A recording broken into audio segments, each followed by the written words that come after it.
Sarge, you remember Brandon? You got him. Yeah, I do. Hey, man, sir. How you doing? Doing well. How you doing? Let me, You're sitting in the middle. Okay. Now, a kid from Piper got cleared on his PAPF on Wednesday when we played him. Dang. He's from Louisiana, and he should have been cleared all along. That's the crappy deal. Well, this kid, we're glad you got clear tonight. Yeah. Because we need that spark. Yeah. You know what I mean? Yeah. I hope he doesn't get too much of a spark. He's playing a lot. He's going to be playing a lot of defense also. Yeah. It's tough to do against us, but if he can go. Hey, your freshman looked good last night. Yeah. We just don't have quarterbacks right now. They're Yeah. not playing very well. well, that one they put in second, Doherty, Yeah, that Doherty, guy, he's better. he came in and He's better. The other one looks better, and the other one's plays better. of course, I did want to check that guy Whitlock for stick him on his Uh-huh. fingers. He made a beautiful one-hand catch. Yes, he did. I saw it. That was We were watching wild. from home. We were like, he's a good one. Testing. Kaylee's a good one. Testing. 1, 2. Gotcha. Yeah, well, Kaylee's a good player. I told Matt, you get a chance to talk to him last night because as soon as we finished like 1 second before that. I mean, it came down hard. I mean, I had to swim to the parking lot, and the players just instead of shaking hands, it That's goes how to we us. did it too. We felt terrible. Like, called the game, and then you just walk off, and you're like, I feel like a jerk. Like, I don't want to get struck by lightning either. So We got lucky. We finished it just in time. If we had to go another quarter, we wouldn't have been able to finish. yeah. Luckily, there was no light in the area. I'm guessing. I'm sure they had the meters out. Ours didn't get closer than 17 until the very end. I heard Lehman and Seguin had to reschedule for Saturday morning. All right, testing 1, 2, 3. Is it off? Testing 1, 2, 3. Okay, Coach Davis. Yes, sir. Gotcha. I got him. Okay. Well, I got to make sure the meters are up. Yeah. One more time, Coach. Yes, sir. I'm here.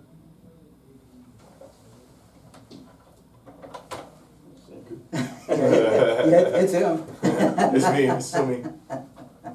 Is that the other Davis? Yeah. No, he wouldn't say anything. You know? Are you trying again one more time, Coach? Yes, sir. He's not Okay. a talker. All right.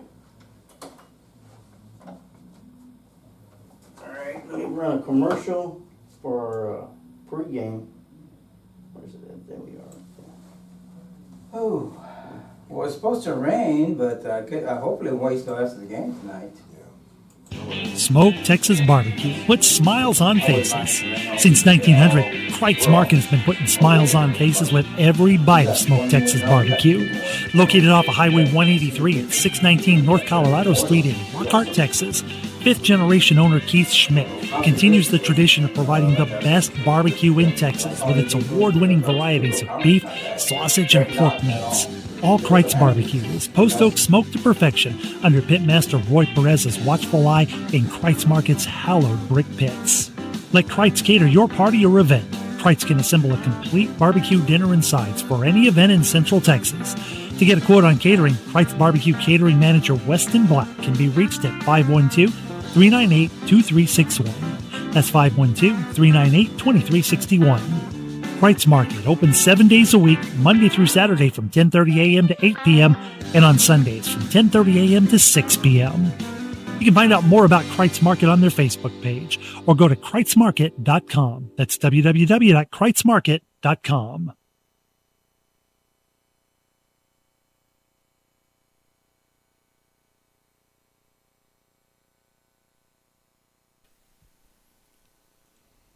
And welcome everybody to an early edition of the Kreitz Market pregame show here on the Lions Pride Sports broadcast. It's going to be senior night for the Lockhart Lions as they host the Davenport Wolves and the final non-district game of the season before the Lockhart Lions hit the road to Bastrop Memorial Stadium, not to take on the Bears, but to take on the Cedar Creek Eagles. But right now, we have a very special guest with us. It's a former Lockhart Lion himself, and now one of the coach on the coaching staff of the Davenport Wolves. Has been there for a couple of years now. Mr. Coach Brandon Davis, how you doing, Coach? Yes, sir. Doing well.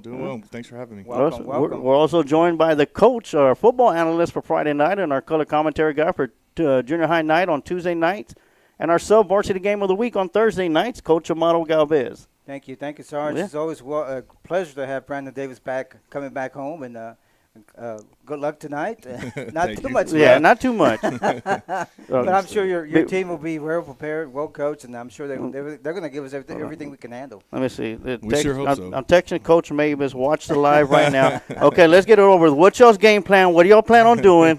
All right, so we're going to try to stop number 11. No, this is the third time that Lockhart and Davenport are playing against each other. Of course, the first time it was the first varsity season. Had no seniors on the team. Lockhart came away with a victory here at home, 63-42. The following year, next year, we head over to Davenport, which y'all got a beautiful facility out there. Sir. And, of course, Davenport won that game 62-42.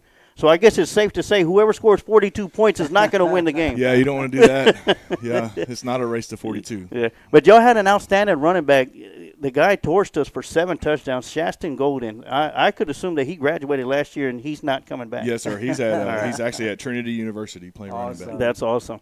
Okay, well, we got senior night tonight. I want to take you back to your senior night here at Lions Field and talk about the emotions that went through your mind, knowing that you're going on here as a senior, and pretty soon that was going to be your final game play. Do you remember who we played? We did. We played Taylor. Okay. See, there we go. It's one of those things, like growing up here and with my dad being on the sideline for my whole life here, I was a part of a lot of senior nights. And right. so, every year a little bit of us went away as we kind of talked about it as a family, because we had guys over at our house eating dinner with us and all that good stuff. And I can remember oh man, I can't believe that guy graduated. I can't remember Smokey, he graduated. That's no good. Right. And then every year it was that special moment. It was almost like a countdown. Always, yeah. bittersweet. But we played Taylor and we actually lost to Taylor on senior night. Ooh. So, let's not talk about the game. Let's talk about refresh my memory. Some of the seniors that were in your class. So we had a great class. Always kind of looking ahead, and J. Rod Franks was there. Josh Elrod was there. Blair Forster, we got him out to kick for us, and made some good kicks in the moments. We had guys that played Carl Bateman that didn't look the part but would knock your kneecaps off all the time. Who was the quarterback for your team? I was the quarterback. Okay, that's right. I played a little bit of both sides, but my senior year I got to play quarterback, and then I punted. That was the highlights. And the Alexander boys. The Alexander boys were a year older. Okay. So Ross and Eric were a year older with Trey and Ryan Ollendorf and those guys. But those two classes together, we were always the same. We were always intermixed. I always get them mixed up. I said, no, I was in the other guys. Okay. we were always together. Little league and everything else. We always played against or with each other. Very successful in 7th grade and 8th grade. Both these classes. A lot of guys that are still around. David Ortiz, and I still see him on socials and stuff like that. And matter of fact, they had a watch party when we played the last time we played here in Lockhart. They had a huge watch party at his house. He said they had over about 35 people watching the game from their house. So very cool. And I'm pretty sure they'll be having the same watch party here tonight as well. He said they had the barbecue pit going. And, of course. Dr. Peppers were the drink for the night. No invite. I didn't get an invite either. He must have lost my number over it's been 25 years or so, 2001. Brandon, how is the season going for Davenport? Well, good. So we had a first for our program. We lost 2 games in a row for the first time in 4 years. We were new. We're building. Yeah. So everything, every year we have some kind of first. Almost every week we have some kind of first. But we intentionally played up. We play all 5A schools in our non-district, and we wanted to test ourselves and see how good we were. And we played really well week 1. Didn't play as well week 2, and then we felt like we played pretty well week 3 against Piper. But, just ball didn't bounce our way a few times. Came down to the last second field goal from Piper, and I rewatched that game, and man, that was one heck of a game. It was. That was a heck of a game. And y'all lost to Victoria West the first game? We beat Victoria West, and then lost to Tybee. Okay. Lost to Tybee, lost to Piper. Tybee fight. That's right. We went on the road, and that's a tough place to play at. Yes, that's sir. a tough. It always has been, and it still is. Yeah. Very, very tough on our players. Very tough on our fans. They were very not very. They didn't there's any home cooking there at all. And it was kind of bittersweet when we went to their place last year and soundly beat them to push us to the 3rd spot in the playoffs and Tybee down to the bottom spot, the 4th spot, which they had to play Alamo Heights.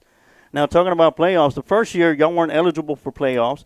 Second year, y'all finished the season, I believe it was 10-2. Y'all go into the second round of the playoffs and lose to Cal Allen which eventually ended up bowing out in the 4th round. And you talked about having first in school history. Y'all's first playoff appearance in school history, and y'all come out with a big victory at Fredericksburg for y'all's first playoff win and by district championship. How was that feeling to be part of a group that started first and just it's almost like the building block? Yes, sir. When Coach Z put the staff together and we started talking, we talked about year three, because that was the first year we were going to be eligible to play a real season and play in the playoffs, and that was our goal. Like, get in the playoffs, win a playoff game, and then let's see what happens. And got Cal Allen in the second round and played about as good as you can play. Yes, it was a very close game, contested game. Came down to the last drive and just we couldn't finish it. But lots of positives that rolled us right into off season. And you worry about how's off season without some of your kids. And right. But these kids, this is our first 4-year class that we've been around since they were babies and in 8th grade at Danville, and we talk about it all the time. Our first day of football practice in Davenport history was at their middle school, and because our school wasn't open yet. Right. So the kids were like, "Oh man, I thought we were going to high school, and we're still on this field." So, where was that playoff game between y'all and? We went back to Victoria. Okay. We had played Victoria West week 1 there, and had a good game and had success and liked it, and so we said, "Let's just go there," and they agreed, and it was a battle the whole game. And hopefully we'll match up again this year. Yeah, absolutely. Mm-hmm. They're always going to be there. That's the thing with them. When we played them, I think it was their 99th playoff victory. Wow. And wow. We were looking for our second playoff victory as a program. So talking about a tale of two teams where one's has been to the top plenty of times, and another one in Davenport is looking to get to the top. Yes, sir. So of course we're going to wish y'all the best of luck.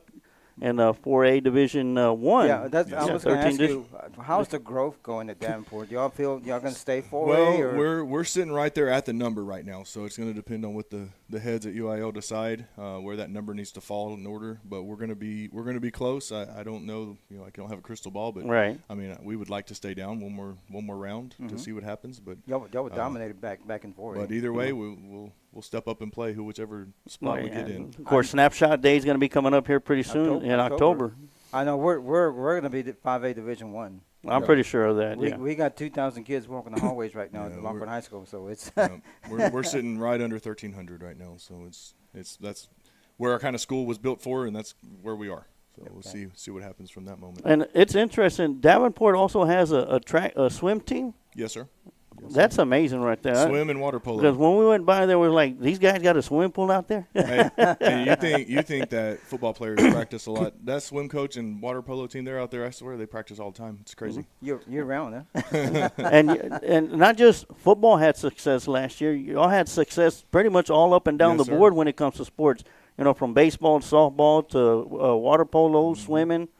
It was to have a school to be that successful all year round, goes to show the coaching staff that was put together and, the dedication that the students put into the student athletes. The baseball team had a very good year. Long run, yes, sir. And our principal always says our kids show up and show out continuously. And band going to state, getting the first state bid in Comal ISD in like 20 years. It's just one builds on the other. And, we win a district championship in boys track. We got state qualifier in track, and in cross country right now we're doing really, really well with a young group of girls and boys, and so we're just hoping that it just continues to build and build and build. Yeah, athletes up and down. It's rare that you see that in Division 4A. You usually see something like that when you get up to like 6A, like the West Lakes and Lake Travis and them up there. But to have that success down there in 4A, goes to show the type of student athletes that y'all have there, and it's amazing to see that. And I know we talked to you the last time. Y'all were getting a lot of your students from Uranus Canyon, a couple from Clemens, and a few from Steele. Now they're all homegrown. Now they're all ours, unless they move in from somewhere else, outside of the area. But they're all ours. We feel like they're ours now. They're our little babies that we've kind of helped cultivate. And one thing that helps our program is that all of our athletes play everything. I mean, girls track, we have a girl that's in 5 sports that it's just phenomenal. The hours they put in. But the willingness of the coaching staff to share and not have an ego and say, I have to have them at practice all the time, it goes a long ways. Right. In 4A, you pretty much have to do that. Mm-hmm. You have to share the athletes. That's great. I mean, and is there a lot of growth in the area? Well, Garden Ridge is kind of landlocked where they are, so that's our immediate population, and then we go into the south side of New Braunfels, and so that's where our growth, if any growth happens, that's where it grows down that 35 corridor towards us, because once you get past a certain point, that's all still in Clemens, and then the other side comes to us, and so of course, if you take a drive around the outskirts of Lockhart, you'll probably look and be like, man, this place is growing. When I woke up from my bus nap, I realized that I didn't really know where I was. I was like, I've been here a million times, and that looks different. Wait a minute, the home side was on that side. Now it's on this side. There is a lot of growth happening in Lockhart, right. a lot. So it's we told them, be prepared, because they're not going away. They're all coming. More and more are coming. So be prepared for a lot of growth. Oh, yeah. Once again, I want to welcome everybody. A special edition of the Kreitz Market pregame show here on the Lions Prize Sports broadcast. It's senior night for the Lockhart Lions. Have our special guest, Coach Brandon Davis of Davenport Wolves. Of course, former Lockhart Lion himself. So before y'all start saying, why do y'all got a wolf in the Lions house? You got to bring back a lion. Once a lion, always a lion. And he's still maroon. Still maroon. Kept them maroon and white. So, Brandon, tell us what your second sport is, and also what position you coach. Okay, so in football, I'm the special teams coordinator and coach inside linebackers. I've been doing that since the school opened for 4. So this is year 4, and then I've been the head girls track coach for the last 4 years as well. So my second sport takes me in the hallways recruiting kids and saying, hey, you're going to run track. And she's like, I've never run track in my life. It's like, doesn't matter. Come on. And we've had a lot of success in that. We had a state champion long jumper a couple years ago. And so that's always fun to do. And that just goes into our culture of sharing, having football coaches on the girls' side of sports and vice versa. It's really cool. Sound like Coach Hippen's still out there recruiting. Well, yeah. That's what I would think, that when they had the Lucky Lion kids, Lions kid running out the tunnel, heading down the field, I would see coaches out there with stopwatches and what's your name, kid? Yes, sir. Yes, sir. Why not? And in the classroom, you're still teaching? So I teach English 4. I'm the department coordinator. I've been the department coordinator for 4 years also. And awesome. I don't know what they were thinking when they did that, but I give all that credit to Mrs. Kirksey, because when I was growing up, that was my inspiration to become a teacher was her, awesome. And then she was also my English teacher. And so every time I get a chance to see her or talk to her, I make sure and what about Steven? Steven coaches he coaches the outside linebackers. He's assistant track. He teaches math. He's been our math department chair as well. Wow. So we're kind of deeply rooted there. I know when we talked about it 4 years ago, it was kind of like, we've worked together before. Do we really want to do it again? And, when you're coaching and teaching, you don't have time to see each other anyway. So Right. we still see each other. That's one way to put it. Yeah, that's one way to put it. Because before you came to Davenport, you were coaching at – I was at O'Connor for 1 year, but before that I was at Alamo Heights with Stephen. So we were both at Alamo Heights coaching. Stephen was at Judson, right? He went to Judson for that year, and then COVID hit. And I was at home, and they were building Davenport, and it was like, man, that's 8 miles from my house. Yeah. That's pretty nice. Well, let me go check it out. Yeah, absolutely, absolutely. Well, I'm glad it worked out. I mean, they got a good coach. They got a great, coach great coach, and of course they built their coaching staff. And man, I tell you what, tremendous athletes. Y'all came in here that first year, and it was pretty much a track meet between Lockhart and Davenport. Of course, Lockhart won 63-42, but when we went over there, it turned into a Davenport track meet as well also. Yes, sir. And talk about some of the special players that y'all have this year. Okay. I'll start with the original guys. Emmett Griman, number 1, phenomenal player, phenomenal kid. I mean, he's an AB student in all advanced classes. Yes, sir, no, sir kid, plays baseball, runs track, and just one of those special kids that helped build us to what we are. Kyler Payne is a receiver as well. One of our guys, track regional qualifier. He's blazing fast. I have him in class. Great kid, great family. Zaire Livingston has been our middle linebacker for 5 years. I mean, I'm just kidding, but it seems like it. He's number 5. He plays like it. He plays I swear, like we were looking at the rosters. We're like, didn't that guy graduate like 2 years ago? And he's still on but they're probably thinking the same thing. Like, number 5's been there. He's been our leading tackler for the last 3 seasons, and he's well on his way to doing it again. Special kid right there in that one. Got Tristan Hamlin's been our quarterback since day one, and he's still pulling the trigger for us and still running the offense and does a great job of leading at practice. Ryan Howell, a little lesser known, number 52. He's one of our captains. He's one of those my dad would call Lockhart defensive ends. He's a little kid that plays really, really big. Little stuff. Little kid that plays really, really big. He's short on the program, but big in heart. Yes, sir. Yes, sir. Absolutely. And then, Joseph Reyna is a kid that moved into us, plays the nose for us, and just a phenomenal, just great kid, great grades, and just I have him in class too. He's fun to be around in class. So just special kids, man. Armando Mesa, our center. I mean, I could just name them all. I was talking to Matthews about it. I'm very impressed with your center. Yes, sir. He's not the fastest or quickest, but I tell you what, he does his job. Yes, sir. Excellent job. He's a great kid too, and like so. I mean, I could say that with all our kids. They're all great kids. I mean, are they boneheads at times? Sure. Oh yeah. But we all were, and some of us still are. Yeah. I could attest to that. Just ask my mom. So, great kids, great program, and it's just a tribute to our administrators, our parents that we have. I mean, we don't want for anything. If we need something, they get it for us. Right. They take care of us. All right. Well, this is going to be Lockhart's last non-district game before we head off to Cedar Creek, as I mentioned before, to take on the Eagles. Is this y'all last non-district game as well, or y'all got one more? We head into bye week after this. Okay. And then we play Divine in our last non-district game, and then we start district. That's the Divine Warhorse, yes, right? Sir. Oh, man, I like that nickname. You talk about a tough place to play. Yeah. We learned last year. We went to Divine, and they said, hey, welcome. Yeah. And, I mean, we beat well, now them. they got to come to your place. We right? beat them, but a track meet was not even the right word for that right. one. It was a 100-meter dash over and over and over. It was phenomenal. So. Yeah. Brandon, I'd like to ask all our guests that we have, is there a certain teacher or coach that made a big influence on you in, say, in junior high or your freshman year, besides your dad? Well, I mean, present company excluded, I guess. You're welcome. I mentioned Patsy Kirksey, and I don't know a kid that graduated from Lockhart High School that had her that won't say her name. Mm-hmm. And I was I benefited from being around the coaches in all kind of areas, but. I mean, Coach Ketting, you'd be remiss to not mention Coach Ketting, Coach Gomez, who I still keep in touch with. He's kind of he I talk to him on a daily basis because he's the head track coach down the road.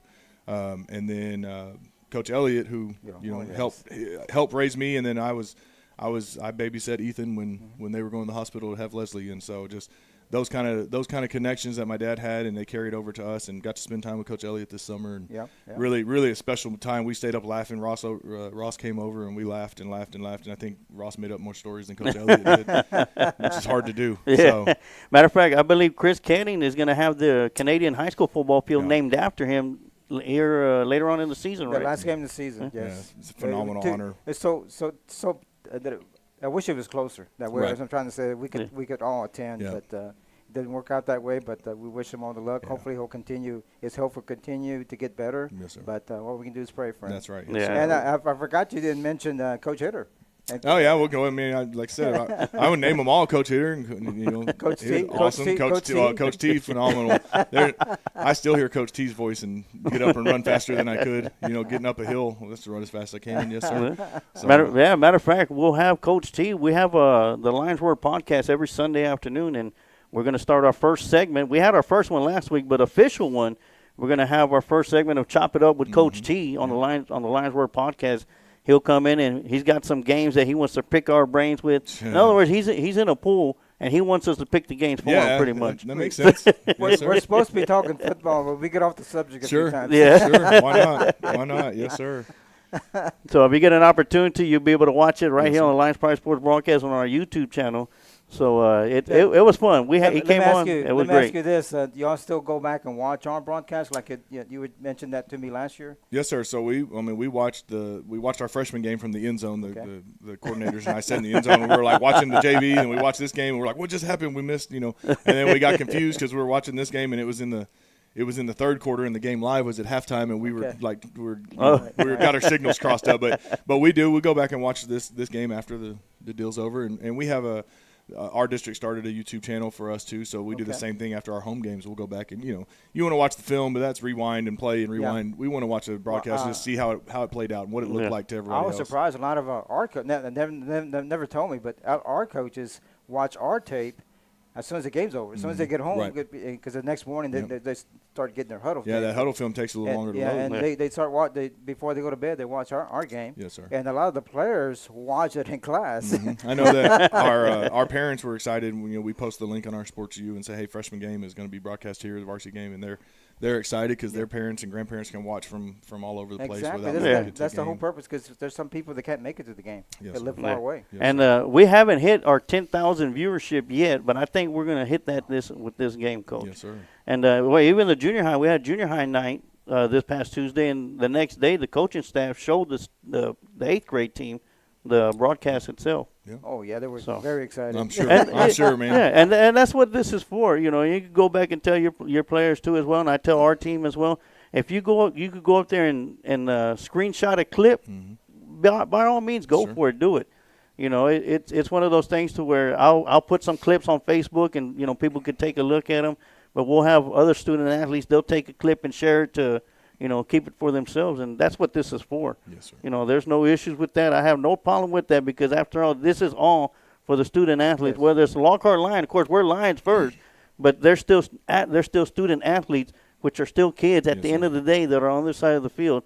And we try to be as professional as possible on both sides, and you know, that's the only way to do it. Yep. That's I the only way to do it. remember our JV game last year. Y'all were real complimentary of our Mason Falcone. He's on varsity now. Yeah. And just the you could see it in his eyes. You know how fired up he was, that people that didn't know him were talking about him, and so that's always a cool deal. We love doing it. We love doing it, and we do it for the kids. You know, Right. We love all our kids. Yes, sir. Oh yeah.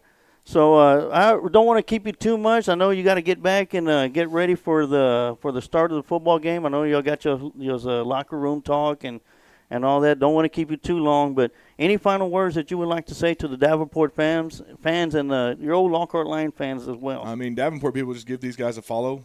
They do a phenomenal job. Like they said, they're in it for our kids. I mean, that's what, at the end of the day, they're all our kids. And then to the Lockhart people, man, just I'm proud as heck to be a Lockhart Lion. I mean, I always was real proud of it, and every time I come back, I realize, you know, exactly why. So it's a special place. It is a very special place, and it's always special to have former Lockhart Lions come back, even though they're on the other side of the field. But it's still, you know, Lockhart has had a lot of success with student athletes going off and to be coaches. Yes. It may not be for Lockhart, but it's going to be, you know, coaches at other school districts. A lot. And I just had a little pregame talk with my boy Jennings down there. Yeah, so Chris. See, there we go.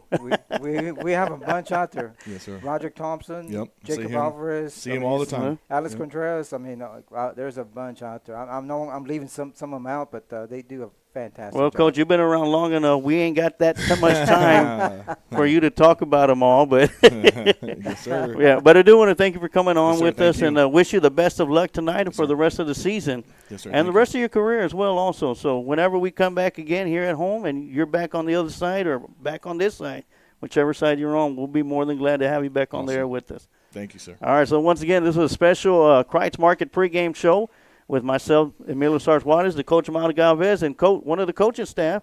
The coaches on the coaching staff of the Davenport Wolves and former Lockhart Lion, Brandon Davis. I forgot the last name last year too. Well, last 2 years, good. Brandon Davis. And once again, best of luck. And it's going to be a good one tonight. It Be a will good be. one tonight. It So will be. best of luck tonight, Coach. Yes, sir. Thank All right. you. You have a good one. Thank you. Smoke Texas Barbecue puts smiles on faces. Since 1900, Kreitz Market has been putting smiles on faces with every bite of Smoke Texas Barbecue. Located off of Highway 183 at 619 North Colorado Street in Lockhart, Texas, fifth-generation owner Keith Schmidt continues the tradition of providing the best barbecue in Texas with its award-winning varieties of beef, sausage, and pork meats. All Kreitz Barbecue is post oak smoked to perfection under Pitmaster Roy Perez's watchful eye in Kreitz Market's hallowed brick pits. Let Kreitz cater your party or event. Kreitz can assemble a complete barbecue dinner and sides for any event in Central Texas. To get a quote on catering, Kreitz Barbecue Catering Manager Weston Black can be reached at 512-398-2361. That's 512-398-2361. Kreitz Market opens 7 days a week, Monday through Saturday from 10:30 a.m. to 8 p.m. and on Sundays from 10:30 a.m. to 6 p.m. You can find out more about Kreitz Market on their Facebook page or go to kreitzmarket.com. That's www.kreitzmarket.com.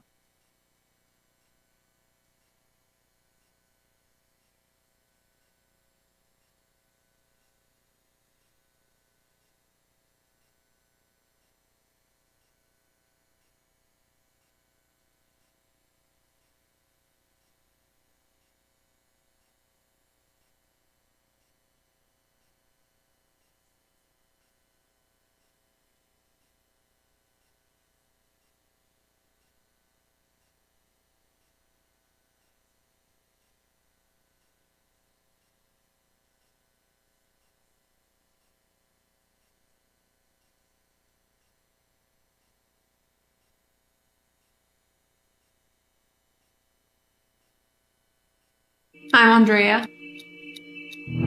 I'm Hector. Live your best life for the one you lost. That's what One Ghost is.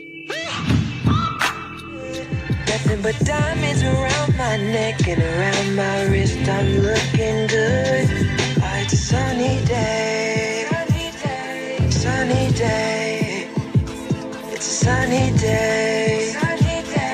It's a sunny day and we all got ghetto dreams. Diamond rings. Money. Adam & Sons AC and Heating is a locally owned business. President, CEO, and U.S. Navy veteran Adam Renteria has been certified in HVAC since 2010. Adam is also certified as a home performance specialist through BPI. Adam & Sons offers professional work, excellent quality service with affordable prices, whether it's commercial or residential. Adam & Sons is the one to call. Contact Adam & Sons AC and Heating at 512-844-2695 or email adamrenteria64air@yahoo.com. Mention you heard this ad on the Lions Pride Sports broadcast and get 10% off your service call. Gridiron Warriors take the field in an epic battle that is larger than life. It is called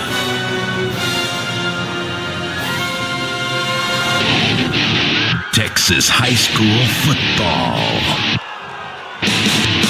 Only one show can bring the greatest sport from the greatest state into focus. Lone Star Gridiron. If you're looking to capture that special moment, let Adrian Gutierrez Photography capture that special moment for you.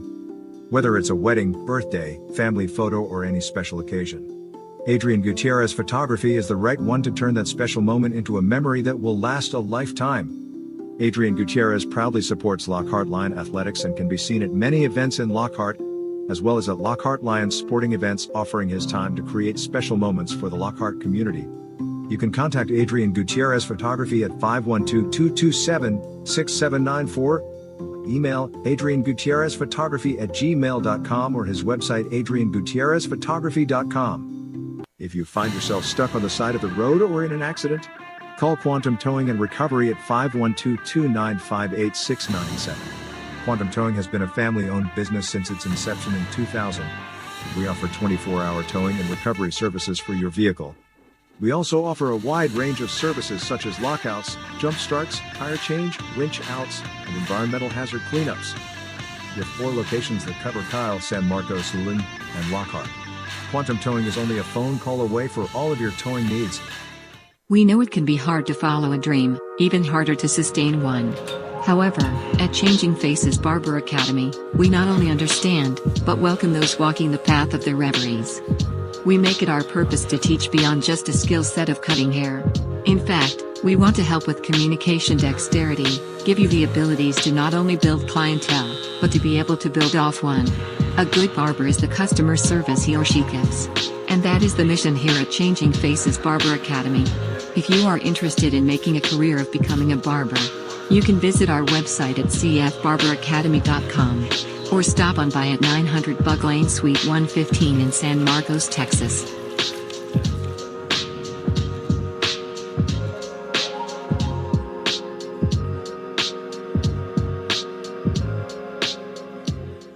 If you are having automotive issues, take your vehicle to Car Care Automotive, located at 7000 FM 1327 Suite 4 in Austin, Texas. Head mechanic and owner Alex Juarez has over 30 years of experience.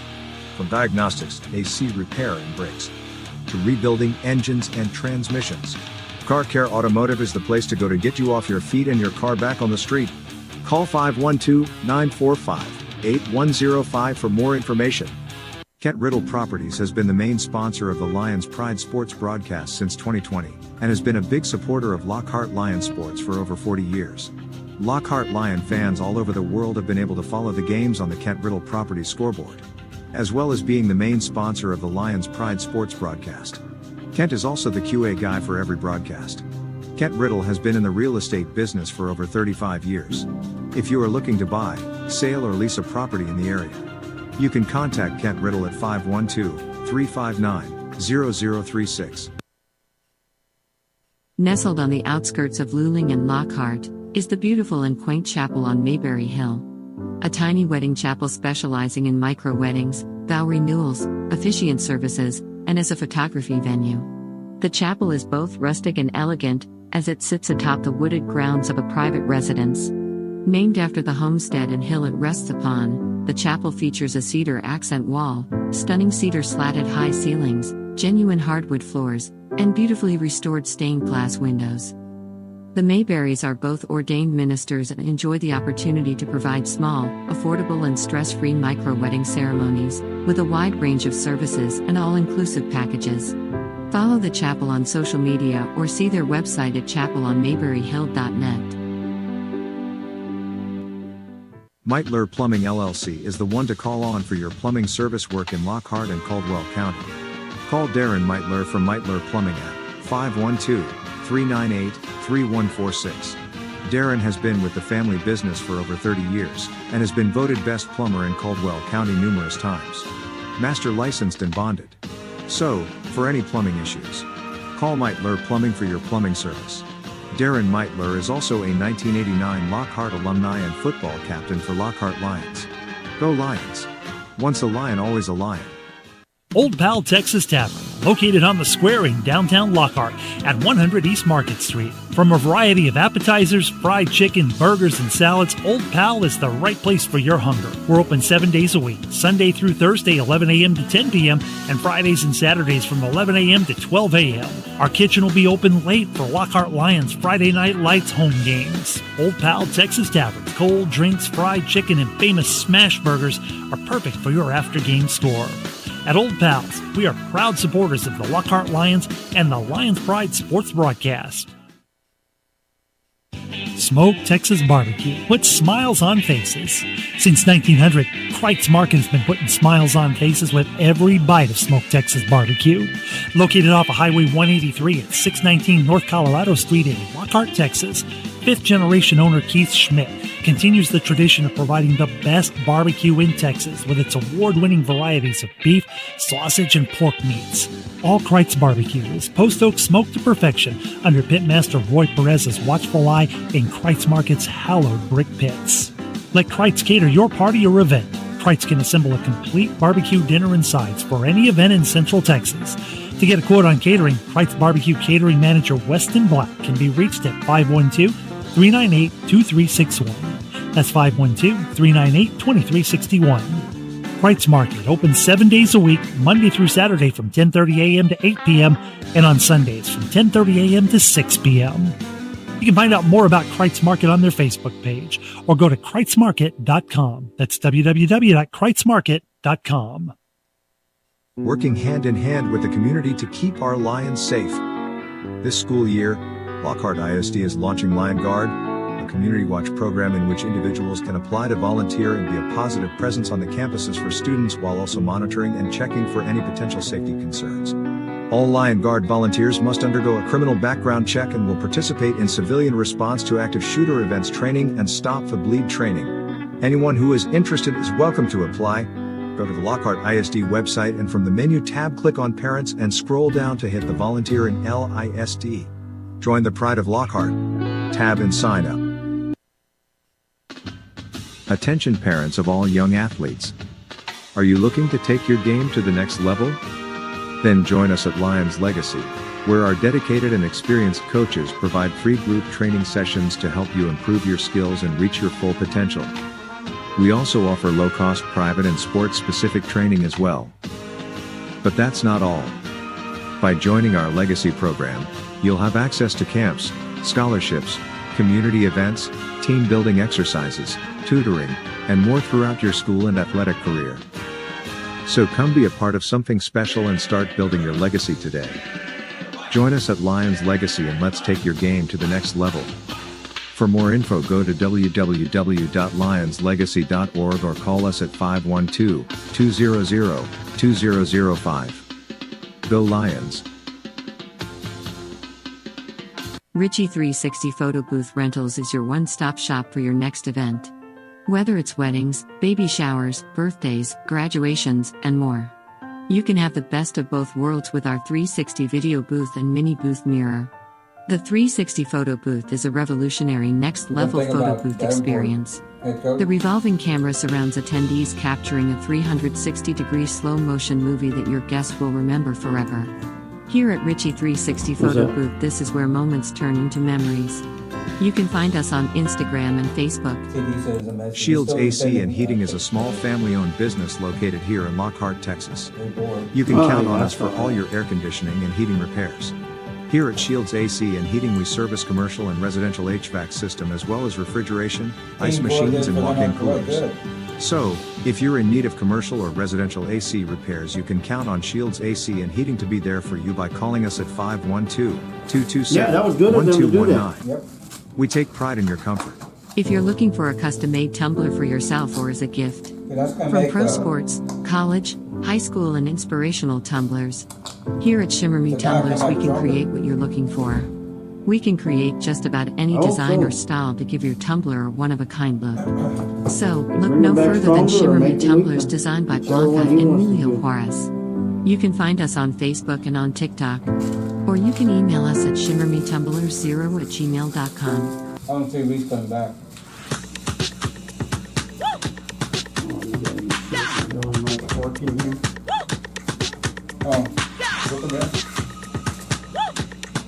Oh, look at that. What I'm saying is the head coach of Davenport. Charles? Yeah. Hey, thank you. Oh, yeah. So you get the chance to run it up with this. I'm serious what they did with it. So they did it.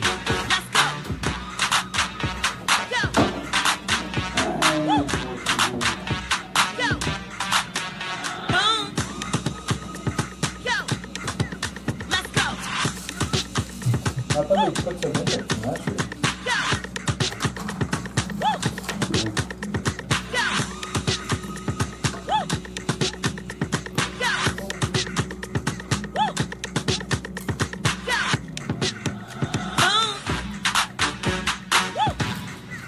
I'm gonna tell you it's good not to be on the mirror on the window again this week like they were last week. I'm Ross Alexander, founder of the War Room Strength Club.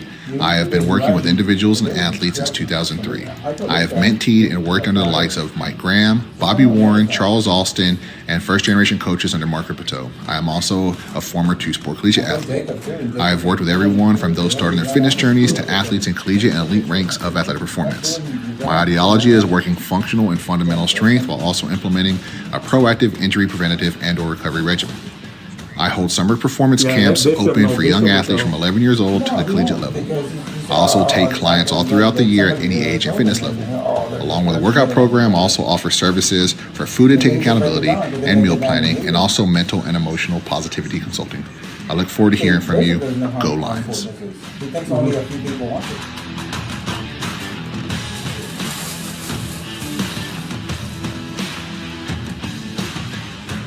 You don't realize that most of the school board wants it. LoneStarGridiron.com. Access the complete history of Texas high school football, over 100 years of information, win-loss records, coaching histories, individual stats, records, and more. Lone Star Gridiron, the authority on Texas high school football.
I'm Andrea. It's funny, I can receive text, but I can't send I'm it out. Hector.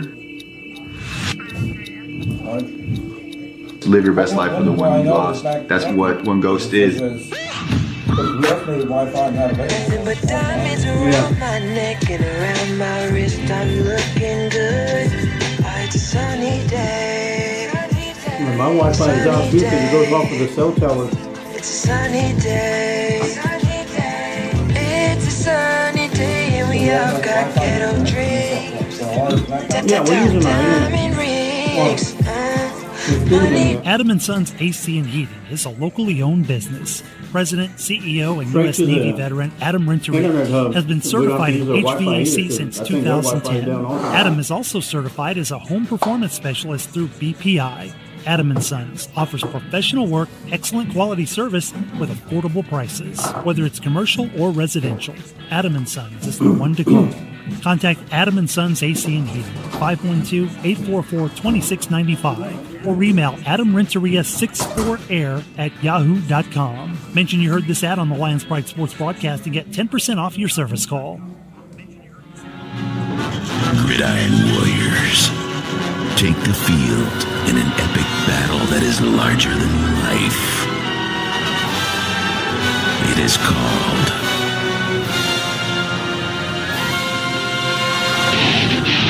Texas high school football. Only one show can bring the greatest sport from the greatest state into focus. Lone Star Gridiron. If you're looking to capture that special moment, let Adrian Gutierrez Photography capture that special moment for you. Whether it's a wedding, birthday, family photo, or any special occasion, Adrian is the right one to turn that special moment into a memory that will last a lifetime. Adrian Gutierrez proudly supports Lockhart Lion Athletics and can be seen at many events in Lockhart, as well as at Lockhart Lions sporting events, offering his time to create special moments for the Lockhart community. You can contact Adrian Gutierrez Photography at 512-227-6794, email adriangutierrezphotography@gmail.com, or his website adriangutierrezphotography.com. If you find yourself stuck on the side of the road or in an accident, call Quantum Towing and Recovery at 512-295-8697. Quantum Towing has been a family-owned business since its inception in 2000. We offer 24-hour towing and recovery services for your vehicle. We also offer a wide range of services such as lockouts, jump starts, tire change, wrench outs, and environmental hazard cleanups. With 4 locations that cover Kyle, San Marcos, Hulen, and Lockhart, Quantum Towing is only a phone call away for all of your towing needs. We know it can be hard to follow a dream, even harder to sustain one. However, at Changing Faces Barber Academy, we not only understand, but welcome those walking the path of their reveries. We make it our purpose to teach beyond just a skill set of cutting hair. In fact, we want to help with communication dexterity, give you the abilities to not only build clientele, but to be able to build off one. A good barber is the customer service he or she gives. And that is the mission here at Changing Faces Barber Academy. If you are interested in making a career of becoming a barber, you can visit our website at cfbarberacademy.com. or stop on by at 900 Bug Lane, Suite 115 in San Marcos, Texas. He's right there. We got four players out tonight. If you are having automotive issues, Yeah, take your vehicle to Car Care Automotive located at 7000 FM 1327 Suite 4 in Austin, Texas. Head mechanic and owner Alex Juarez has over 30 years of experience, from diagnostics, AC repair and brakes, to rebuilding engines and transmissions. next week? Oh, okay, Car good. Care Automotive is the It looks place to go to get you off your feet and your car back on the street. Call watched the video and, man, it looked horrible. 512-945-8105 for more information. Kent Riddle Properties has been the main sponsor of the Lions Pride Sports broadcast since 2020 and has been a big supporter of Lockhart Lion Sports for over 40 years. Lockhart Lion fans all over the world have been able to follow the games on the Kent Riddle Properties scoreboard, as well as being the main sponsor of the Lions Pride Sports broadcast. Kent is also the QA guy for every broadcast. Kent Riddle has been in the real estate business for over 35 years. If you are looking to buy, sale, or lease a property in the area, you can contact Kent Riddle at 512-359-0036. He goes, what's he doing? He goes, Nestled on the outskirts of Luling and Lockhart is the beautiful and quaint chapel on Mayberry Hill, a tiny wedding chapel specializing in micro-weddings, vow renewals, officiant services, and as a photography venue. The chapel is both rustic and elegant, as it sits atop the wooded grounds of a private residence. Named after the homestead and hill it rests upon, the chapel features a cedar accent wall, stunning cedar slatted high ceilings, genuine hardwood floors, and beautifully restored stained glass windows. The Mayberrys are both ordained ministers and enjoy the opportunity to provide small, affordable, and stress-free micro-wedding ceremonies, with a wide range of services and all-inclusive packages. Follow the chapel on social media or see their website at chapelonmayberryhill.net. You even finish with the defense. Meitler Plumbing LLC is the one to call on for your plumbing service work in Lockhart and Caldwell County. Call Darren Meitler from Meitler Plumbing at 512-398-3146. Darren has been with the family business for over 30 years and has been voted best plumber in Caldwell County numerous times. Master licensed and bonded. So, for any plumbing issues, call Meitler Plumbing for your plumbing service. Darren Meitler is also a 1989 Lockhart alumni and football captain for Lockhart Lions. Go Lions! Once a Lion, always a Lion. Old Pal Texas Tavern, located on the square in downtown Lockhart at 100 East Market Street. From a variety of appetizers, fried chicken, burgers, and salads, Old Pal is the right place for your hunger. We're open 7 days a week, Sunday through Thursday, 11 a.m. to 10 p.m., and Fridays and Saturdays from 11 a.m. to 12 a.m. Our kitchen will be open late for Lockhart Lions Friday Night Lights home games. Old Pal Texas Tavern, cold drinks, fried chicken, and famous smash burgers are perfect for your after-game score. At Old Pal's, we are proud supporters of the Lockhart Lions and the Lions Pride Sports broadcast. Smoke Texas Barbecue puts smiles on faces. Since 1900, Kreitz Market has been putting smiles on faces with every bite of Smoke Texas Barbecue. Located off of Highway 183 at 619 North Colorado Street in Lockhart, Texas, fifth-generation owner Keith Schmidt continues the tradition of providing the best barbecue in Texas with its award-winning varieties of beef, sausage, and pork meats. All Kreitz Barbecue is post oak smoked to perfection under Pitmaster Roy Perez's watchful eye in Kreitz Market's hallowed brick pits. Let Kreitz cater your party or event. Kreitz can assemble a complete barbecue dinner and sides for any event in Central Texas. To get a quote on catering, Kreitz Barbecue Catering Manager Weston Black can be reached at 512-398-2361. That's 512-398-2361. Kreitz Market opens 7 days a week, Monday through Saturday from 10:30 a.m. to 8 p.m. and on Sundays from 10:30 a.m. to 6 p.m. You can find out more about Kreitz Market on their Facebook page or go to KreitzMarket.com. That's www.KreitzMarket.com. Working hand in hand with the community to keep our Lions safe. This school year, Lockhart ISD is launching Lion Guard, a community watch program in which individuals can apply to volunteer and be a positive presence on the campuses for students while also monitoring and checking for any potential safety concerns. All Lion Guard volunteers must undergo a criminal background check and will participate in civilian response to active shooter events training and Stop the Bleed training. Anyone who is interested is welcome to apply. Go to the Lockhart ISD website and from the menu tab click on Parents and scroll down to hit the Volunteer in LISD. Join the Pride of Lockhart. Tab and sign up. Attention parents of all young athletes. Are you looking to take your game to the next level?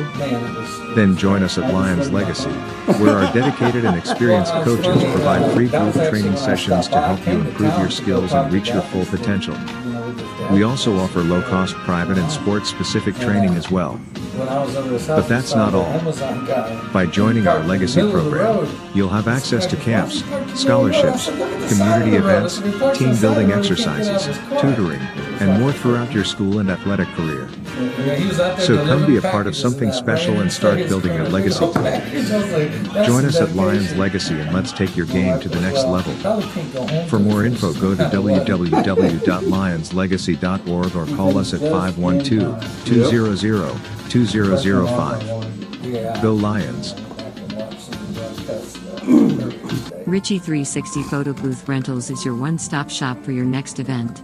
Whether it's weddings, baby showers, birthdays, graduations, and more.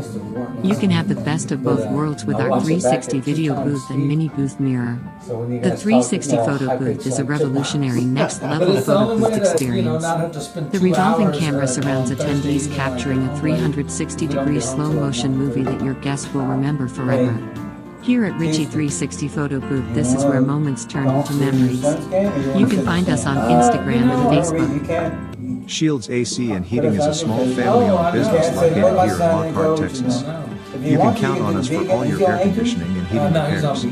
Here at Shields AC and Heating, we service commercial and residential HVAC system as well as refrigeration, ice machines, and walk-in coolers. So, if you're in need of commercial or residential AC repairs, you can count on Shields AC and Heating to be there for you by calling us at 512-227-1219. We take pride in your comfort. If you're looking for a custom-made tumbler for yourself or as a gift, from pro sports, college, high school, and inspirational tumblers, here at Shimmer Me Tumblers we can create what you're looking for. We can create just about any design or style to give your tumbler a one-of-a-kind look. So, look no further than Shimmer Me Tumblers designed by Blanca and Nina Juarez. You can find us on Facebook and on TikTok, or you can email us at shimmermetumblers0@gmail.com. And he was outside linebacker for 2 weeks before somebody said, okay, this is your job to do this, to do that. He said, I didn't know what to do, so I just played it like defensive end. I said, well, in this system, you're pretty safe. Yeah, it's the same thing. Same thing. 2 weeks before they start talking about what the position responsibility is. But there's 80 kids with 3 coaches. Unfortunately, There's nothing else they can do other than try to have them in big groups. I mean, it sucks. They should have 3 coaches with the Well, they have 3. That's what they have out there. But if you watch, you got to think they got maroon and white team. So you got one over there with the maroon defense and offense on the field at the same time. And you got 2 coaches that have the rest of them. But they just can't get to very many reps because they can't break them down into smaller groups. So the groups are like 25, 30. Well, they played this winter. Pretty much they had a couple other coaches, but they weren't doing anything. One black guy did everything. I'm Ross Alexander, founder of the War Room Strength Club. I have been working with individuals and athletes since 2003. I have mentored and worked under the likes of Mike Graham, Bobby Warren, Charles Alston, and first-generation coaches under Mark Pito. I am also a former 2-sport collegiate athlete. I have worked with everyone from those starting their fitness journeys to athletes in collegiate and elite ranks of athletic performance. My ideology is working functional and fundamental strength while also implementing a proactive injury preventative and or recovery regimen.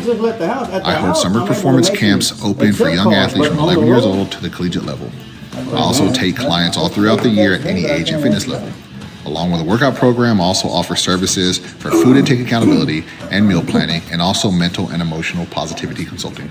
I look forward to hearing from you. Go Lions. People think I'm being rude to them because I won't answer their call. I keep doing that.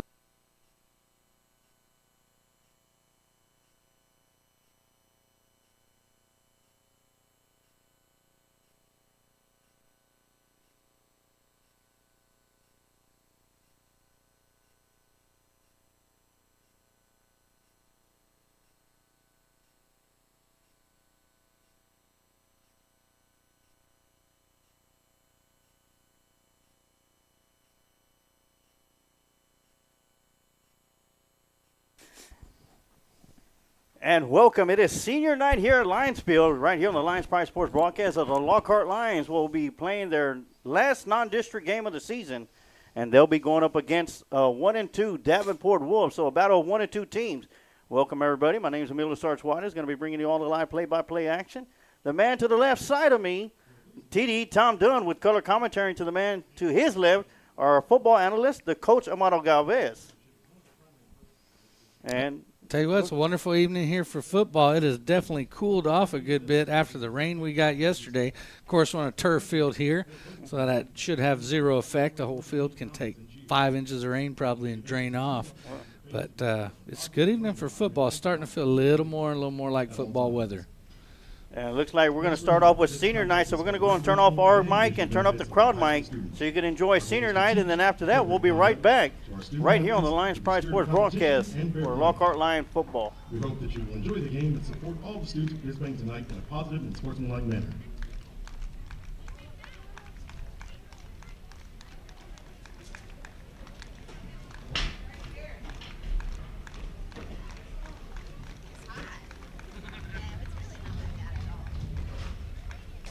Ladies and gentlemen, tonight is also senior night, and we'll be recognizing tonight's seniors. Starting with number 2, Bart Key, escorted by Gracie and Solomon Key.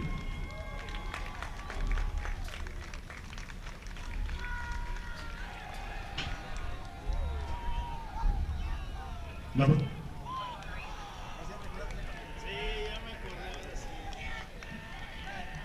4, Quavon Reese, is being escorted by Coach Dowling.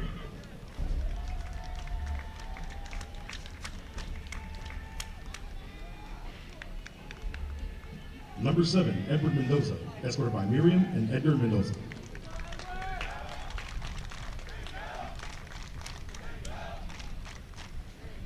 Number 9, Nathan Garcia, escorted by Kelly and Eric Garcia.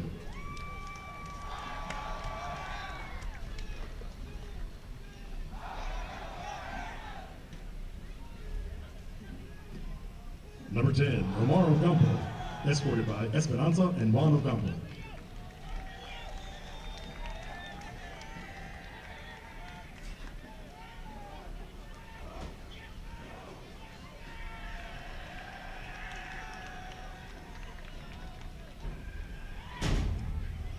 Number 11, Ashton Dickens, escorted by Alexis Jennings and Eric Dickens.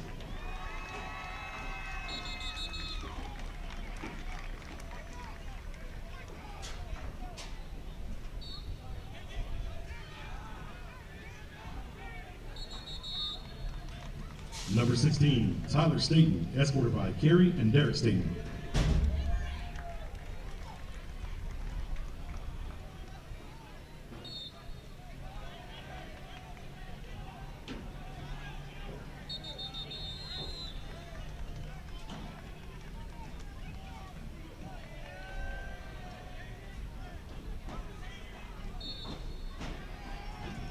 Number 18, Jaden Burnett, escorted by Brittany Evans and Ryan Burnett.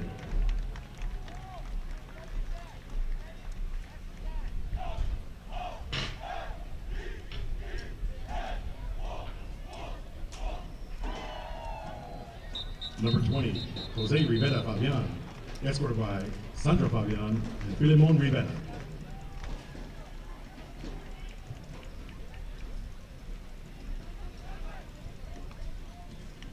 Number 24, Zakiah Gavings, escorted by Brandon Gavings and Isha Branch, along with Coach Drake Dowling.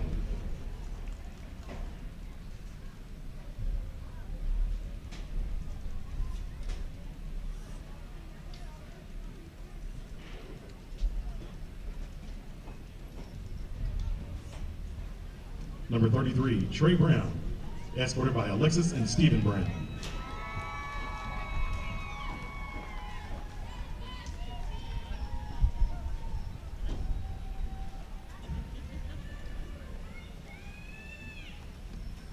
Number 44, Trent Holcomb, escorted by Mandy and John Holcomb.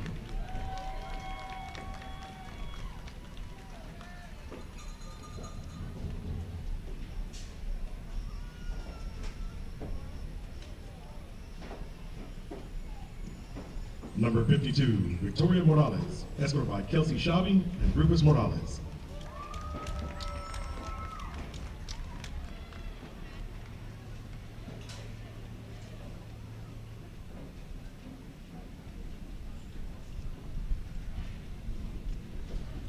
Number 54, Landon Green, escorted by Emma, Darla, and Clint Green.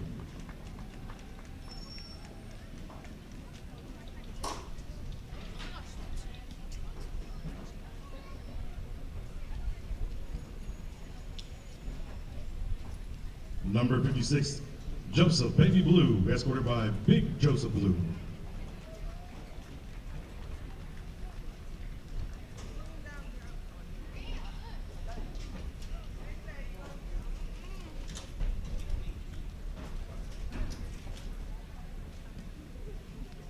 Number 68, Brady Stevenson, escorted by Joe Beth and Shane Stevenson.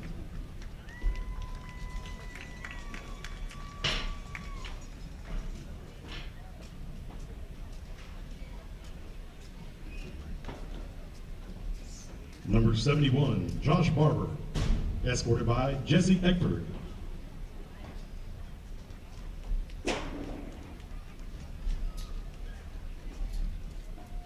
Number 71, Josh Barber, escorted by Jesse Eckford.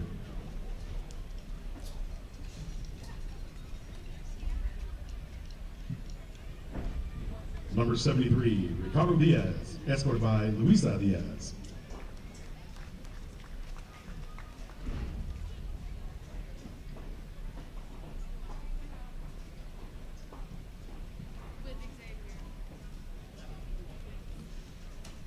Number 75, Alex Richardson, escorted by Blanca and Eric Richardson.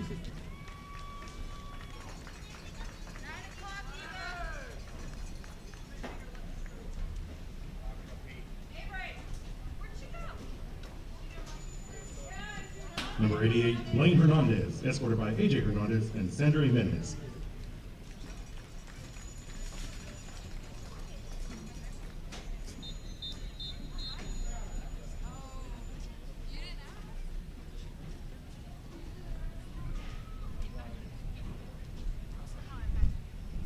Mr. Logan Cruz, escorted by Christy Cruz.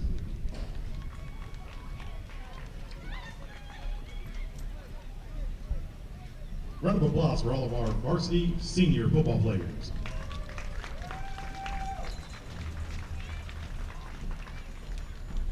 Now introducing to you tonight's senior trainers. Michaela Mendez, escorted by Michael Mendez, Norma Mendez, and Ben Mendez.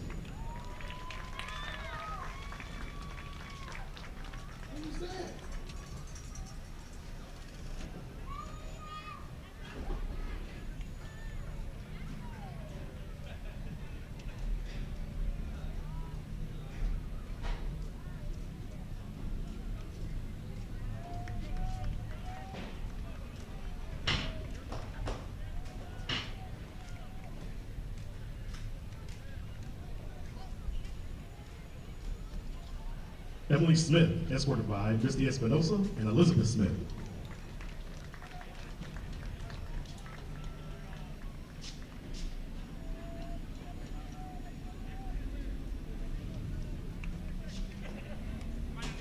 Thais Arizola, escorted by Destiny Arizola.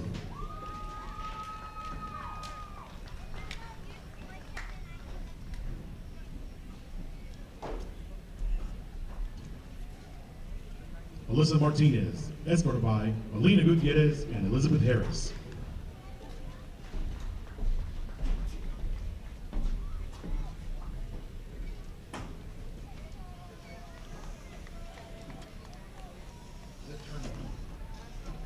Turn it up, please. Isabella Fades, escorted by Stephanie Fades, Gregory Fades, and Gabriel Perez.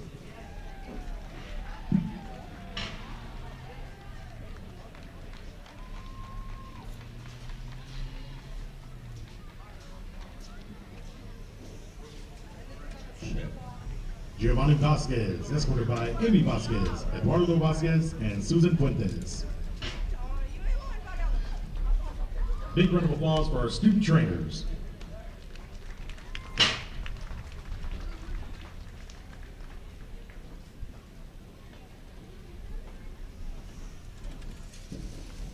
Introducing you on the audio-visual side, our filmer crew.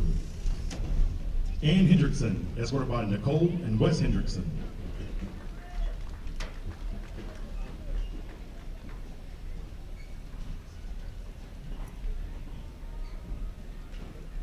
Jacob Reyna, escorted by Elizabeth Martinez and Juan Reyna.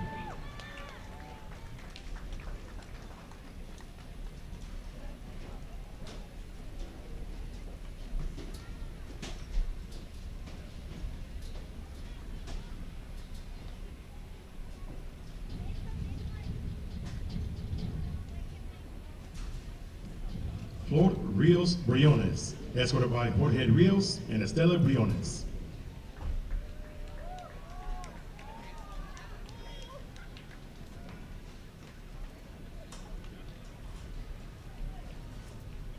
Round of applause for our senior AV squad. Now introduce to you our senior cheer squad. Zoe Barnes, escorted by Jacqueline and Justin Thompson.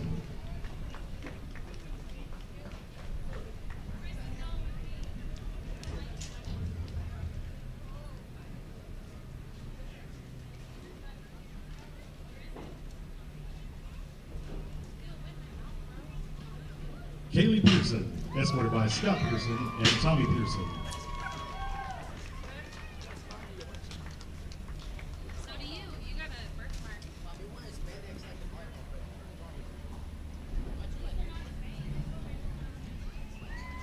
Raquel Reyna, escorted by Maria and Jose Reyna.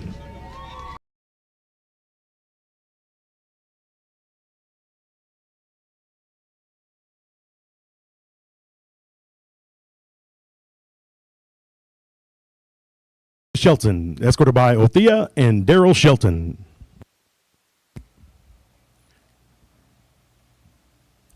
Put your hands together for our senior cheer squad.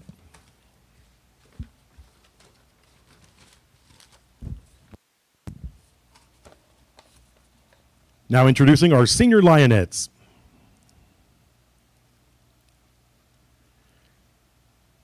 Sandy Aguirre Montes, escorted by Roberto Aguirre and Antonio Montes.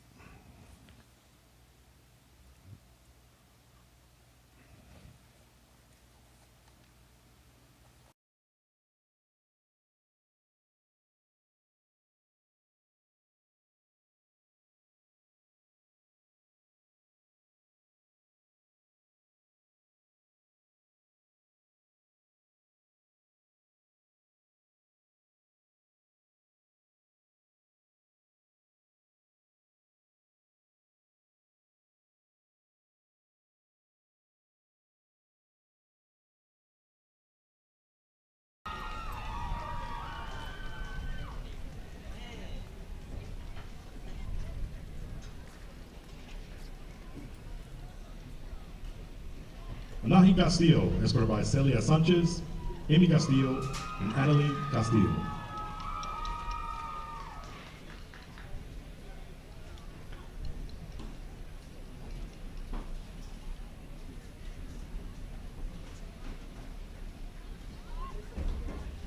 Sabina Contreras, escorted by Martin Contreras, Sylvia Hernandez, and Hannah Contreras.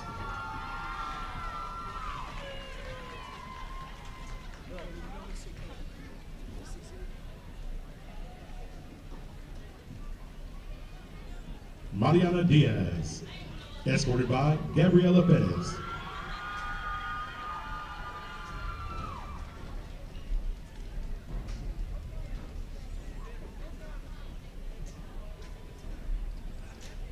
Naomi Hernandez, escorted by Paula Gonzalez and Robert Reyes.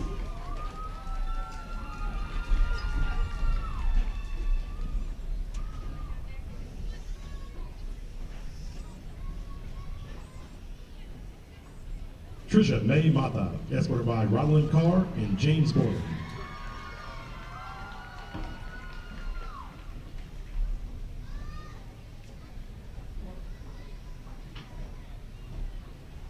Emily Nava Quesada, escorted by Margarita Quesada and Eusebio Nava.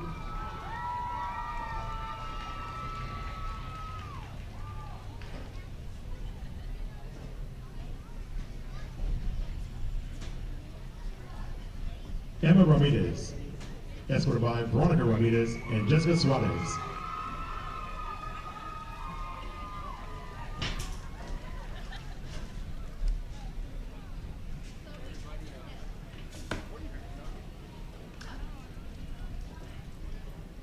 Your Lionette Head Social Officer, Julissa Ramirez, escorted by Lucas Cervantes, Joe Ramirez, and Joe Ramirez.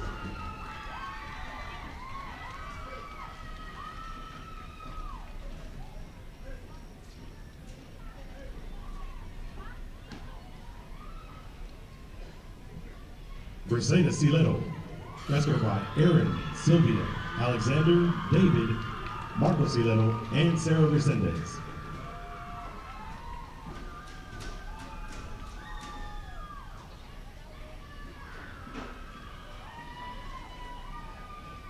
Alex Zuniga, escorted by Migdalia Flores and Rigoberto Flores.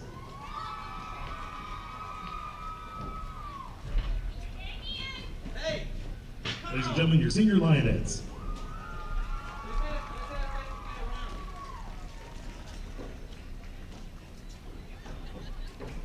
And now introducing the seniors from their Lockhart High School Roaring Lion Band.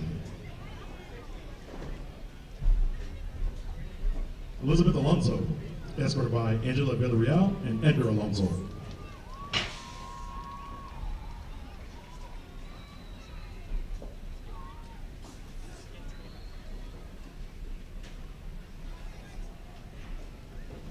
Krista Cardenas, escorted by Tammy Cardenas, Vincent Salinas, and J.C. Monk.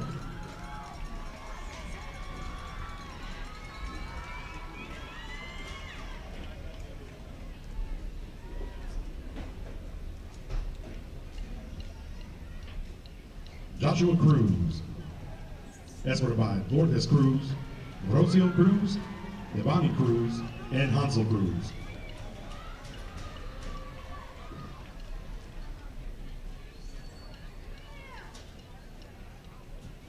Michaela Estrada, escorted by Melissa Estrada, Dennis Estrada, Julian Estrada, Luisa Estrada, and Felix Estrada.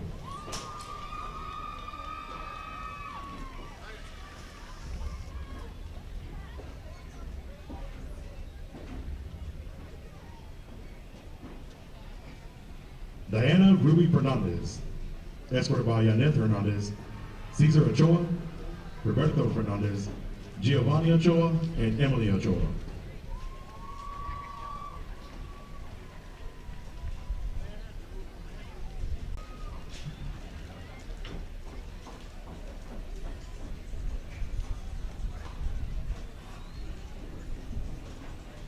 Cody Garcia, escorted by Michael Garcia, Yvonne Garcia, Corbin Garcia, and Kaylin Garcia.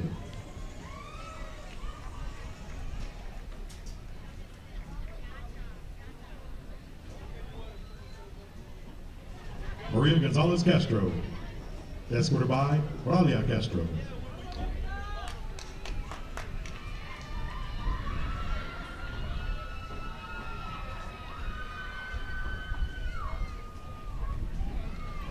Brody Hagan, escorted by Brenda Hagan and William Hagan.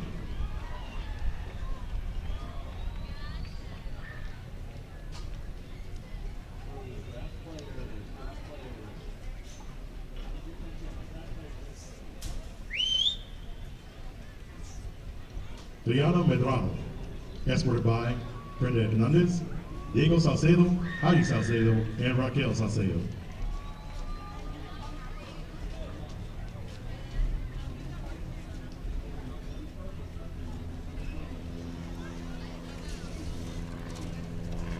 Cristian Mendoza, escorted by David Mendoza Jr., Leslie Mendoza, David Mendoza, and Lisa Mendoza.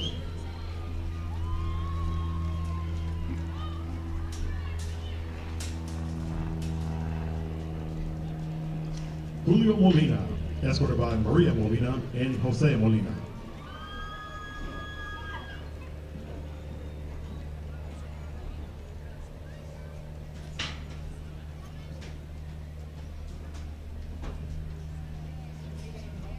Cristiana Payne, escorted by Jacqueline Nunez and Irene Sanchez.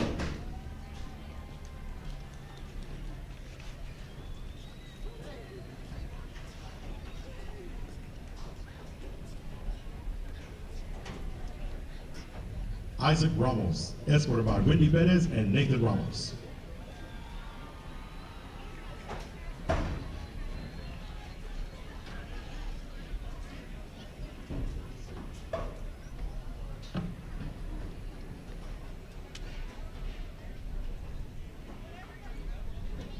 Moses Rodriguez, escorted by Zachary Acosta, Jimlin Tavira Jaimes.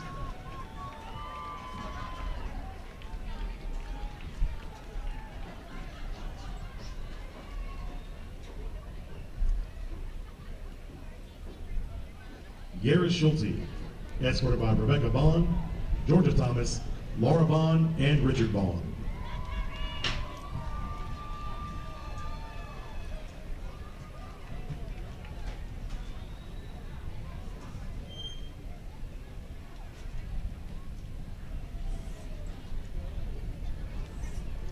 Miguel Watson, escorted by Rosario Rodriguez and Aaron Gonzalez.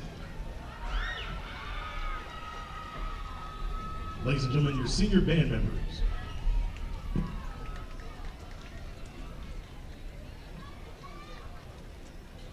Now introducing our senior ROTC members. Cadet Alfonso Gonzalez, escorted by Monica and Elizabeth Garcia and Mark Anthony Gonzalez.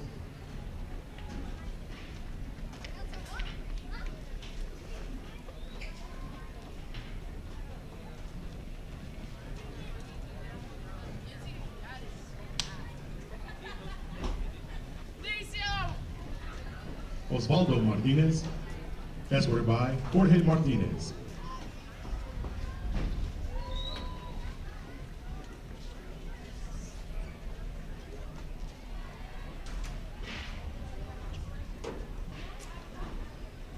Cadet Steven Martinez, escorted by Ricardo Gonzalez.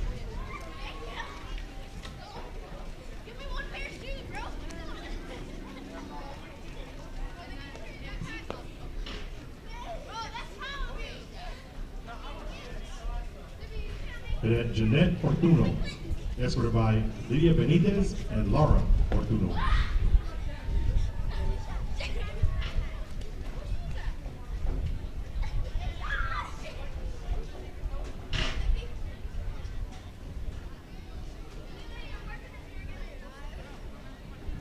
Cadet Dominic Torres, escorted by Jennifer Torres.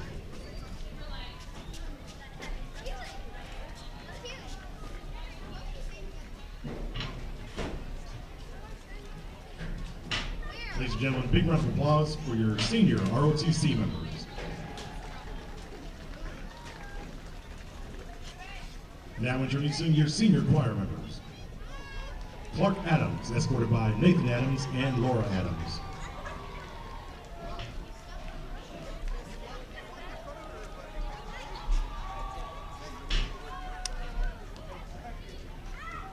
Maya Acosta, escorted by Adam Acosta, Julia Acosta, and Levy.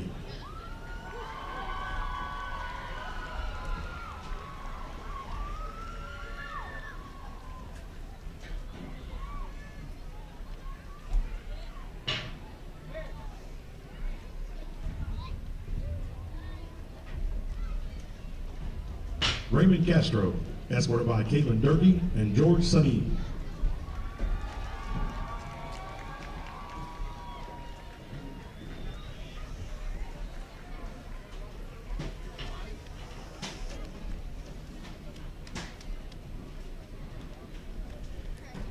Sierra Collins, escorted by Tina Collins.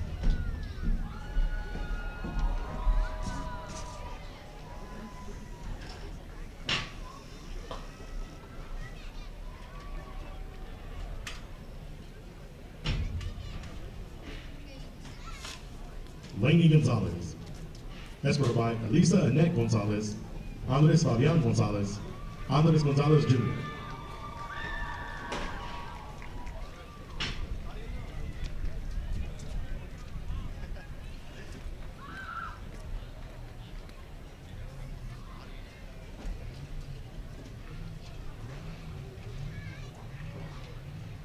Brian Hernandez, escorted by Andrea Martinez.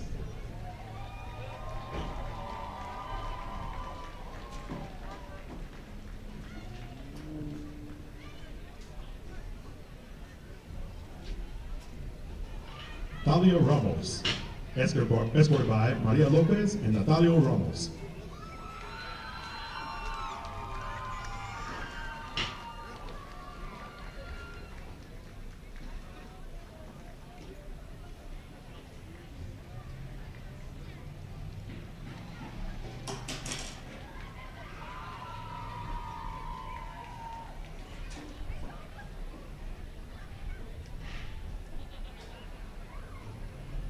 And Nathan Yanez, escorted by Monica Yanez and Eddie Yanez.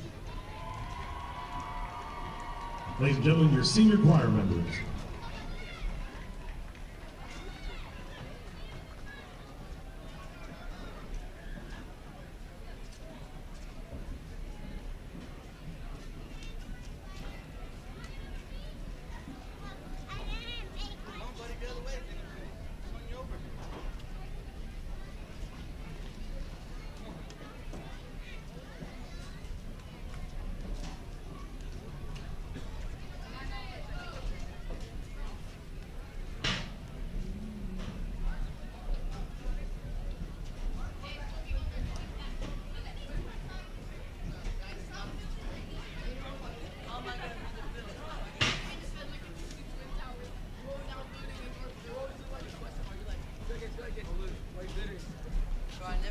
ISD's elementary school children get to experience the excitement of being a part of the football experience and meeting Lucky the Lion.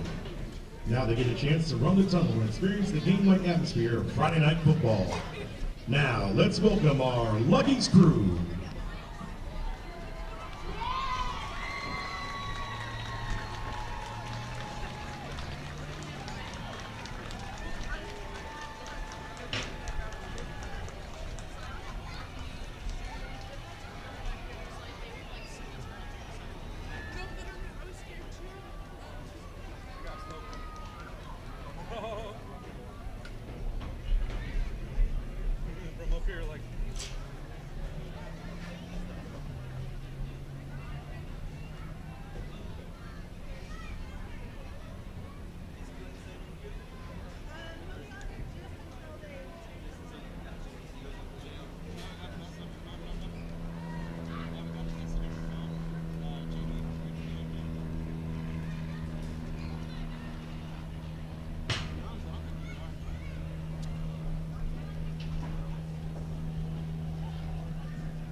And welcome back. Once again, it is senior night for the Lockhart Lions here for the last non-district game of the season as the Lockhart Lions are welcoming the Davenport Wolves. This is going to be their third matchup between both schools in school history. So Lockhart won the first matchup 63-42. Davenport won last year 62-42. And as I was talking to Coach Brandon Davis earlier, the team that scores 42 points is probably going to lose tonight's game. Hopefully it's not going to be us. But I want to welcome everybody to the Lions Pride Sports broadcast of Lockhart Lion Football. My name is Emilio Sarge-Juarez. Going to be bringing you all the play-by-play action. Man to the left of me doing the color commentary, TD Tom Dunn. And to his left, our football analyst for Friday Night Football, the coach, Amado Galvez. And once again, I want to welcome everybody to the Kreitz Market pregame show. And TD, we got a good one for us tonight. Well, we do. We got a revenge game here tonight. Obviously, last year we went into Piper and they Davenport, and they whooped our socks off last year. Shaston Golden scored 7 touchdowns in that game, and he was an unrated, unrecruited player at the beginning of the year. And shortly after that game, he got some stars to his name. By the end of the season, he was named Max Preps High School Player of the Year. So that was a tough game last year for Lockhart as he just ran all over us, off tackle every time, and we'd make adjustments. There was nothing we could do to stop him. So I know a lot of the players that are on the team tonight will be looking to get some revenge against Davenport tonight. Take the crowd mic down just to hear. Yes, sir. Expecting a great ball game tonight. It was great visiting with a former great Lockhart Lion, Brandon Davis. They subbed toe the first couple games, and here lately they're playing good football. And they lost to close to Piper, beat Victoria West, and lost to Corval Tybee. And they still have a very good football team. They went 2 rounds deep in the playoffs last year, and they have a very good football team. I expect a great game, and I guarantee you the Davenport Wolves will show up to play. Brandon Davis, Lockhart alumni, class of 2002. He played quarterback here at Lockhart, but he didn't play it much like a quarterback. I remember, first game of his junior year, he ran over like 4 people on his way to like a 60-yard touchdown, and Yeah. we were like, "Is that the quarterback?" Yes, that was our quarterback. He was a linebacker playing quarterback. He was, and he played linebacker as well. Sarge, I'd like to take a time to mention the great coaching staff we have. These guys are awesome. They work extremely hard, and they had a rough week, but I guarantee you they didn't go home. They stayed and worked and worked and worked, and I guarantee you they put a great game plan tonight together, and I wish them all the luck in the world, and keep up the good work, guys. We're here to support you in any way we can. I'd like to mention Coach Zach Cooper, Drake Dowling, Josh Gilbert, Chris Jennings, Brandon Kelly, Back Lee, Eli Lopez, Devontae Mays, Donovan Williams, Garrison Armstrong, Willie Boyd, Jalen Douglas, Julius Eldridge, Brandon Jenkins, and, of course, the head coach, Todd Mavis. Oh, yes. Great coaching staff. And like you said, Coach, they got things worked out over the week. Of course, disappointing loss at Lehman this past week, but the Lockhart Lions are looking to get back and get back into the winning things and come out with a victory today here on senior night for the Lockhart Lions. Well, like I said, a lot of these guys they got to be looking for revenge tonight, especially at senior night. You know, that's a big deal. It's senior night. This team, you went to their house last year. They beat you. Should be easy to beat them here in your house with the fire that you maintain from that. As we see the Lockhart Choir getting ready on the field to sing our national anthem, we'll go ahead and turn off our mic, turn that crowd mic back up, and let you folks listen to the national anthem.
And once again, great job by the Lockhart High School Choir singing the national anthem. Well, let's get into action as the Wolves come into tonight's contest with a record of 1-2. Defeated Victoria West to start the season off 60-28 before falling to Kerrville Tybee in week 2, 28-10. And then last week lost to Piper on a last-second field goal. And the Wolves are representing District 13 4A Division 1.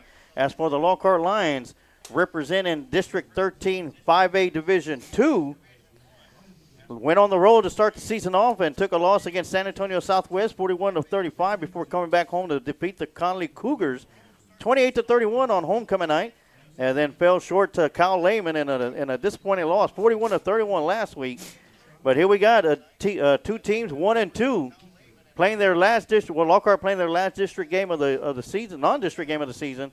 And it's going to be important for the Lions to come out here with a victory, especially against a good team as Davenport. Well, when the Wolves come, you got to batten down the hatches for sure, and that's what Lockhart needs to do here tonight. It's going to be about the defense.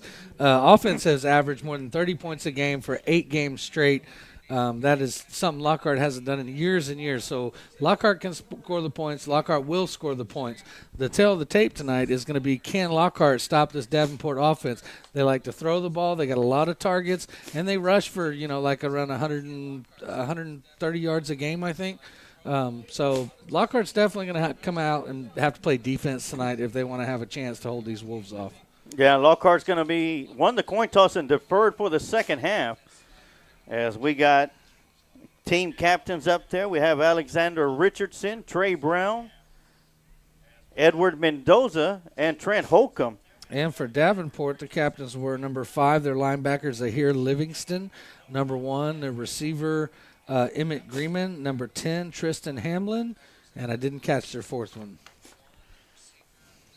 But this is it, gentlemen. Lockhart Lions, of course, struggled a bit last week against Lehman. Got to learn to forget that game and move on to the next game. But it's not do or die. I feel like a lot of people maybe kind of have that feeling. Oh, we got to do or die. It's the last game before district, and it is really important that you go into district feeling good. Happy with how you played in the previous week before, because after tonight's game, everything after that is important. And Sergeant, I want to point something out. In there on the kickoff on the far side of the field, that is going to be the Lioness Victoria Morales, number 52, getting in the game over there. All right, our first quarter's kicking off. It's going to be the Changing Faces Academy first quarter. And the Lockhart Lions try to go for the onside kick, but number 26 is right there on the spot, making a nice snag at it. That's going to be Parker Blois coming up with the football. And so we'll get to see that Lockhart defense I was just talking about first on the field.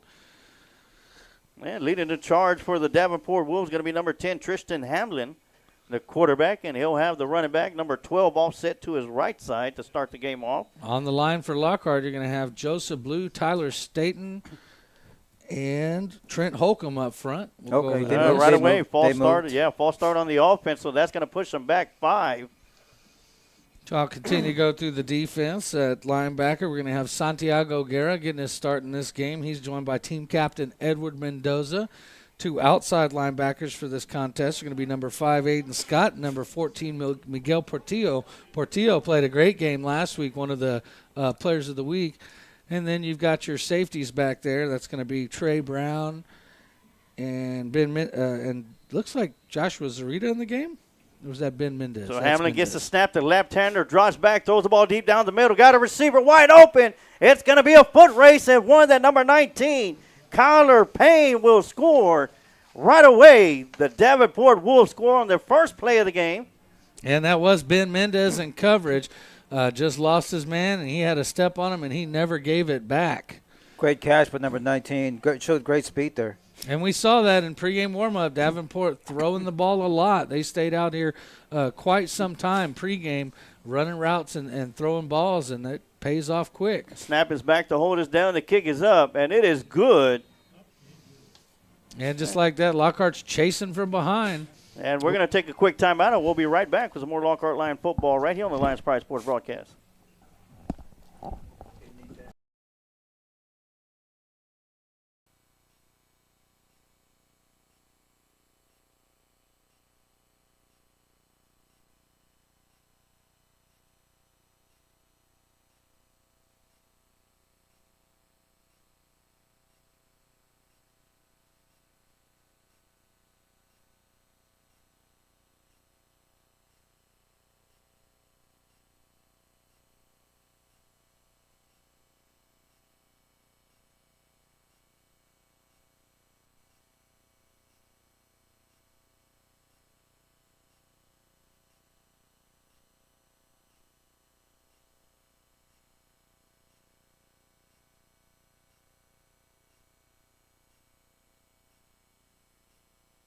And we are back with just less than 14 seconds taken off the clock. The Davenport Wolves strike on a touchdown pass Extra point is good, and the Davenport Wolves will be kicking the ball away. Back deep will be Bart Key and Jason Frohawk. Jordan Frohawk, excuse me. Jordan Frohawk. Frohawk will be set up here to the near side. Key off to the far side. And Mendez will be kicking the ball away. And he'll kick it towards Frohawk, and he'll catch it right around his own 8-yard line. He'll come upfield. Got some nice block in front of him. Got some room to run down to the 40. And great return there by Jordan Frohawk. Brings it all the way out to the 44-yard line. And that's where the Lions will take over for this first possession. Great field position to get it going. Great run there great return there by freshman, TD. Mm-hmm. Well, I brought it up. Got it from the 8. Took it all the way up to the 44-yard line. And that's where the Lockhart Lions are going to have the ball first down and 10 with 11:38 here in the Changing Faces Academy first quarter. And here comes Ashton Dickens, senior quarterback.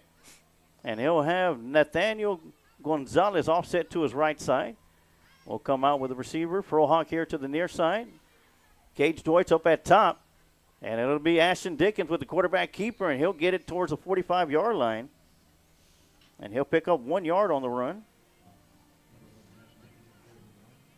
And no huddle for the Lockhart Lions. They'll go straight up to the line of scrimmage. That'll bring up 2nd down and 9. They're going to go to the empty set here, motioning running back out to the slot.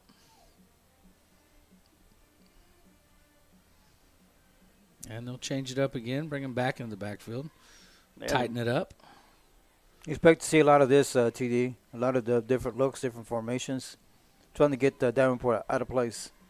So snap back to Ashton Dickens. He's dropping back, looking to throw. Got pressure coming in front of him. Rolls to his left. Got the receiver. Frohawk makes the catch at the 15.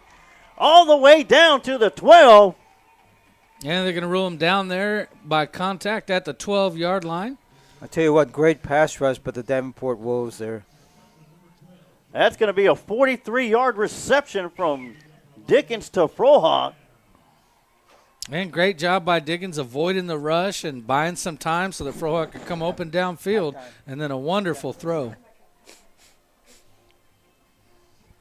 So here we go, first down and 10. The ball is at the 12-yard line. And as Coach said, they're moving them around. They're looking for mismatches in numbers, huh, Coach? Yes, sir. So my time offset to the right side, 2 receivers to the bottom. Ashton Dickens gets the snap, throws it out. Oh, a little bit high. Try to get it out to Good pressure by number 43. Try to get it out to Gonzalez and just overthrew him. Yeah, and they set the screen up beautifully there. Yeah, Tate Brodus in getting into the backfield in a hurry for the Davenport Wolves defense. Causing Dickens to rush that one. 2nd down and 10 coming up. This time, my time, Gonzalez is offset to the left side. 2 receivers here to the bottom, 1 up top. And it'll be a handoff to Gonzalez as he gets his first carry of the night. Not much there, 53 again. And I think he might have lost the yard. 52. That's going to be Ryan Howe on the tackle.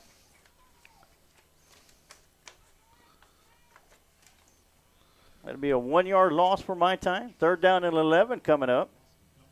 Lockhart goes to their big 2 tight end package. Okay, they jumped. Going to get a free play. Dropping back, and that's going to be offsides. They blew it.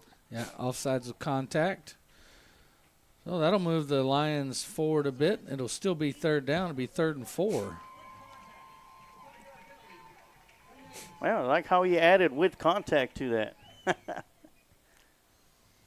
It's still not enough for the first down, but it's going to makeable. Be 3rd down and 7 coming up.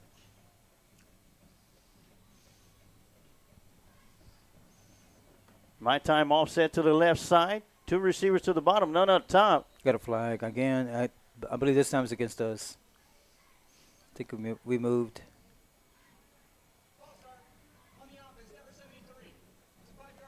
So we get it and we give it. Give it back. Yep. Yeah. The Lord giveth and the Lord taketh away. And he took 5 yards from the Lions that time, so it'll be back to 3rd down and 12 again. Receivers in there, still Frohawk and Deutsch. Deutsch up at the top, Frohawk at the bottom. Still both tight ends in the game. Mr. My Time in the backfield with Dickens. And Dickens will fake the handoff to My Time. Tries to get rid of it and does. So he'll avoid the sack. Well, and they brought the house on that one. That was both inside linebackers and an outside linebacker coming on the blitz, and that'll be 4th down for Lockhart, and that'll bring Ocampo on for a field goal attempt. It looks like they were trying to go with the screen pass to Gonzalez, and the defense was right there on the spot. Well, we've seen it attempted twice, and it looks set up well. We just got to get the ball into his hands, and that one's going to go for a ways. Yeah, this one's going to be placed right around the 22-yard line, which will make it a 32-yard field goal attempt. Snap is back, the hold is down, the kick is up, and it is good. Yes, sir. They took their time letting us know. So a 32-yard field goal attempt by Ocampo makes the score. Lockhart Lions 3, Davenport Wolves 7. We're going to take a quick timeout, and we'll be right back with some more Lockhart Lion football right here on the Lions Pride Sports broadcast.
That was Joseph Blue that was coming in. 3rd and long.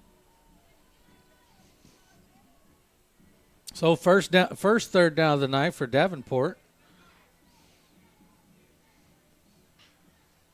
As going to fake the handoff, quick throw out there to number 19. Makes a nice step move, sidestep, but a defender. But not enough for the first down. And Kyler Payne picks up about 7 yards. Still going to be well short of the first down. 4th down, they're going for it. And Portillo on that tackle. Finally able to bring him down. Yeah, 4th and 6 coming up. And make it 4th down and 5 as Hamlin, shotgun formation. Running back offset to his right side. Dropping back. Good pass. Rolls around to his left side. Once again, Joseph Blue on his tail. And Hamlin will put his shoulder down, and he'll pick up the first down. Good tackle. Was it number 18? Saw Santi Guerra coming up with the hit.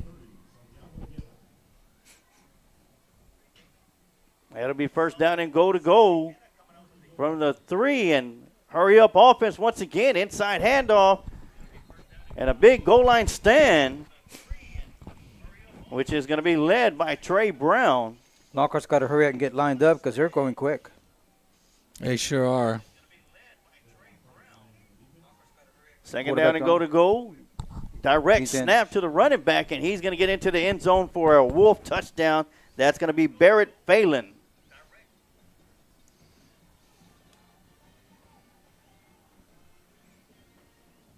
So once again, the Wolves put the ball in the end zone with 7:03 left to go here in the Changing Faces Academy first quarter.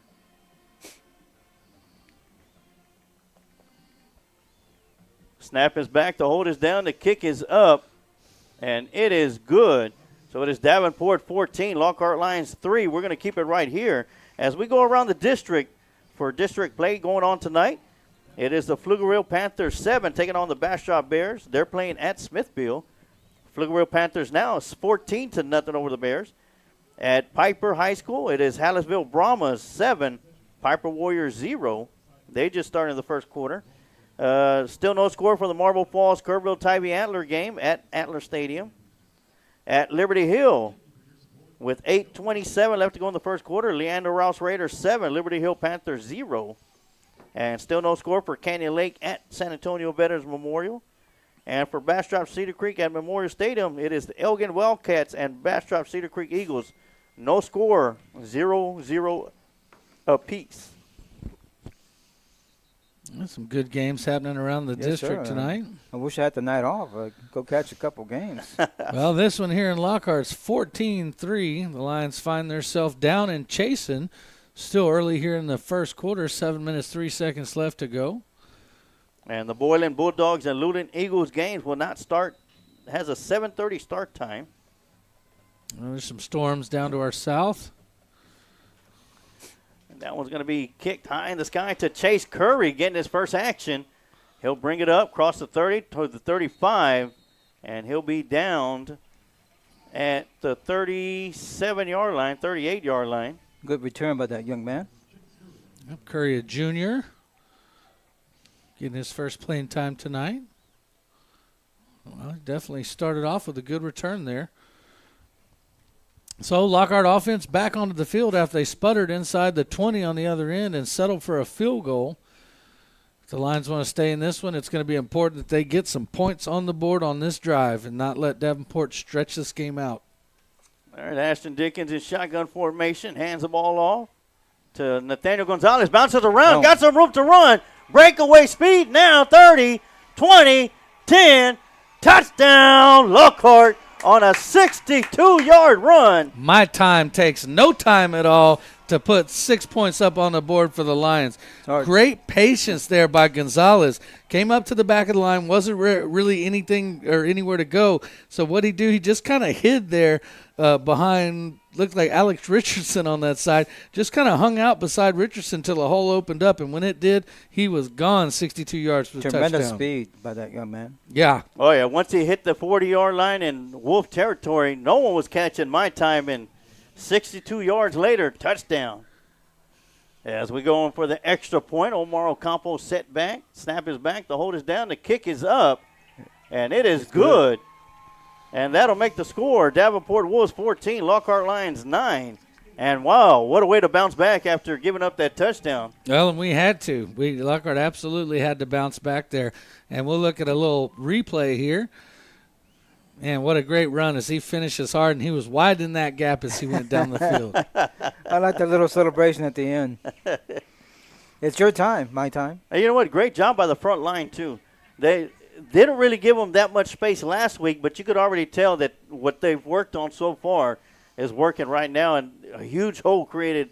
And, you know, like you talked about my time, that was just the patience that he had inside, right behind the lineman. It's probably 2.5, 3 seconds where he kind of paused there and just hung out. Waited. It was like, and he kept his feet moving the whole time. He wasn't really going anywhere. He's chopping his feet. And as soon as it was open, he definitely went for it. And like I said before the game, we know Lockhart can score. They're not going to have too much trouble scoring in this game.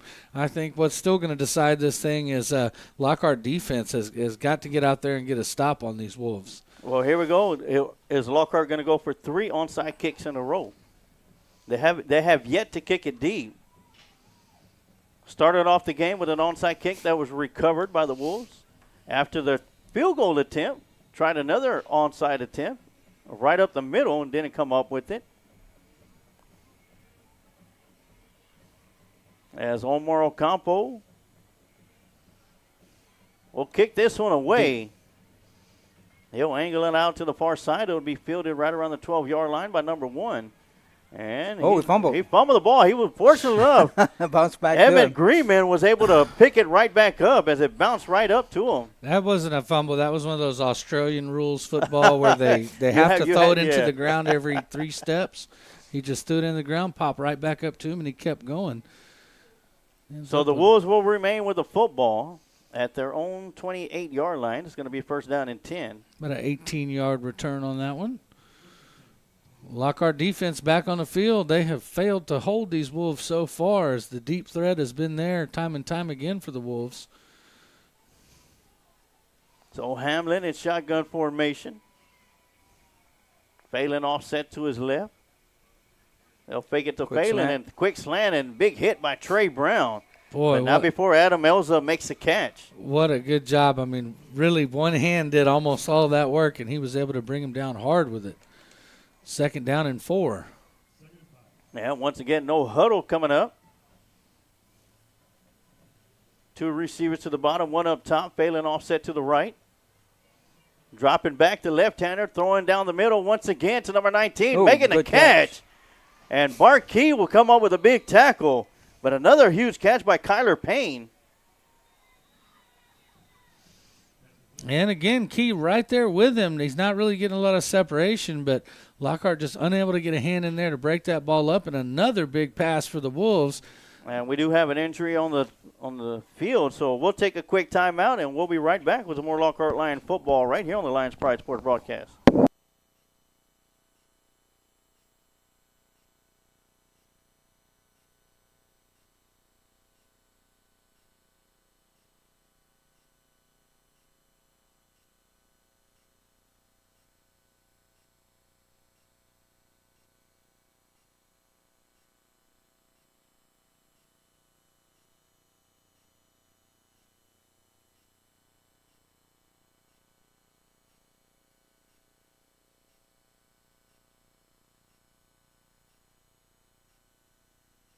And once again, I want to welcome everybody to the Lions Pride Sports broadcast. My name is Emilio Stars Waters, bringing you all the live play-by-play action. TD Tom Dunn with color, and the coach with football analyst for Friday Night Football. And also want to give a big shout-out to our main sponsor, Kent Riddle Properties. Not only is our main sponsor, but Kent Riddle is our QA, sits back at his home studio to make sure that we sound good and look good for all you Lockhart Lion fans. And for tonight, all you Davenport fans that are tuning in, whether it be on Facebook or on our YouTube, I want to welcome you all to the broadcast with first down and 10 coming out of the injury timeout. Quick slant once again, and coming up with the tackle is going to be number 18. Jaden Burnett with his 2nd tackle of the game. And that'll bring up another first down at the 5, so it's going to be first down and go for the Wolves.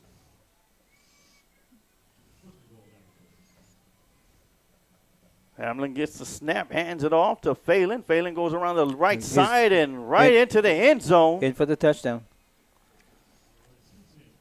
And before the extra point, that'll make the score 20-10. With 5:40 left to go here in the Changing Faces Academy first quarter. As number 27 will be kicking the ball, kicking the extra point. Miles Mendez. Snap is back to hold us down. The kick is up. And it is good. And just like that, it is 21-10. 30 points so far scored. And we still got about 1/3 of the quarter left to go. Well, we better hope defense stiffens up on both sides. We might run out of scoreboard room here. Of course, Lockhart's points of the game came off a 32-yard field goal attempt by Omar Ocampo, which was good. Their second possession, all they needed was one play. 62 yards as My Time Gonzalez raced down the middle of the field into the end zone for the Lockhart Lions' first touchdown of the game. And the sun has gone down and the lights have been turned on here at Lions Field. It is 86 degrees. Almost 20 degrees cooler than the last two starts the Lions have had. Have a shout out here on YouTube. Crystal Christie says, shout out to Joseph Blue Jr. So proud of you. Let's get some hits. Love you. And Lockhart will come back out to receive the kick again. And we'll have Chase Curry here on the near side and Bart Key on the far side. As we have My Time on the far side, one of the up men, and Josue Osorio here on the near side. And once again, kicking the ball away is going to be Miles Mendez, number 27 for the Davenport Wolves, the left footer. They've kicked it deep each time. And they'll do so again. This time it's going to go to Bart Key, and he'll pick it up around his 5-yard line. He'll bring it across. And he won't be able to get it back across the 5 as the Lockhart Lions are going to have to start at their own 3-yard line. Not much there. Well, so that just means a 97-yard run is on deck for Mr. My Time. Or maybe it'll be Dickens. We know he can do it as well with his feet. And that's one thing we haven't seen yet, gentlemen, is Dickens in full action. And we know that this man can play. This guy can play, yeah. Very capable of doing it. Well, and I think tonight just may be the night where we kind of see him start to break back out of that shell and move down the field with his feet a bit. Definitely being senior now. All right, My Time offset to the left side of Dickens. Inside handoff to My Time, and he'll get through the line of scrimmage. And he probably picked up a yard or so. All the way down to the 5, yeah. So that'll bring up second down and 8. And the Wolves have brought the pressure every time Dickens has gone back to pass so far tonight. I wouldn't expect anything different down here on this end of the field as they are showing like they'll bring the blitz. There's a shift on the offensive front. As Frohawk and Gage will be set up on the far side. My Time offset to the left side. And he'll get the handball coming around the near side. Gets through the line of scrimmage and gets close to the first down marker. He'll be shy of about 2 yards. Good pickup there. That was a great pickup. I mean, he really looked like he was just about to break that one. Someone got an arm around his waist. So Lockhart will come out with their 4 wide. We'll see if they stay there. Looks like they will. Nobody in the backfield as Gonzalez comes across. He'll get the handoff on a semi-jet sweep. Penalty flag coming from the backside. Gonzalez did pick up the first down. And that was thrown in the area of holding. So what was a 3rd and short for the Lions will most likely become a 3rd and long.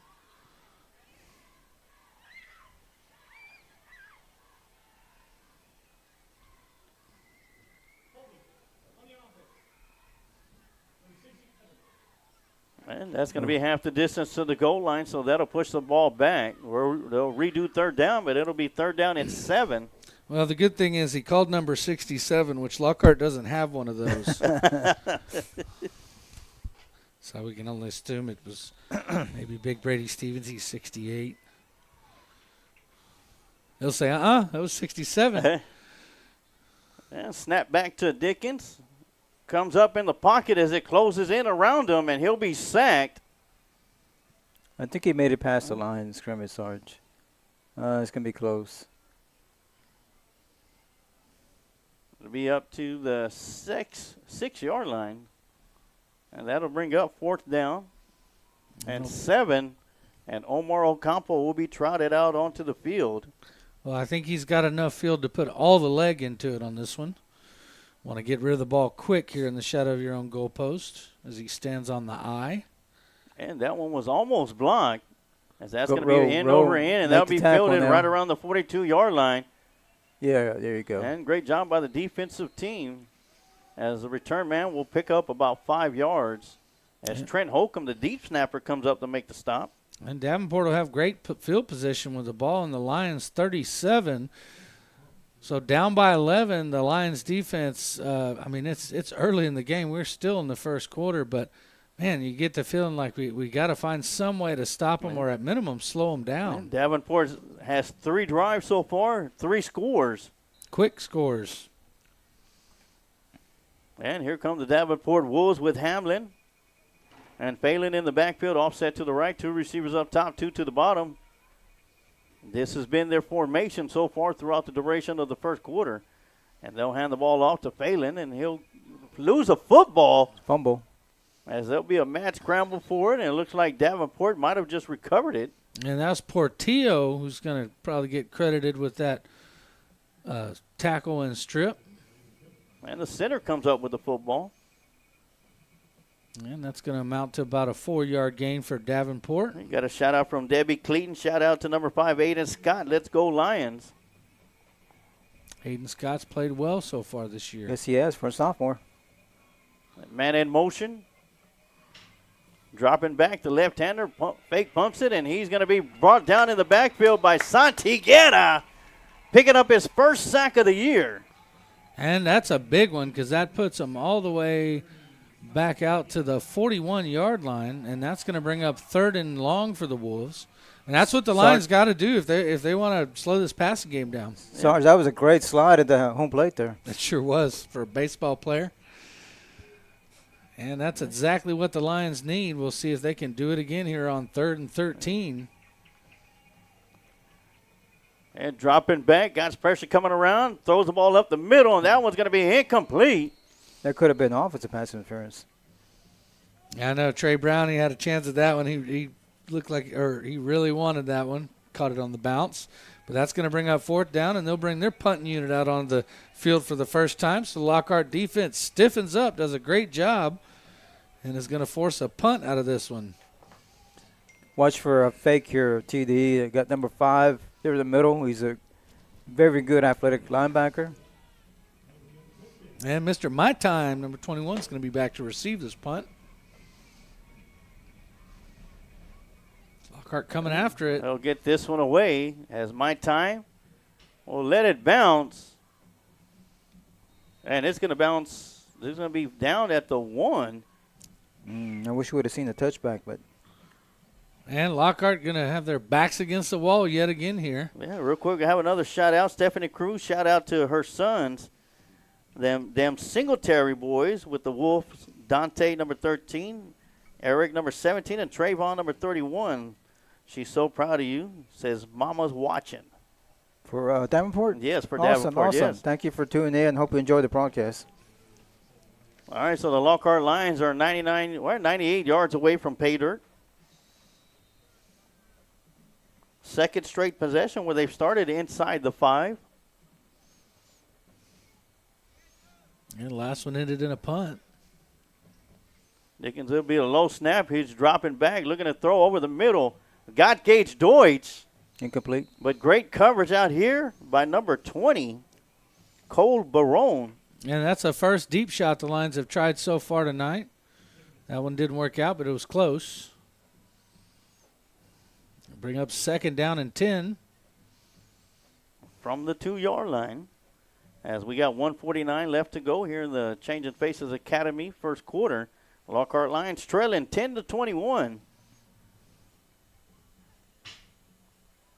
Dropping back once again. Coming up into the pocket. It's going to keep it himself. Takes it around the outside, and he's going to be upended right around the 10-yard line. And Dickens does a great job finding some room and getting a little breathing room and creating a 3rd down and short for his team. It's going to be 3rd and 1. You got to get the first down here. Yeah, get the first down here. Try to go quicker here. So they'll mark the ball down at the 11. 3rd and 1 coming up. And it looks like we're going to have an injury timeout.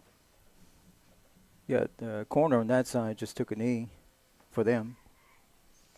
So while he takes time, they take a injury timeout. We'll take a quick timeout as well also, and we'll be right back with more Lockhart Lion football right here on the Lions Pride Sports Broadcast.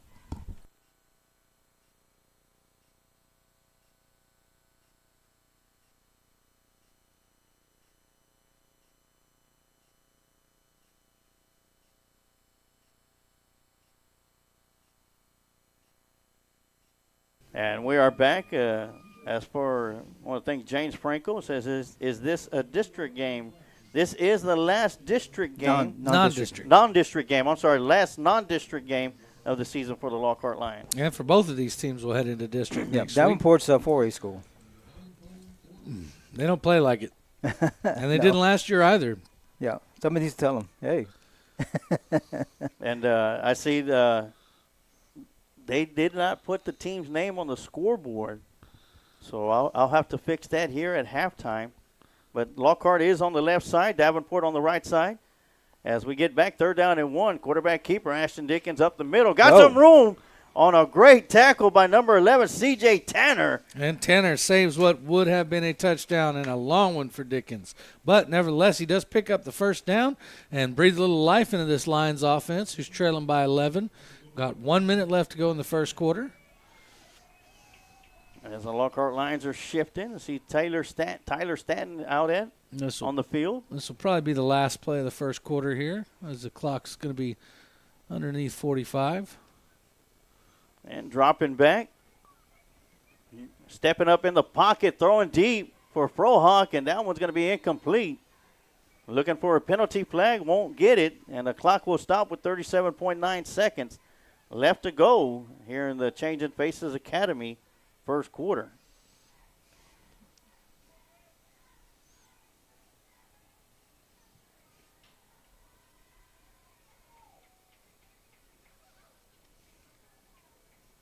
Good throw by the quarterback there. It was on target. Oh. Offside. Penalty flags all over the place. Officials doing a good job blowing the play dead. Yep, because there was some contact there. So they came in the neutral zone, and Big Brady Stevens reacted. So I'll give the Lions another 5 yards.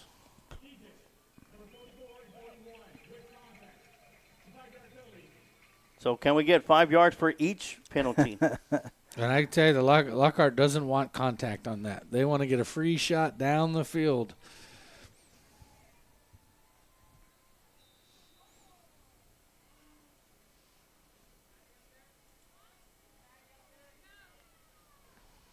Here we go. 2nd and 5. Ball at the 25. That'll be my time going around the left side. Got some room to run out there. More patience. Gets out to the 40-yard line before it's finally going to be tripped up. As he'll be marked down at the 41-yard line. And he shows patience as he follows the block. The sophomore Dylan Ovalle out there in the flat. Great job there, kind of waiting on his blocker, letting him catch up, and then using him to his advantage. 15-yard run, 16-yard run. And they'll probably let the clock wind down. It won't be far to flip the field. So while they'll take the timeout, we'll take a quick timeout, and we'll come right back with your Shields AC and Heating second quarter right here on the Lions Pride Sports Broadcast.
All right, and we're back as TD take over while I work on this these helmets, making sure that we get this set up.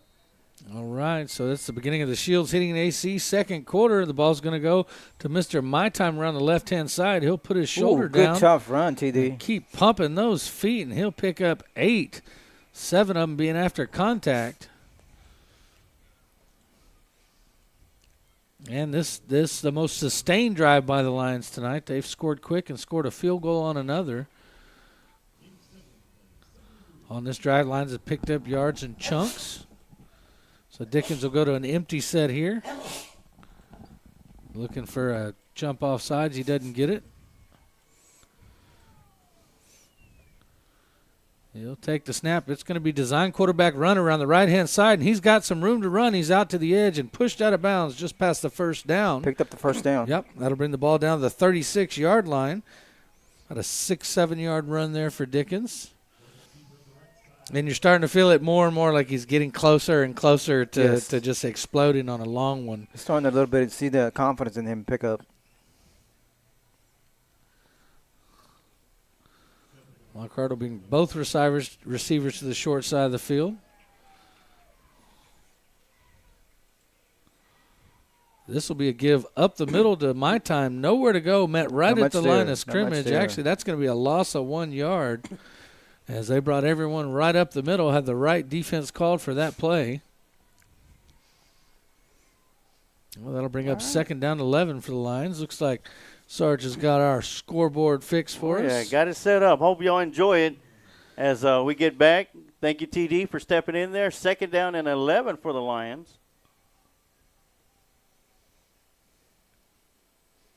I did not realize they would have the names on there last year, but usually it's home and away at least. And fake the handoff to My Time as Dickens goes around the right side, crosses the line of scrimmage and gets it out at let's see where they're going to mark him out at the 42-yard line. And that's going to bring up third down and about 6. And I just want to say I feel for all you folks out there. I know a lot of people in Lockhart have been having trouble with their cell phone service today, and I'm hearing from some of you guys that it goes off, it comes back on, but we appreciate you sticking with us while you can. Well, it's been a trying couple days. So 3rd and 6 coming up. Dickens gets a snap. There's going to be offsides on the defense, so they'll go for this one deep down the near far sideline. But off the fingertips. And that one was intended to Gage Deutsch. And that's what we like to see on that offsides is take that free play. That's going to be offsides on the defense, so that'll bring it down to like 3rd and 1, 3rd and 2. I tell you what, TD, we complimented Ashton. He does a fantastic job of drawing the defense offsides. And then taking advantage of it when he does. He knows right where he's going with it. Yeah, changing the snap count as well as changing the cadence. So that'll be 3rd and 1. That changes your playbook, doesn't it, Coach? Yes, it does. So we're going to have 2 receivers to the bottom, 2 up top, or 1 up top, and a penalty flag, and that's going to be false start on the line, so that's going to move them back. And the second 3rd down and 6. Second time that's second happened. time tonight. One offsides going both ways. And he calls that one on Caleb Alvarado, sophomore in there.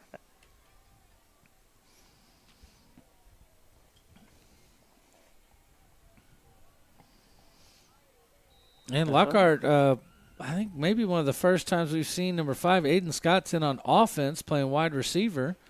With the number of injuries we have, TD, we're going to see a lot of new faces out there on offense. So 3rd and 6 coming up. Hands the ball off to My Time, and he'll get back to the line of scrimmage and set up a 4th down. Yeah, it's going to bring up 4th and 6 now.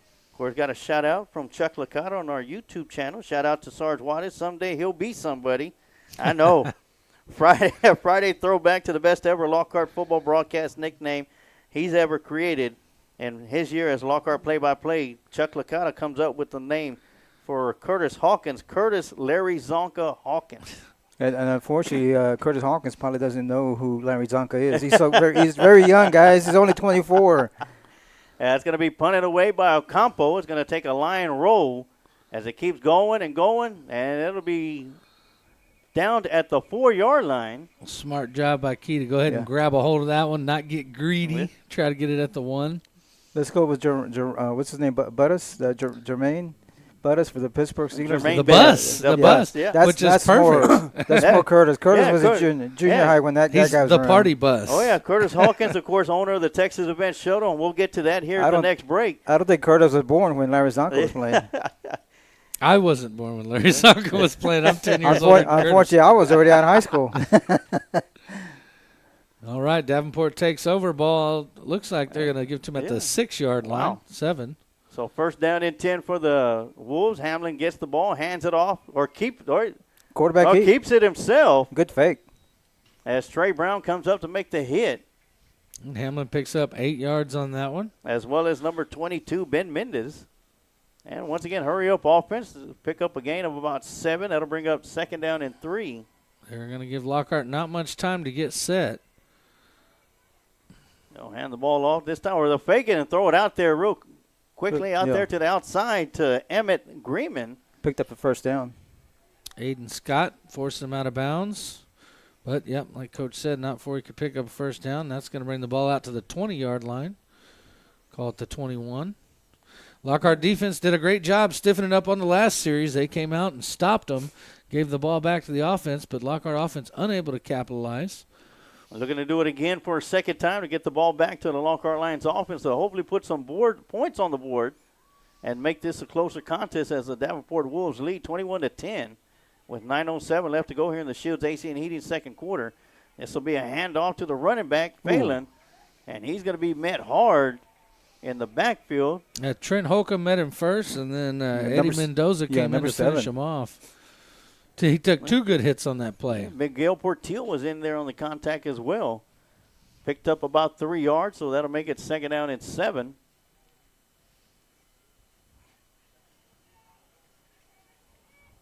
One receiver up top, 2 to the bottom. Hamlin gets a snap. The left-hander drops back, steps up in the pocket, got pressure coming around. Throws the ball away, I think he just threw that away. Incomplete. Yeah, he just threw that away. Yeah, Joseph Blue was in the backfield in a hurry. Yeah, he's been close several times, breathing down his neck. That's going to bring up third down and 6. Yeah, big third down here. Yeah, Edward Mendoza to lead the way, and Joseph Blue coming in to make contact on the quarterback. And good coverage on that play down the field as he didn't have anywhere to go with it. Had to just throw that one away. That'll stop the clock with 8:29 left to go here in the second quarter.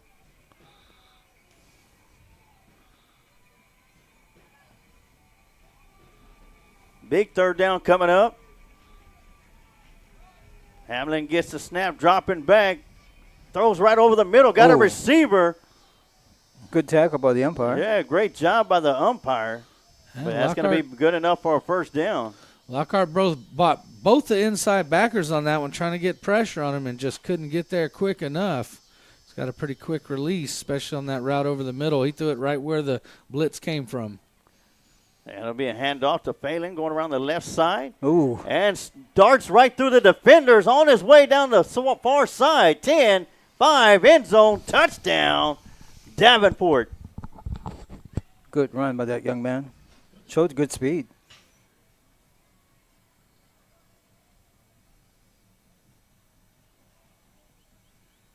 So that'll make the score Davenport 27 as we await the extra point try. Lockhart Lions 10. And the left footer coming in, Miles Mendez. Looking to boot this one through the upright. Snap is back, hold it down, the kick is up. And it is good. And just like that, Davenport extends the lead to 18, 28-10 over the Lockhart Lions. We're going to take a quick timeout. And we'll be right back with more Lockhart Lion football right here on the Lions Pride Sports broadcast.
All right, the Davenport Wolves.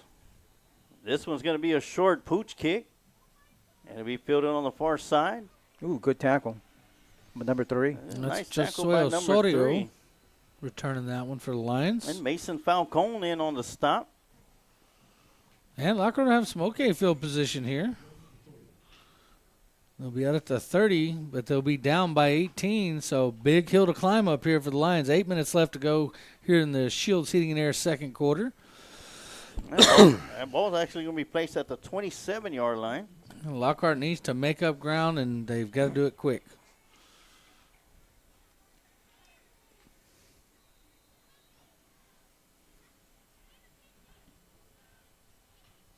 All right, first down and 10, 8:02 left to go. Ashton Dickens will get the snap, rolls around to his left side, cuts it back up the middle, got some room to run. Up the middle to passes midfield. 30, 20, 10, end zone, touchdown, running out of his tape. Great job there by Ashton Dickens, faking the pitch on the option and keeping him himself and finding a seam and then just outrunning everybody to the end zone. 73 yards to pay dirt for Ashton Dickens. And we said it, Sarge, he was getting closer and closer to popping off. You knew it was coming, and he did it. Great run, great run. Well, and it's such a huge thing to cut it down and try to keep this thing within reach, as it'll now be a 2-possession game, pinning the extra point. As the right footer will come out, Omar Ocampo. Gage Deutsch with the hold. The snap is back. The hold is down. The kick is up, and that one is good. And that'll make the score. 28-17. Davenport still with the lead. And right now, let's talk about what we have with Texas Event Shuttle and one Larry Zonka, Curtis Hawkins, former Lockhart Line great. Jerome Bettis. There you go. Thanks to Texas Event Shuttle and Lions Pride Sports Broadcast, 5 Lucky Lion fans and their 2 guests will win tickets and a ride-in style on a Texas Event Shuttle bus to the Lockhart Lions final road game of the year versus Piper Warriors on October 27th. And Texas Event Shuttle is owned by one Curtis Hawkins that we talked about, and we have already selected 2 Lucky Lions winners and their 2 guests each, as Sylvia Martinez and Deborah Ortiz are our first 2 Lucky Lion winners. We're going to select our 3rd one this Sunday during the Lions Roar podcast. And the way to get your name into that drawing is all you got to do is in the comments section on YouTube or on Facebook, type in the words Right Along 3, and your name will be automatically entered into that drawing. And once again, that'll be taking place this Sunday afternoon on the Lions Roar podcast. And that's going to be great because your ticket's not only going to be paid for, Coach, yes, sir, at TD, but you're going to get served some food. You're going to get to eat on the way up there.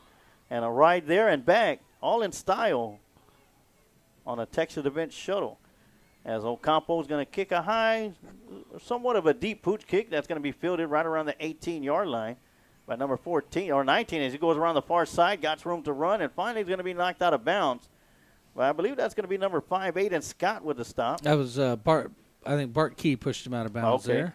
So great job by Key. When they get on that far side of the field, we all have to really squint up here to figure out numbers. You notice I brought my glasses today. You're in trouble. I can see. All right, Lockhart defense with another shot to try to stop these Wolves. That was 7:41 left to go in the Shields AC and Heating second quarter. Needing to come up with a big stop to get the ball back. First down and 10 at the 45-yard line in Wolf territory. And they've scored 4 times and punted once. Lockhart looking to improve those numbers. Hamlin will get the snap, fakes the handoff, quick throw screen. out here. Wide receiver screen to number 6, and great job by Trey Brown to chase him down from behind and come up with a tackle. Touchdown saving tackle, if you ask me. But that's going to be enough to get across midfield, down to the 45, out to the 43, where it's going to be a 1st and 10 for the Wolves. Solid open field tackle there.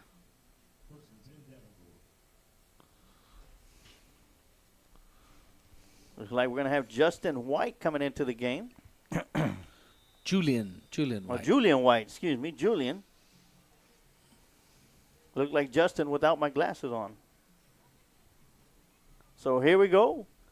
First down and 10. The ball's at the 43-yard line in line territory.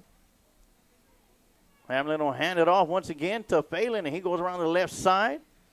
And he's going to be brought down by Julian White. Yeah, coming right into the game, making a play. And not before they were able to pick up 8.5 yards. That'll bring up second down and a long one. 2 receivers up top, 2 to the bottom. Hamlin drops back, looking over his right side, steps up in the pocket. Ooh, Great job by the receiver to come back to the quarterback and create some space. That's going to be Emmett Greenman with the reception. And Lockhart continues to get pressure on the quarterback, but he shows poise as he finds his open receiver, able to go enough time to go through all of his progressions there. Good experienced quarterback knows where all his receivers are. So that's going to bring up first down and 10. Ball at the 30-yard lines. Wolves threatening. Lockhart crowd getting behind the defense here. Inside handoff coming around the near side. That's going to be Phelan. Got room to run. Steps out of bounds right around the 15. Great play call. There's TD.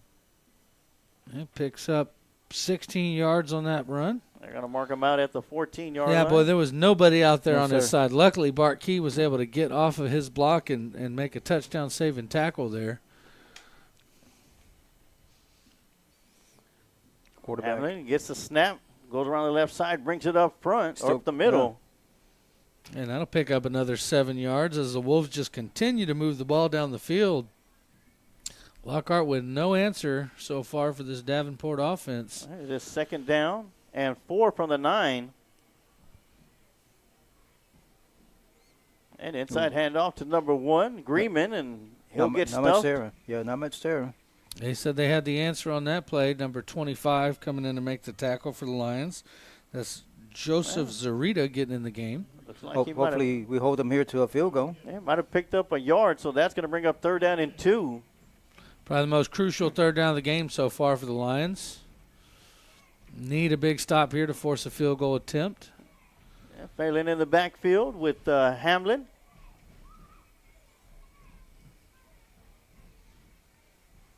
Taking a long time.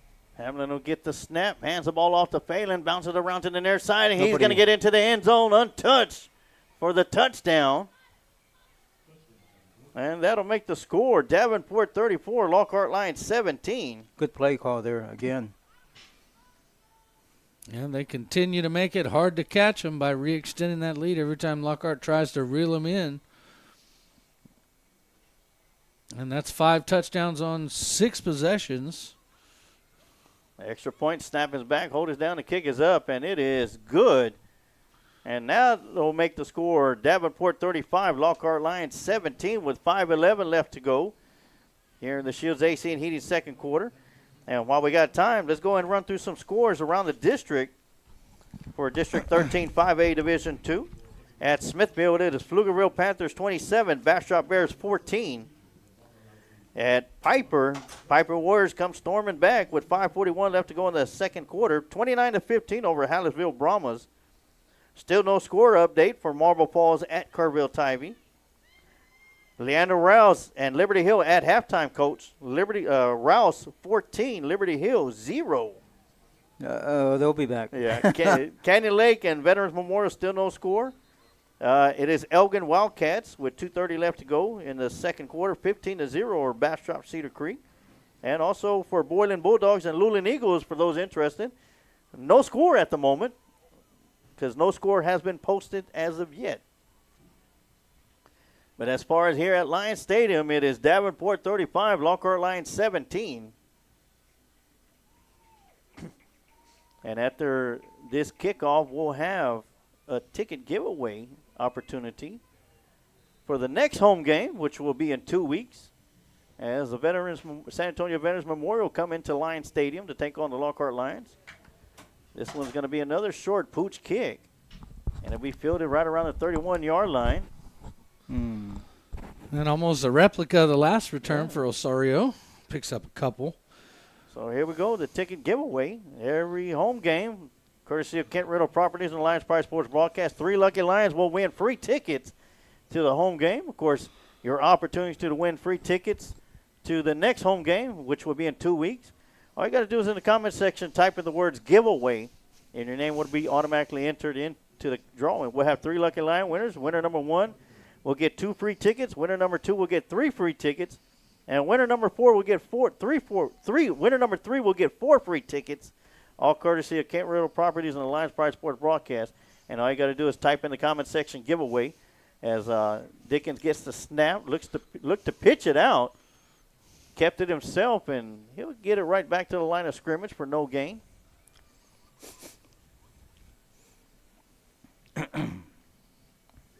Brings up second down. 2nd and 10 for the Lions. Lockhart needing to put some points on the board. And Dickens did on the last drive do it with his feet on the option. Looks to try to draw him off, but can't get the jump. They'll change the play call. And Dickens will get the ball, hand it off to My Time, and he'll bull his way right back to the line of scrimmage for no gain. Or he'll pick up a yard. Davenport doing an excellent job on the front line, giving up those 2 big runs, though. But other than that, they've been doing a great job on the front line. So it's going to bring up 3rd down and 9 for Lockhart. And a crucial 3rd down for the offense here. Needing to pick up a big first down to keep this drive going as Dickens drops back. Throws over the middle. Got Gage Deutsch at the 50. And Deutsch is going to lose the football. Oh, we got it back. It looked like Lockhart might have gotten it back. Great job by Aiden Scott to be on the spot. Well, I'll tell you what, he's used to being on defense. He said, I got you, Gage. I'll jump on this ball. He's used to looking for it. Hey, great catch and run by Deutsch. And I mean, a really good strip by the Wolf player there to chop that arm. But even great job by Aiden Scott to be there on the spot. 1st down and 10 for Lockhart at the 35-yard line. Good job, Scott. Beat me up, Scotty. Let's go. My Time moves over here towards the near side, dropping back. Ashton Dickens looking to throw over the middle once again to Jordan Frohock, who misses the in and out of his hands. He was all by himself. And you don't got to tell him because he is telling himself on that one. That was 6 points for the Lions. Either Deutsch or him probably could have caught that ball as the defensive backs were a bit lost. Lockhart lined up in a very different formation where they had them bunched in tight, split the running back out wide. Looked like Davenport was kind of catching up to what was going on there. First thing I would have told him, take those gloves off. So that's going to bring up 2nd down and 10 at the 35. Almost got him to jump. Mm-hmm. They're getting used to the hard count now. He'll change it up later. Dickens gets the snap, rolls around to his right side, looking to pitch it, keeps it, goes around the edge, sidesteps the defender before he's finally going to be knocked out of bounds, but not before he picks up a big 1st down out to the 21-yard line. Sidestepping a defender or 2 on that one. And they've got a score update at Kerrville. Marble Falls 0, Kerrville Tivy 14 at halftime. Ooh. And beginning of the 2nd quarter is Boylan Bulldogs 7, Luling Eagles 0. Ooh. And that's at Luling High School. So kind of a bunch formation for the Lions as Dickens drops back, rolls to his left. He's going to keep it, got room to run. Stiffs arm a defender. Nice job by the defender out there to make the tackle on Dickens, which isn't very easy. I tell you what, TD, I don't know if you saw it, but we had a good hold by our right tackle on that other side that luckily for us was not called. Well, I was looking for Dickens to hurdle him like he did a man last year. We've seen him do it. So that's going to bring up 2nd down and 1. And great job by C.J. Tanner to come up with an open field tackle on Dickens. It's not easy to do. No, 1-on-1, it's very difficult. 2-on-1, possible. But great job by C.J. Tanner. 2nd down and 1 for the Lions. That's going to be an inside handoff to Gonzalez. My Time, and he's going to pick up the 1st down. They'll mark him down with forward progress at the 10. He'll get 3 yards on that carry and give his team an all-important 1st down. It'll be 1st down and goal from the 10-yard line. And put the yardsticks down. All we need is a down marker. Oh, maybe not just outside the 10, maybe. Let's see. Looks like they're trying to set up the chains. The referee, like, knock it down. Put it down. We don't need it. So 1st down and go from the 10 with 2:05 left to go here in the Shields AC and Heating 2nd quarter. Design run. Yeah, design going around the right side. Dickens cuts it up, and he's in. going to bull his way into the end zone for another Lockhart Lion touchdown. Dickens said he's going to take this team, put him on his back, and carry him all the way down the field. Second touchdown for Dickens of the night. And pending the extra point, it'll go back to an 11-point game. It's been an 11-point game 3 times, Coach. Yes. And they extend the lead. We reel it back and forth. What has Lockhart got to do to get back in this thing and whittle that 11 down to a 0-point lead? Looking at the replay, boy, he ran over some people. Snap is back to hold us down. The kick is good. And that'll make the score. Lockhart Lions, or Davenport Wolves 35, Lockhart Lions 24. I don't know what the over-under was on this game, but we're just about 60 already. Pretty darn close to it. So right now we're going to take a quick timeout, and we'll be right back with some more Lockhart Lions football right here on the Lions Pride Sports broadcast.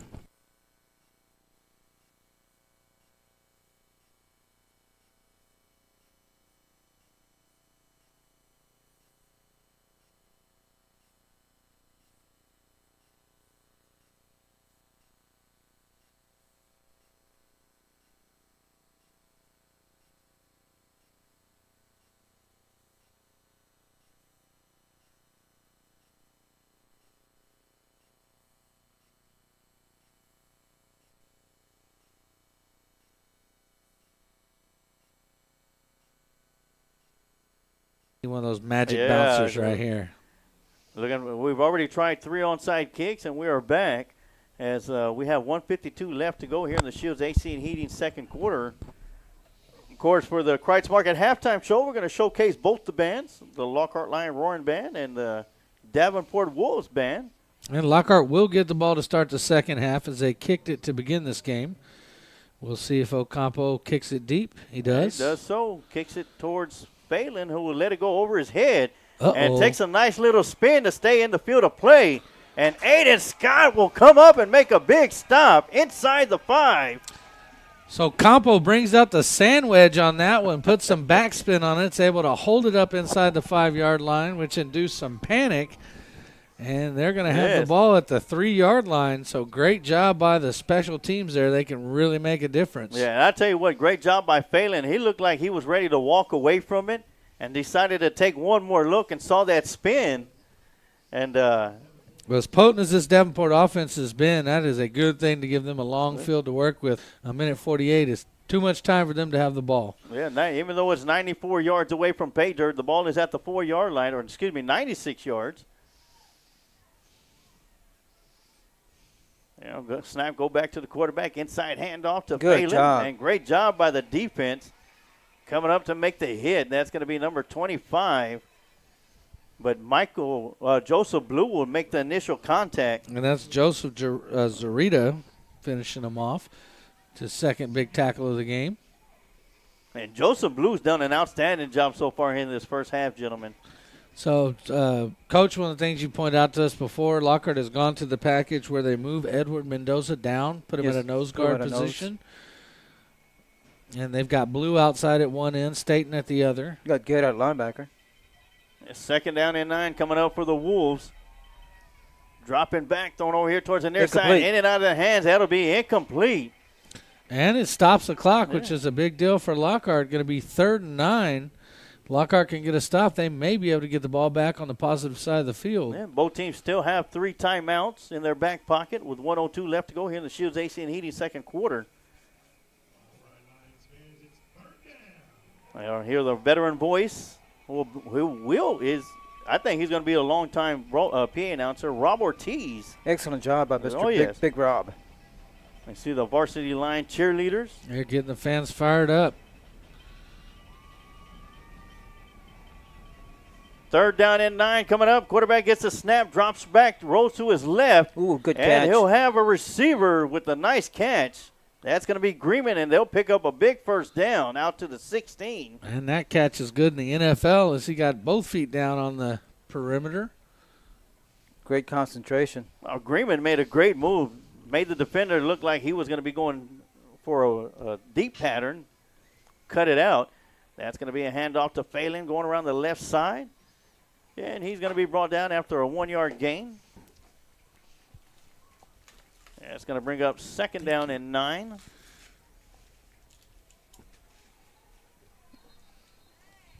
And a timeout is going to be called by the Lockhart with 35.4 seconds left to go.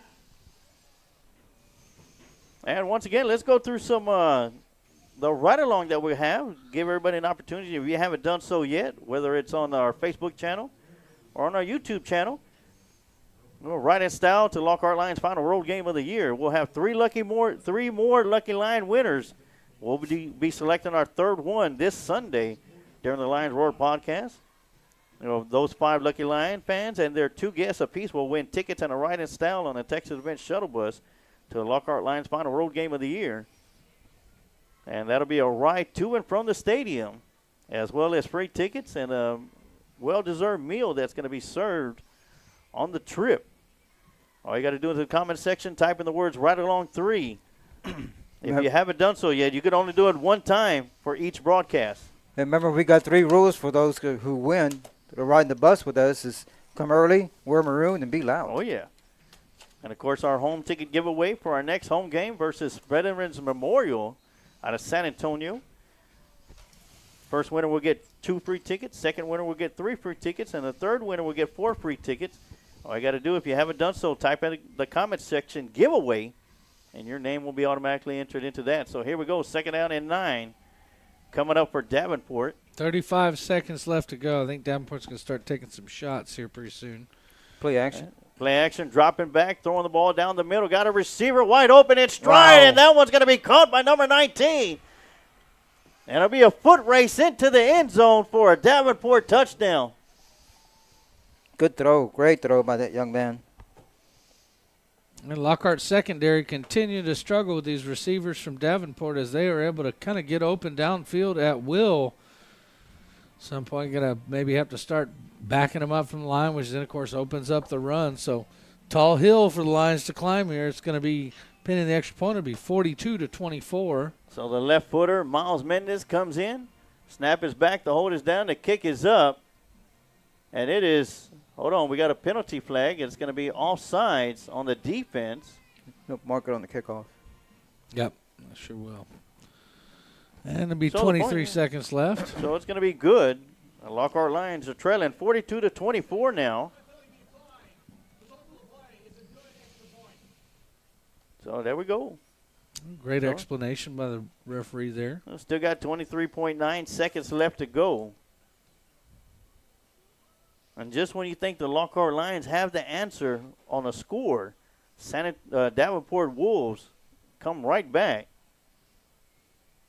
and put the ball back in the end zone to extend their lead back up to 18. Yeah, Lockhart Lions do have an opportunity to put some points on the board before halftime. As TD mentioned, they do get the second half kickoff.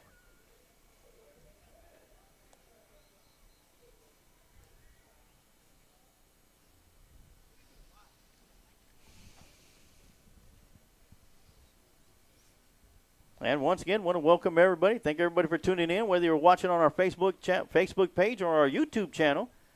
Whether you're a Lockhart Lion fan or Davenport Wolf fan, want to welcome y'all. Hope you're enjoying the broadcast. I know if you're a Wolf fan, you're enjoying the game a little bit more. But we still got another half of football to play as the left footer will be taking a short step up to the football to kick it. It's going to be a high pooch kick. It'll be fielded by My Time right around the 24-yard line. He'll break through an arm tackle and move up forward, crossing the 30. And they'll give him forward progress out to, looks like the 34-yard line. And we'll see if Lockhart looks to maybe get a play or two out on the perimeter and then maybe get on the positive side of the field and see if they can take a shot or two to the end zone. It'll be marked down at the 33-yard line. What do you think, Coach? You got to go for some points here, right? Yes, Got to at least try. Can't go into the half down by this much. Go into your 2-minute drill. Or in this case, your 18-second drill. So here we go. One receiver up top, one to the bottom.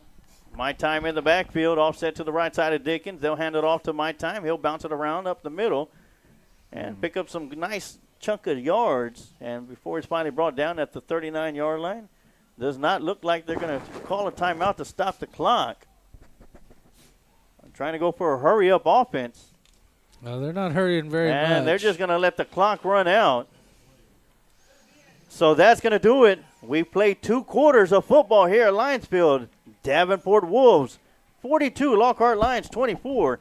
We're going to take a commercial break, and we'll be right back with your Kreitz Market halftime show right here on the Lions Pride Sports Broadcast.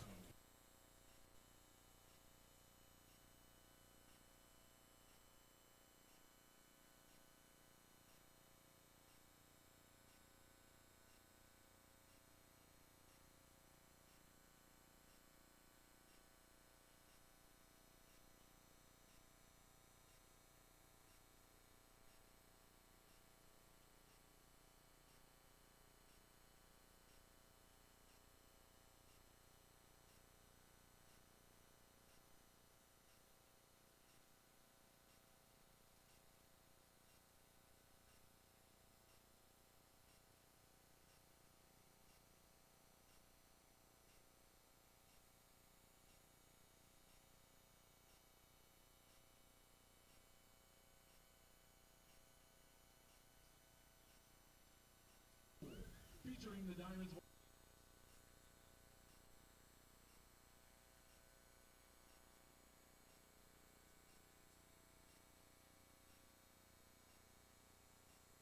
The Diamonds are under the direction of Sarah Gentry and Christina Weinman.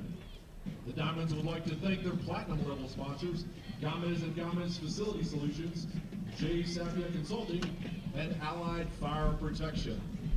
Their diamond level sponsor, W4 Construction, and their center stage level sponsor, Merlot Mattress.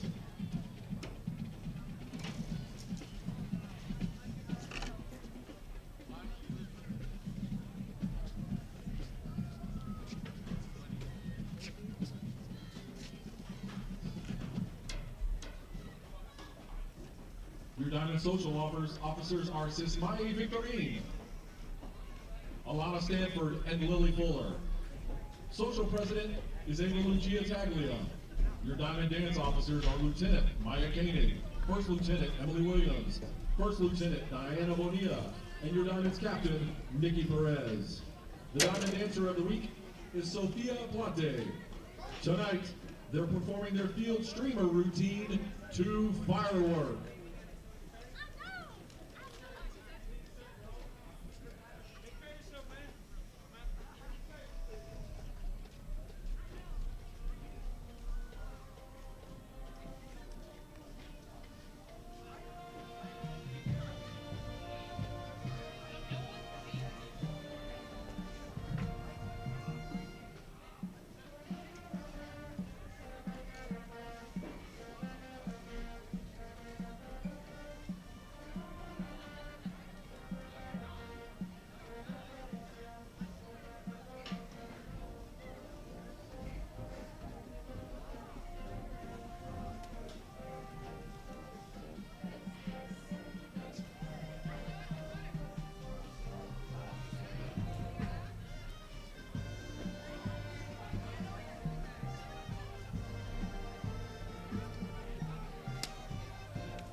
The Wolf Band was a UIL State Marching Band finalist in 2023, finishing 7th in the state of Texas.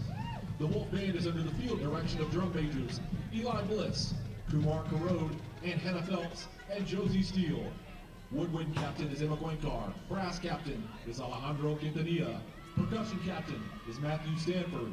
Front ensemble captain is Piper Haynes. And color guard captain is Morgan Lavage. Now for our members of the week. The section of the week is the trumpet section. The freshman band members of the week are Sadie Hernandez and Drew Dennett.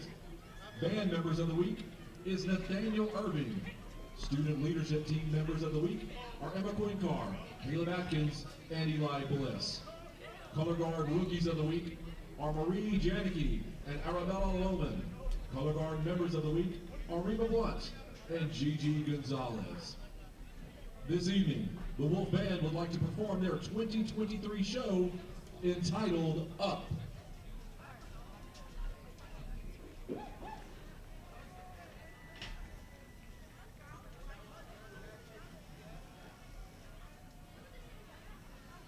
Now presenting the Wolf Band's 2023 show entitled Up.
like to thank our symphonic level sponsors, Bags by Awesome Granny and PayFab. We also want to thank our concert level sponsors, GBTC Foundation, Let's Get Pickled and Shop, Heights Dermatology, and Frank Landon Painting and Cleaning. Thank you for your generous support of the Wolf Band.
Please welcome to the field the 2023-2024 Lockhart High School Lionettes.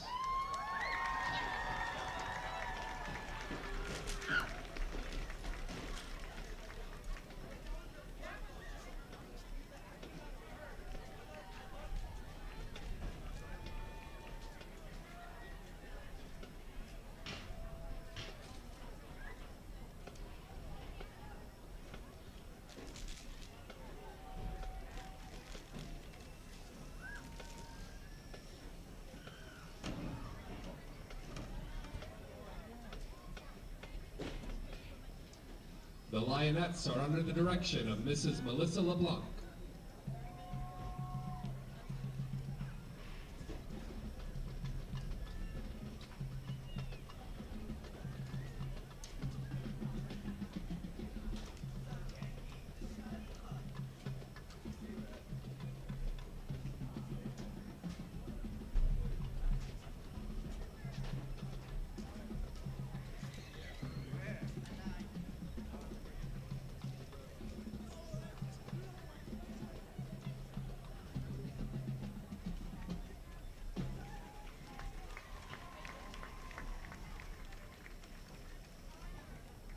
The Lionettes are led onto the field by Captain Kaylin Gannon, Co-Captain Alina Gracie Flores, Junior Lieutenant Emma Capello, Junior Lieutenant Rihanna Van Buren, Head Social Officer Julissa Ramirez, Social Officer Brielle Jennick Willingham, Social Officer Mia Metzler, Social Officer B. Torres Puente.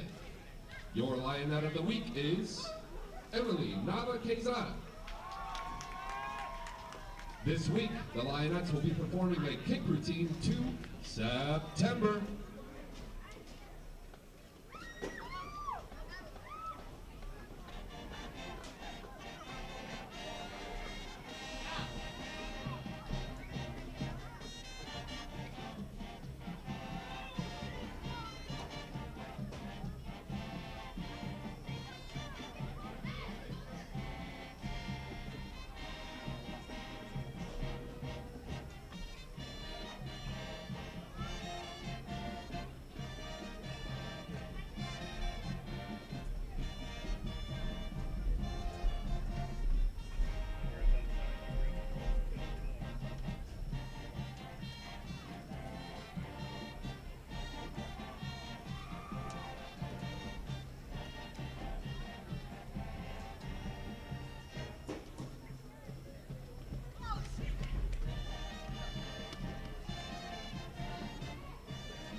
Ladies and gentlemen, now entering the field, the Lockhart High School Roaring Lion Band and Color Guard. The band is under the direction of Mr. James Crowley, Mr. Joseph Gannon, and Mr. Jared Autry. The Color Guard director is Mr. Sergio Rodriguez. The freshman of the week is Alex Rodriguez. The member of the week is Trent Hagan. The section of the week is the Trumpets. Congratulations to these talented Lions being locked on excellence. Tonight, the band is proud to present their 2023 competition show, Upside Down, Part 1, 2, and 3. Soloists are Moses Rodriguez, alto saxophone, Ramiro Hernandez, flute, and Brody Hagan, clarinet. Musical arrangements by Jeff Chambers, drill design by Tyler Jones.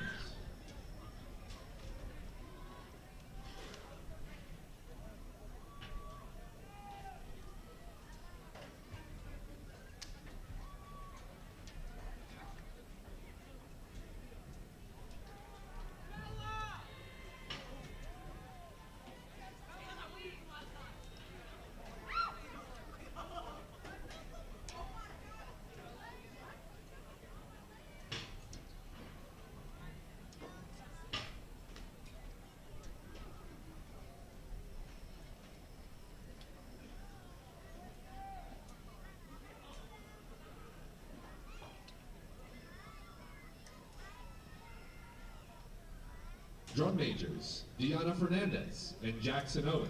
Is the band ready?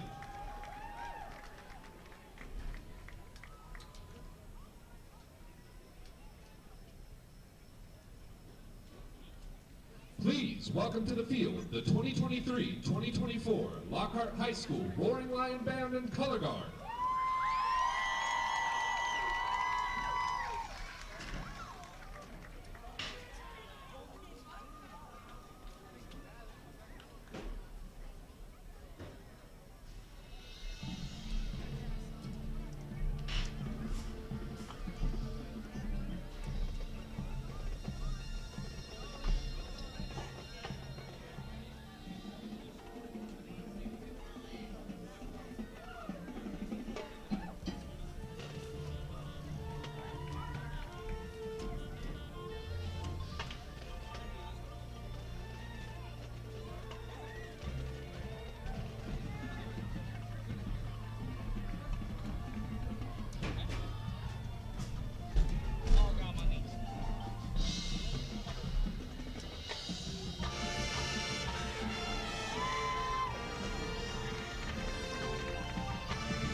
The band would like to thank LISD Superintendent Mark Estrada, Deputy Superintendent Dr. Stephanie Camarillo, LHS Principal Cynthia Vasquez, and the RLB Boosters for their endless support.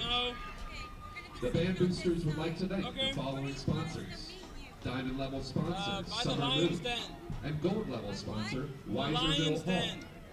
Thank you to all our band parent volunteers that have taken time out of their busy schedules to help get the band ready for tonight's halftime performance and marching season. Please give one more round of applause to the Lockhart High School Roaring Lion Band, Color Guard, and Lionettes.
All right, we are back for the second half as both teams has made their way out to the field.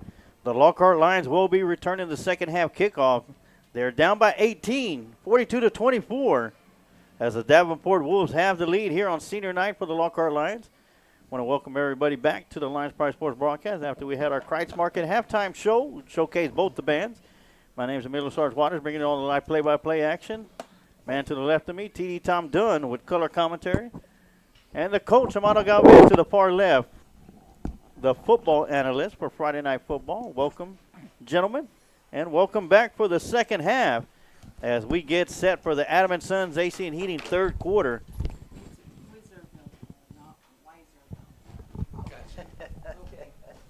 Thank you. Sorry about that. Okay. I got you. Thank you, ma'am. Sorry about that. Got that?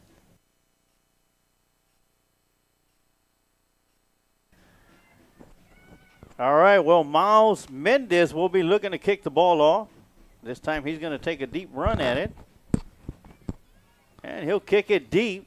And it'll be fielded on the far side. Looks like that's going to be Bart Key with it. He'll bring it upfield. And he'll be brought down at the 15-yard line where the Lions are going to have the ball. First down and 10 to start the second half. Official stats for the first quarter. For the first half, got 10 carries for 136 yards and 2 TDs for Ashton Dickens. And My Time Gonzalez, 6 carries for 72 yards and a TD. And I'll get the passing stats here once we get another break.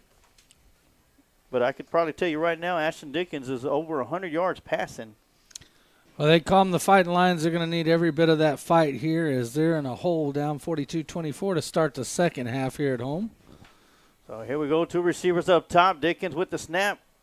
Rolls around to his left side. And he'll be dropped for a 2-yard loss. And great penetration there by the Wolves, getting in the backfield and getting a hold of Ashton before he can get going. TD, we got to put some points on the board this drive to stay in the ball game. Well, the big second out and 12 coming up.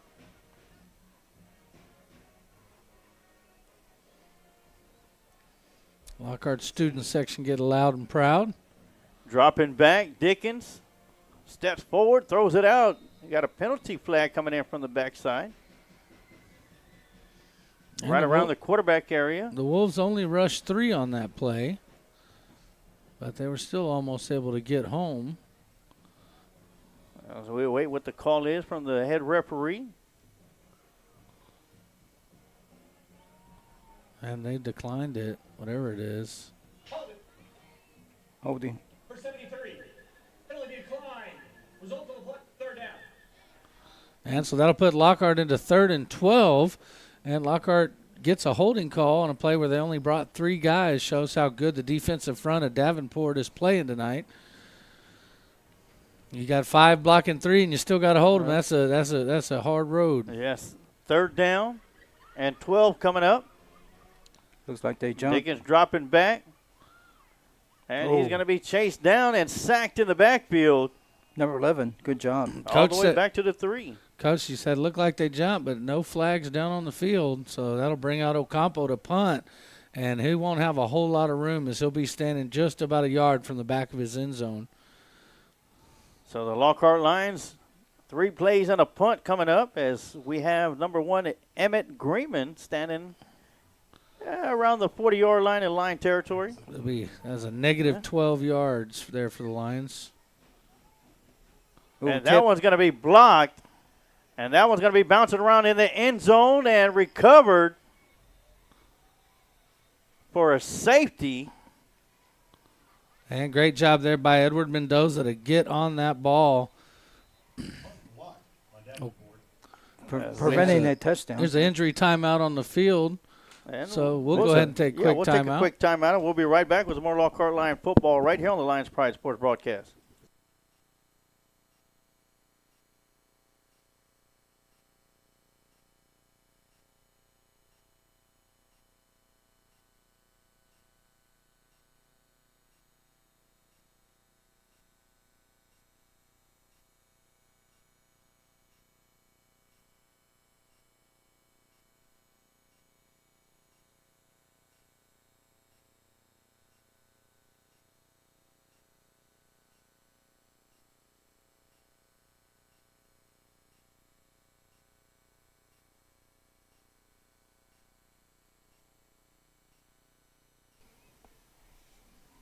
All right, Lockhart Lions going to have to kick the ball away from the 20 after the safety,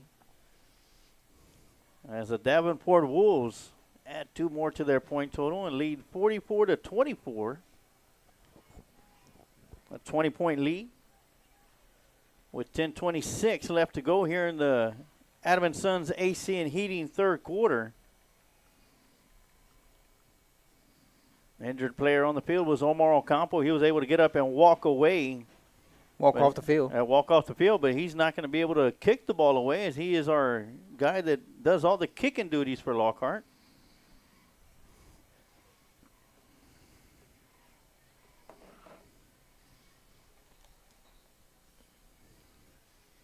And so Lockhart will come out to kick from their own 20. It might be Ashton Dickens. Yeah, I was about to say, he's out there.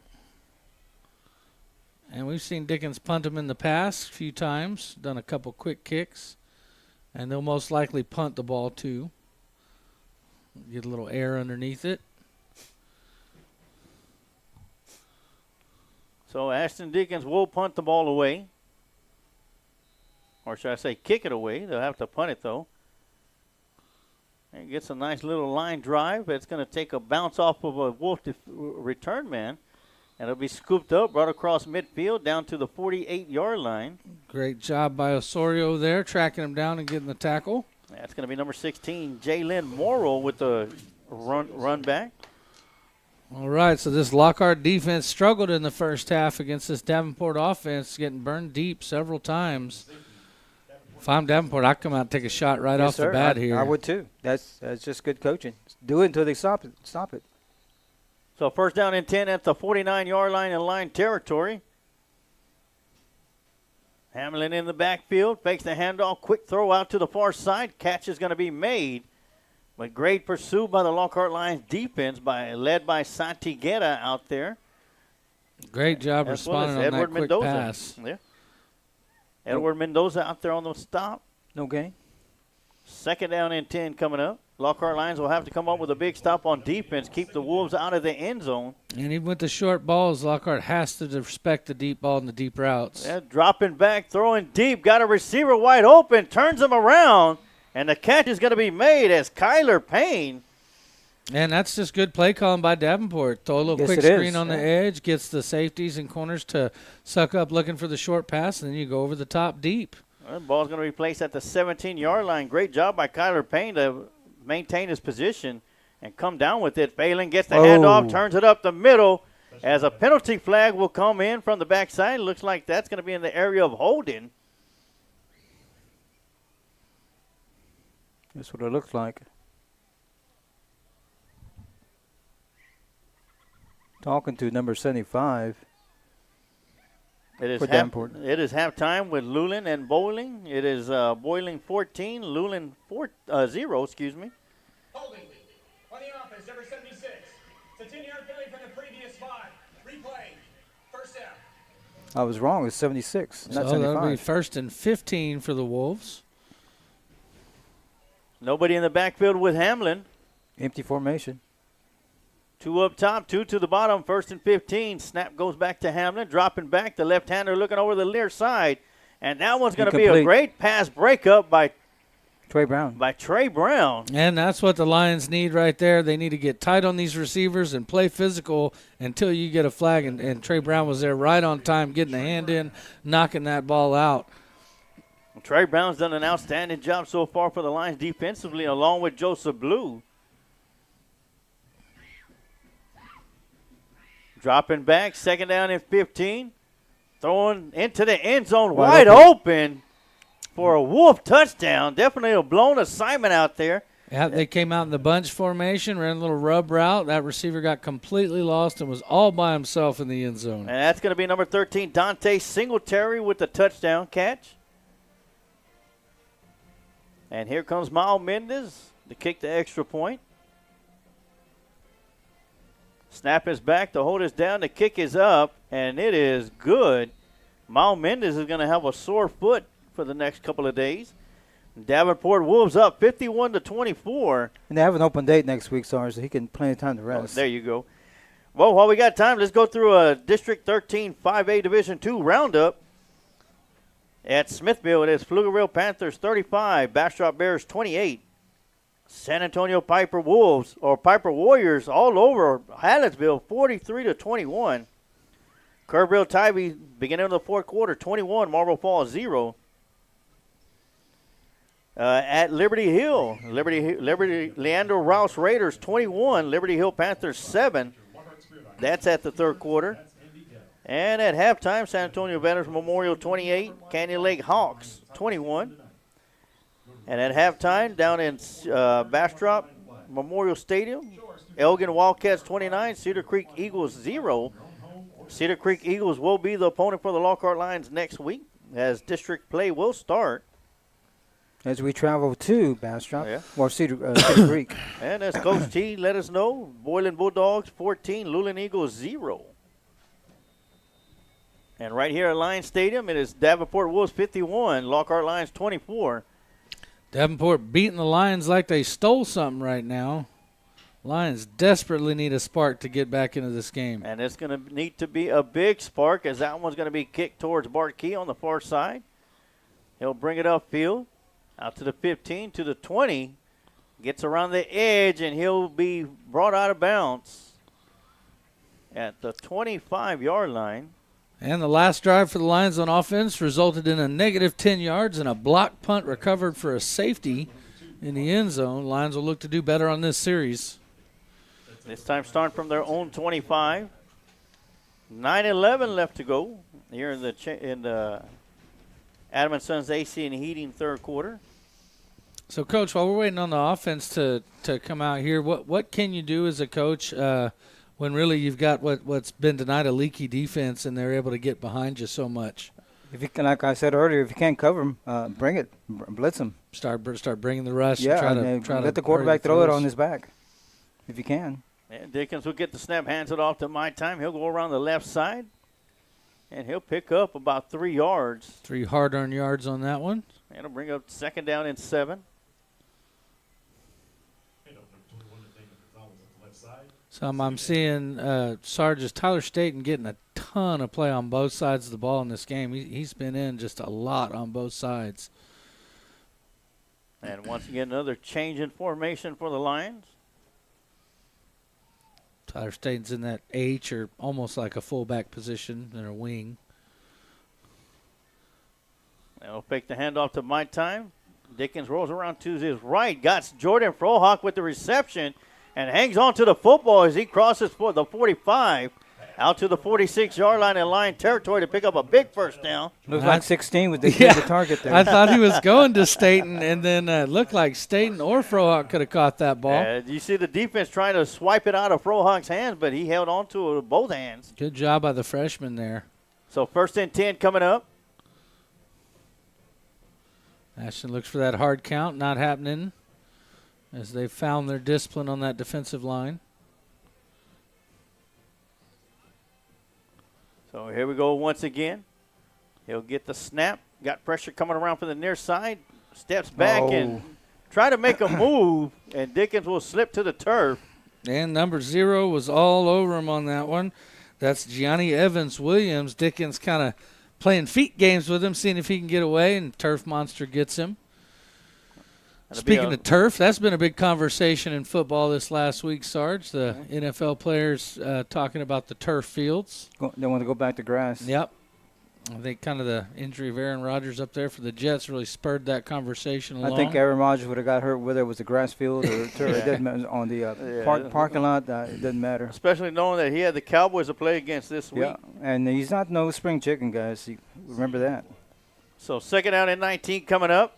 And a penalty flag is probably going to be false start on the Lions. That's going to be called on somebody, but it's the center that owns that one, as everybody else went, and the center hadn't snapped the ball yet. It's not making it any easier for the Lockhart Lions offense right now, as they are looking at 2nd down and 23. And so it's not bad enough that Davenport is scoring at will. Lockhart pulling out the proverbial pistol and shooting himself in the foot with penalties. Make it 2nd down and 26. And I imagine they're going to look to try to pick this up in a couple plays, maybe get something out by the boundary.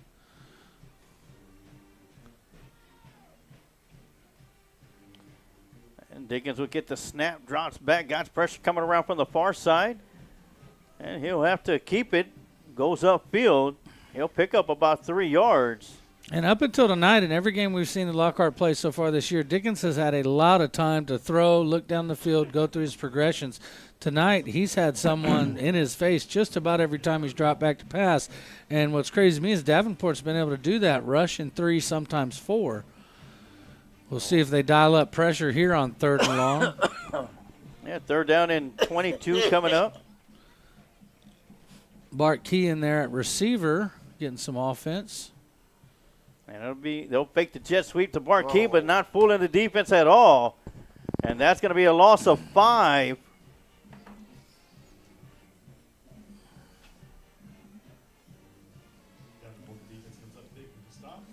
And Ocampo's doing just fine. He's back out there to punt the ball for the Lions. Last one was blocked. He didn't have it about 7 or 8 yards. This one he'll have a little bit more room. So Lockhart will have to punt the ball away once again with 5:44 left to go in the Adams Sons AC and Heating 3rd quarter. It'll be Emmett Greenman back deep to return the ball for the Wolves. And Ocampo will get this one away. Line drive. That'll take a hop, and Greenman will catch it on the hop at the 40-yard line. He'll bring it upfield, coming around the near side. And then he'll be chased out of bounds at the 44-yard line, where the Davenport Wolves are going to have excellent field position. Good to see Ocampo back out there kicking. Yep. Yeah, too short of a field to give back to this Davenport Wolves team that has scored in all drives except for one tonight. They've even scored on one of our drives. It was a fumble to start the second half on a block punt. So Hamlin comes out onto the field. 5:27 left to go. Got 3 receivers up top, 1 to the bottom. Phelan in the backfield with them. And he'll fake it to Phelan. Rolls around to his right side. Got pressure coming around the edge from number 14, and he'll be chased out of bounds by Portillo. Great play fake on that one by the quarterback, as he had defense, cameras, most of us in the booth fooled before we saw the quarterback had the ball out on the perimeter. But great job of the backside of the defense staying at home, able to stretch that play out to the sideline and limit it for no gain. Let's get a look at the Lockhart drum majors and student section there. Lockhart Lion Band. Yeah, the band playing right in front of the student section, getting them fired up. 2nd and 10. They'll give the ball to the running back. Goes over the right side. He'll pick up about a yard. That's Trent Holcomb getting in there on defense. Holcomb hadn't played a ton of defense tonight. He's been in on every offensive snap. That's Mason Falcone with the carry. Good for 1 yard. 3rd down and 9 coming up. And talking about big plays, gentlemen, this is going to be one right here as the Lockhart Lions need to come up with a big stop. And it'll be 3rd and 9. Got to get the ball back. That's a good play to dial up the pressure. And they do. They bring everybody. Hamlin drops back, throws it out there, and that's going to be incomplete to Greeman. And that's going to bring up a big 4th down and 9. The pressure there made him get rid of the ball a little bit quicker. And the Davenport Wolves will be punting the ball away. And they have pinned Lockhart inside the 5-yard line 2 times before punting from this distance. Let's see my time going back to return the punt. Maybe he'll get a chance to bring this one out a little bit and give Lockhart some breathing room to start. Maybe he'll return it for a touchdown. I sure hope so. Need a spark here.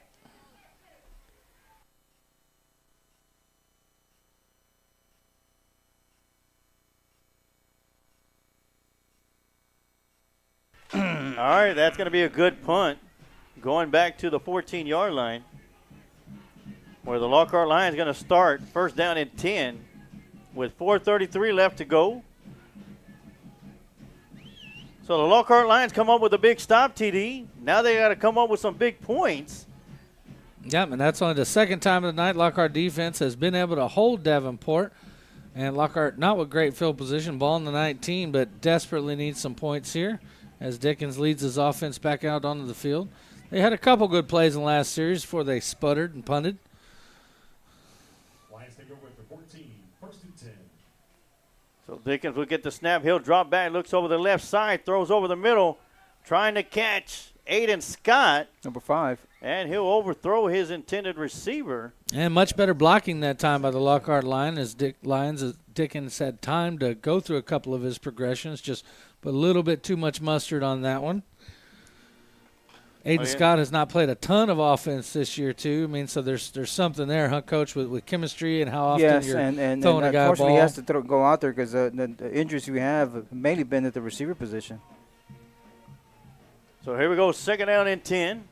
Aiden Scott's the only wide out here on the near side. Had a little bunch formation up there up top. They were successful out of this earlier. Inside handoff to My Time Gonzalez, and he'll get it to the 15-yard line.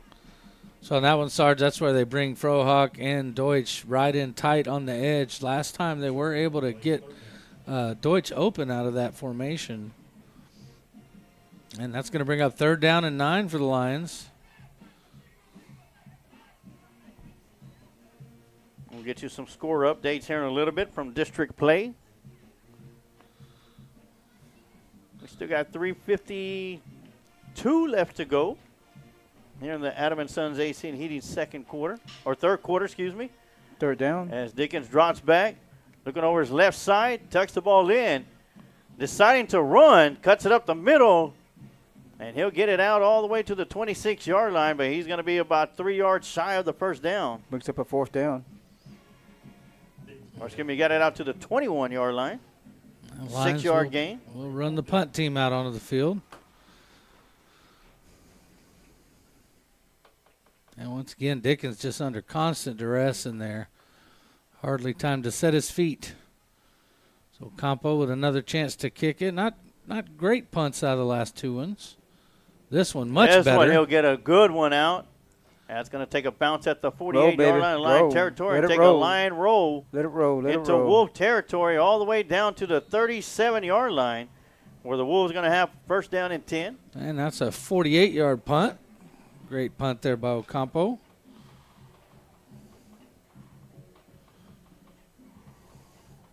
All right, defense, it's your turn once again.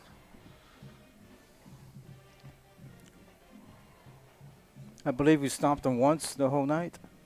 Twice. 2 times. Right. Once in the first half and once on the last series. And they're going to need to do it in back-to-back series against the Wolves. They did it how Coach said, by dialing up the pressure, getting in his face, and forcing quick throws. A couple high throws on that last series. So Hamlin gets the handoff, fakes it.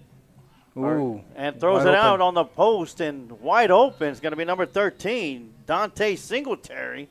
And he'll get into line territory with another big first down for the Wolves out to the 34-yard line.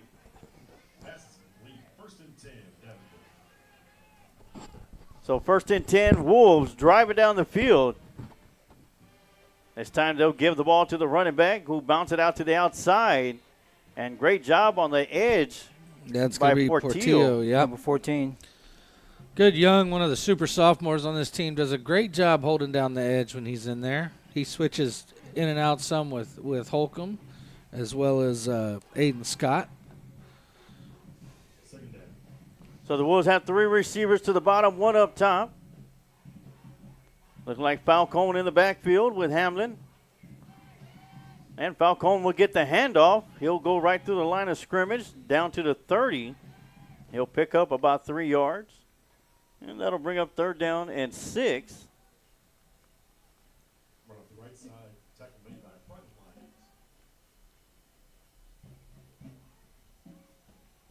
You see the drum majors for the Lockhart Lion roaring band. 3rd down and 6 coming up. They'll fake the handoff to Falcone. Swing pass out here. And nice stiff arm by number 6, and he's going to get down the near sideline and into the end zone for another Wolf touchdown. Trey Brown had a good angle on him, but great stiff arm by number 6, and then he turned on the Jets. We've not seen him go very long tonight, but I tell you what, that is a fast football player. Yeah, it's a DeAnthony Moore, number 6 with a touchdown reception for Davenport. As we await the extra point try, the score right now is 57 Wolves, 24 Lions. Snap is back, the hold is down, the kick is up, and Miles Mendez is good to tack on another point. And it's Davenport Wolves 58, Lockhart Lions 24. We're going to take a quick timeout. We'll be right back with some more Lockhart Lion football right here on the Lions Pride Sports broadcast.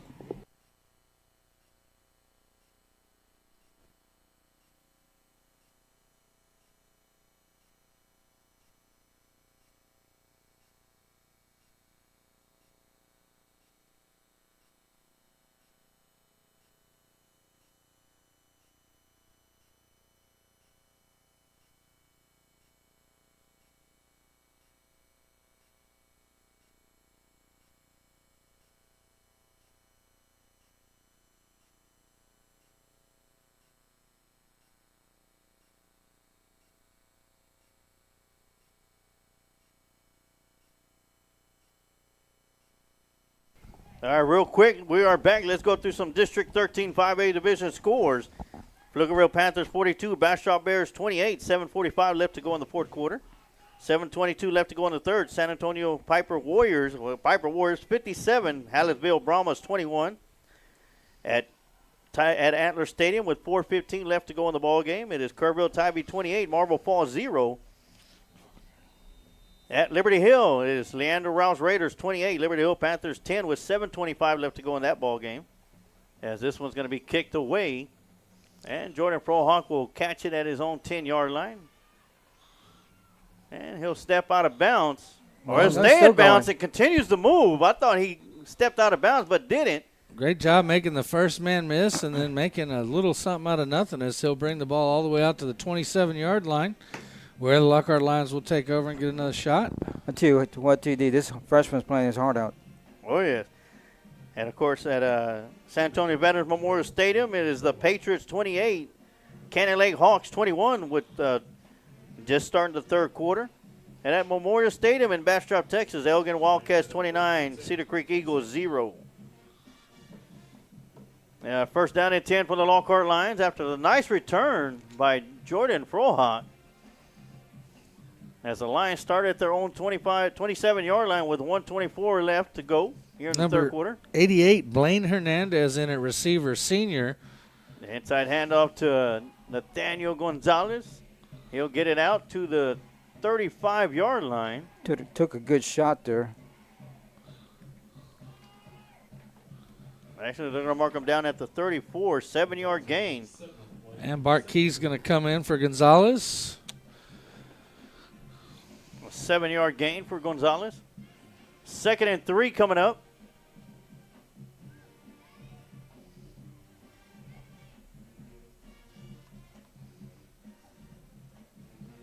And Barkey will get the handoff as he'll take it up the middle. And that'll be good for a first down as Key picks up 5 on his first carry of the night. Gets out to the 39.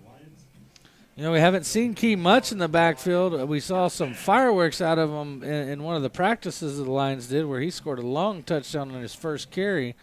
But Gonzalez has carried the load most of the year. Coach, I guess we're getting that point in the game. We're down by so many. It's time to start getting some guys in, get some experience snaps. Yes, sir, and give Gonzalez a break.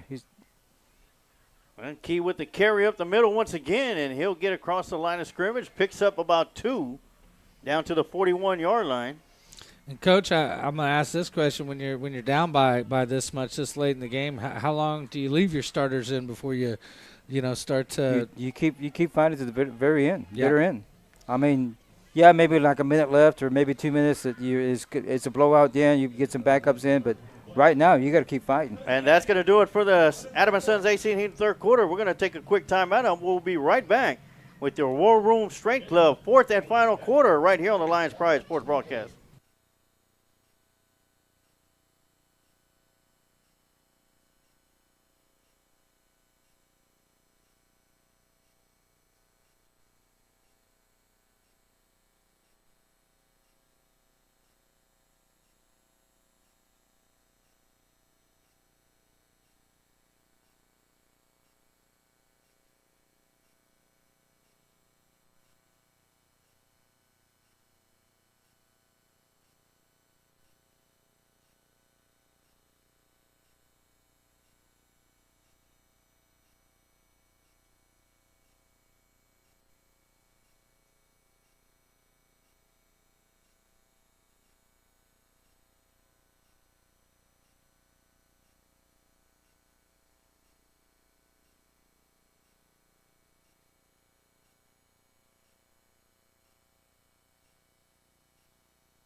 And we are back here at Lions Stadium. It is 2nd down and 8 for the Lockhart Lions.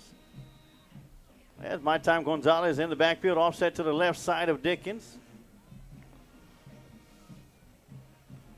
He didn't move. He was going lateral. Sideways. He thought it was going to be called false start. But as long as you're moving side to side, it's all right. Dickens gets the snap, throws right over the middle to, I believe that's Holcomb. And Holcomb will bulldog his way for a first down. Down to midfield. And first time Lockhart gets the tight ends involved in the passing game tonight. As Holcomb's caught a few this year, just like that for first downs.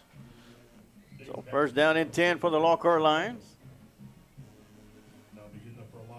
First down. As Gonzalez will shift over to the right side of Dickens. He'll get the handoff, goes up the middle. And bulldogging his way across the 40 out to the 37-yard line for another first down for the Lockhart Lions. And just like the coach said, they are fighting. 13-yard pickup for Gonzalez. And that's 3 plays of 10 yards for the Lions in a row.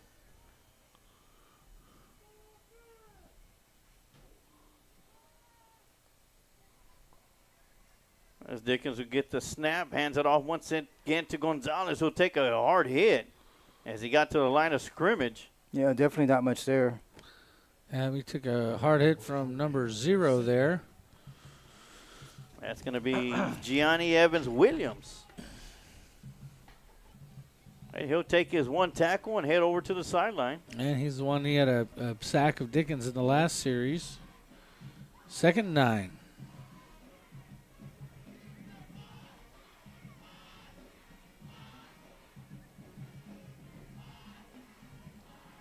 So 2nd and 9. They'll fake the handoff to my time as Ashton Dickens will roll around to his right side. And he'll be chased out of bounds at the 33. That'll be a good gain for 4. Coach Dickens had a lot of pressure on him tonight when he's dropped back and pass. I think something I'd like to see is for them to move the pocket a little bit, get him out on the perimeter, maybe not with the intent to run, but give him the option. Give him the option, yeah, exactly. But get him out from that pocket, which has been collapsing on him all evening. Give him a little bit more room to work with, maybe a little bit more time. So here we go, 3rd down and 6. Little option there. Option to My Time, and wow, watch him break through into the end zone for a touchdown. Great read and pitch on that one by Dickens. Great read and pitch. And then great job by My Time to do what he does, accelerate through the hole and put 6 points on the board for his team and scratch a little bit of pride back. I think that was a little bit more than accelerate through the hole, more like explode through the hole. And he goes in untouched from 20 yards From out. 33 out. Or 33 out. So Lockhart Lions get the ball into the end zone. Ocampo in to kick the extra point. Snap is back, hold us down, the kick is up, and it is good. That'll make the score. Davenport Wolves 58, Lockhart Lions 31. We'll take a quick timeout, and we'll be right back with some more Lockhart Lion football right here on the Lions Pride Sports broadcast.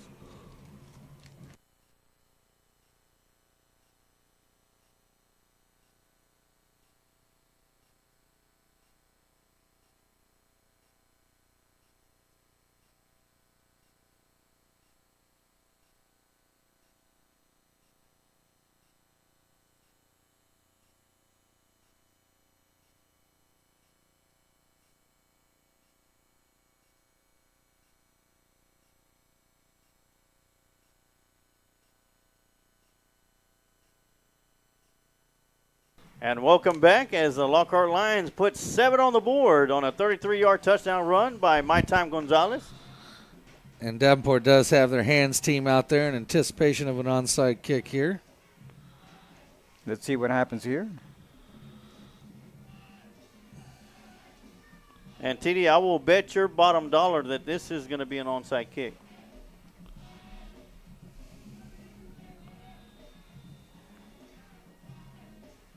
You see the student section rocking and rolling. They're still having a lot of pride, a lot of spirit. Thank you, guys. There's going to be an onside kick coming down towards this near side. Oh, and there's a fight for it. And the Davenport Wolves will come up with it. That's going to be number 31, who initially missed it but came up with it, Julian Phelan. And it was 31 for Lockhart. Chase Curry that was right there, almost got his hand. So got close, his hand so on it. close. Great execution there. Sarge, I'd like to give a shout out to three young men coaching over for Davenport, and that's Brandon Davis and his brother Stephen Davis. Brandon coaches linebacker and special teams, and Stephen coaches the outside linebackers.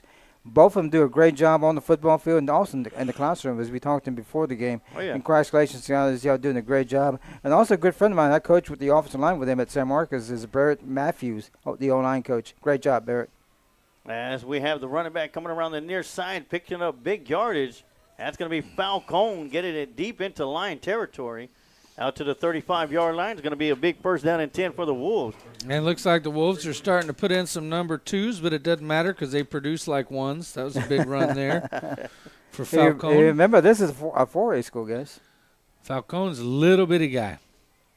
He sure can run that ball. And Hamlin still in the backfield. And to the fakes the handoff to Hamlin. Ooh. And great throw by Hamlin. Trey Brown was just about in the lane on that one, just missed having a pick, and he might have gone too. Yeah, that's Adam Elza with the reception. Number 22 on the tackle.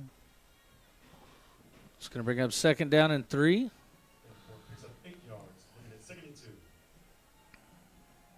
Second and 2 coming up for the Wolves. They'll hand the ball off to number 1.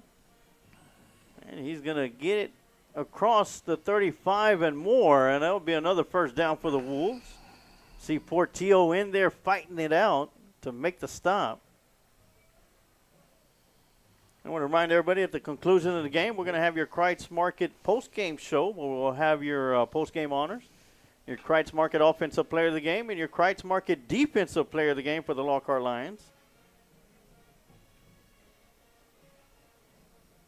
So first down and 10 for the Wolves at the 20-yard line. Red zone area time for the Wolves.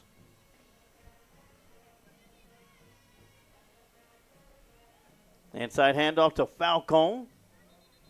And he's going to be scooped up and brought down. It's Joseph Blue on the tackle.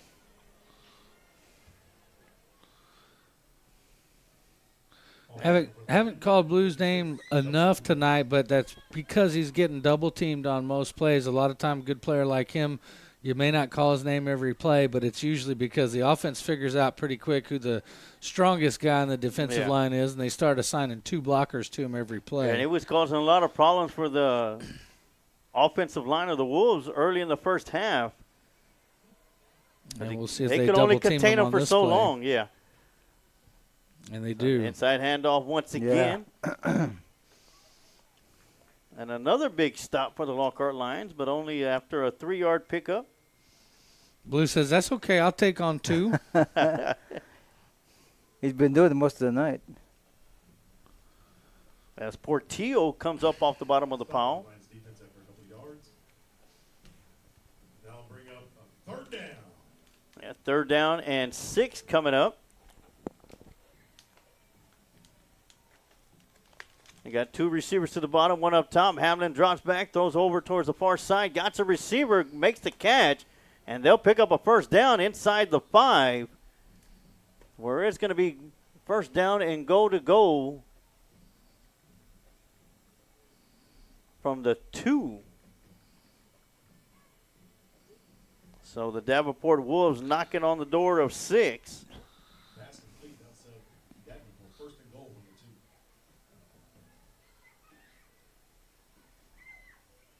the 2. And inside handoff and walks in for another 6. That's going to be Emmett Greenman on a touchdown run with 7:24 left to go here in the War Room Strength Club, 4th and final quarter here on the Lions Pride Sports broadcast, as Mal Mendez will be coming in to kick the extra point. That'll make the score Davenport Wolves 64, Lockhart Lions 31. As Mal Mendez looks to extend it by 1 and snap is back. The hold is down. The kick is up, and it is good. There's a penalty flag. Yeah, they were holding Trey Brown. If they hadn't held him, he was going to block this kick. And great to see that young man out there still pushing, still fighting, showing that dog. Yeah, they're going to say offsides on Lockhart. So that's good. That'll make the score Davenport Wolves 65, Lockhart Lions 31. And this one's quickly getting out of hand here at Lions Field. And we're going to take a quick timeout, and we'll be right back with more Lockhart Lion football right here on the Lions Pride Sports broadcast.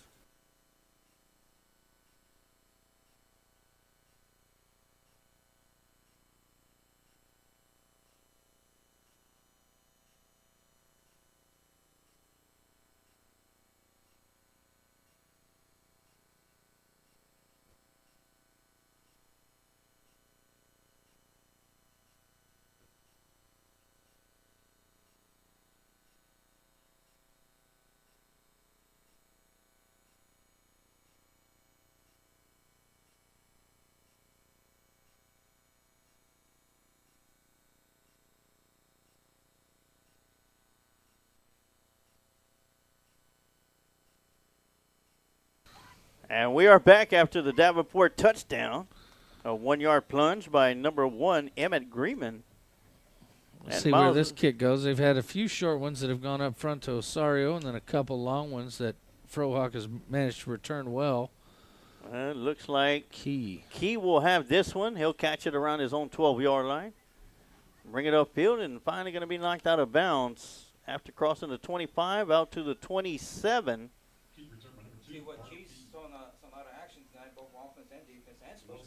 Sure has. So it'll be Lions ball, 1st down and 10 at their own 28-yard line.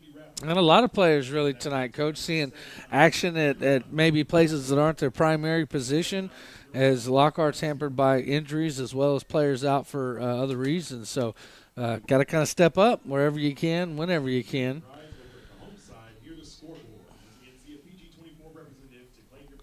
So 7:19 left to go.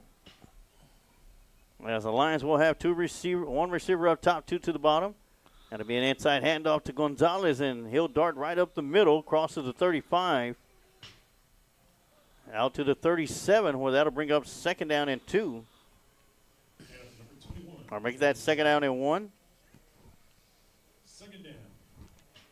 And we're just under 7 minutes to go here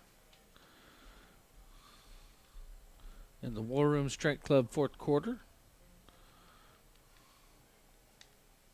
Well, Lockhart not really worrying about time.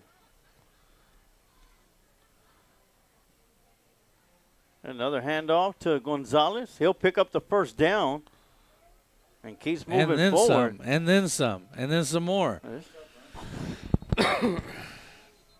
Hey, Gonzalez ran for 6 on that one. The lineman carried him for 7. And they'll get the ball all the way towards midfield for a big first down, a 13-yard pickup. And looks like there's going to be maybe not. No injury timeout on the field. They'll keep it rolling as that player's able to run off the field. Oh, yeah. And so it'll be 1st and 10 from the 50, as the Sarge said. Staten still in there on offense, as is Dickens and Gonzalez. Gage Deutsch still in there at the top of the screen. We got Blaine Hernandez down here at the bottom at receiver, senior wide receiver for the Lions.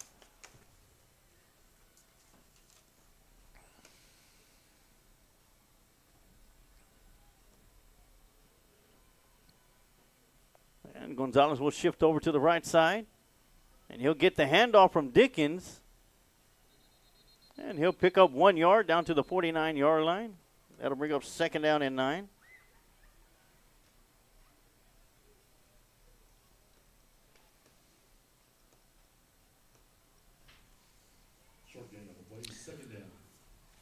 Here in a few minutes, we'll get you another update with some scores around the district, as there, I think, is probably some shockers out there.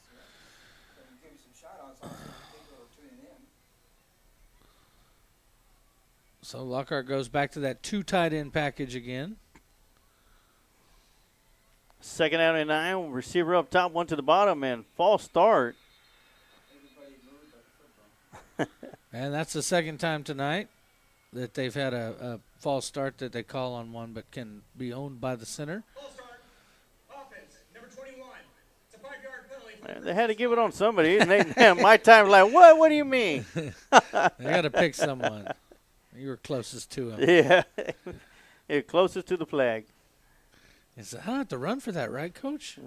And a couple of updates real quick before we get to the next play. Pflugerville 42, Bastrop 35 with 1:30 left to go in that contest. Tight game there in Bastrop. Yeah, Piper Warriors 57, Hallettville Brahmas 21. As we have 2nd down and 14 coming up. Dickens drops back. Got pressure break coming in from the outside. Tucks the ball in, and he'll run it right back to the 50-yard line, to the original line of scrimmage. And Dickens taking a lot of punishment. And that's going to bring up 4th down and 10. It's a final at Antler Stadium. Kerrville Tybee 34, Marlboro Falls 0.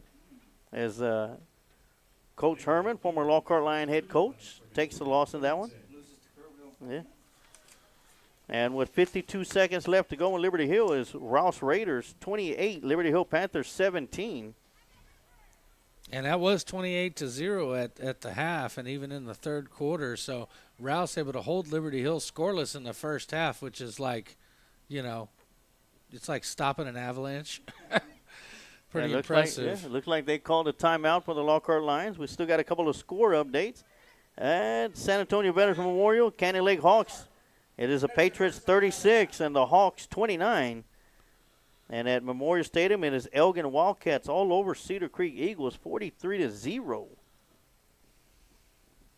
And at Luling, it is the Boylan Bulldogs 35, Luling Eagles 0. Oh, tough night for Caldwell County football teams.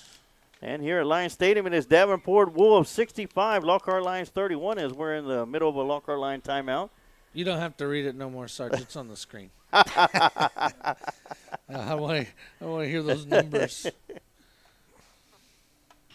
Well, it's been a rough night for the Lockhart Lions defensively. Offensively, they've done some they've had the ball, made some nice drives and some long runs. And this will make 9 games where the Lions have managed, 9 games in a row where the Lions have managed 30. To put up over 30 points, and they're probably not done here either. And really, that should be enough to win you some football games. So here we go, 3rd down and 10 coming up. As my time sets himself up on the far side. It is Dickens throwing to Gage Deutz, in and out of his hands. Tell him, Coach, get rid of the gloves. Get rid of the gloves. It's almost every skill position nowadays wears those gloves, except for the quarterback. And he's the one that handles the ball the most. What's that tell you, Coach? So that one's going to fall incomplete, and Omar Ocampo will come in to punt the ball away.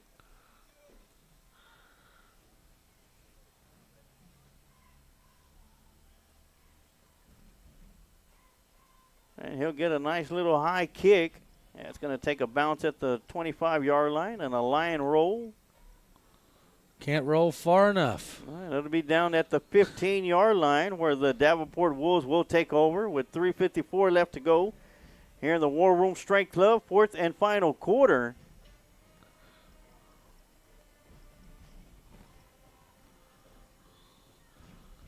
And imagine Davenport will not be in a hurry here. They'll probably look to grind out most, if not all, of this clock. And here comes Trent Holcomb out onto the field to play defense. And a false start is going to be called on the Davenport Wolves. False start on the offense, number 76. It's a 5-yard penalty for the previous spot.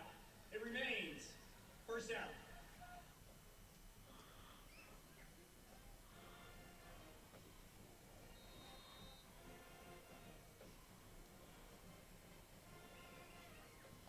I believe Hamlin is still in the game for the Wolves. Falcone's going to be in the backfield.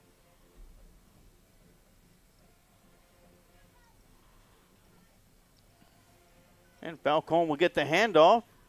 He'll shoot right up the middle. And he'll get right back to the original line of scrimmage. That'll bring up second down and 10 for the Wolves. Mendoza and Blue there on the stop.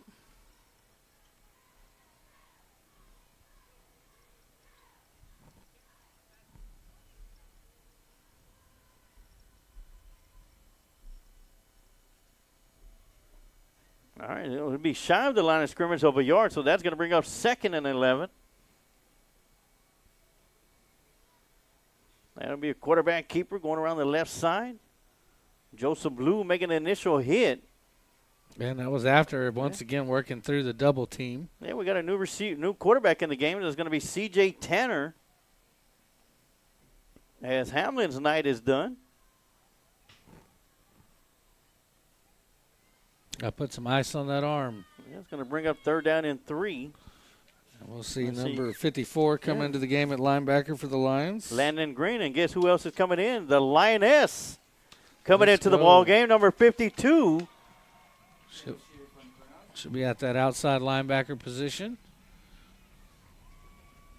Let me hand off. Fake the handoff. Go around the far side. Great job on the far side. Coming up with a big hit.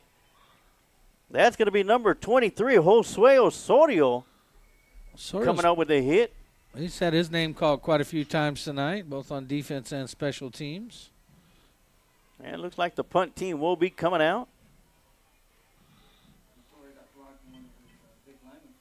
That's one of the biggest linemen they had was coming right at her. She did a good job holding her ground. And so that'll send number 31, Chase Curry. Coach has been calling for it all game. That'll send him back deep to receive the punt. Curry's been a standout on the JV team so far this year, getting moved up for the varsity contest tonight. And that's going to be a high kick. Curry will not have an opportunity to return it. It'll take a wolf roll all the way down to the 40-yard line, 41-yard line, where the Lions are going to take over with 1:38 remaining.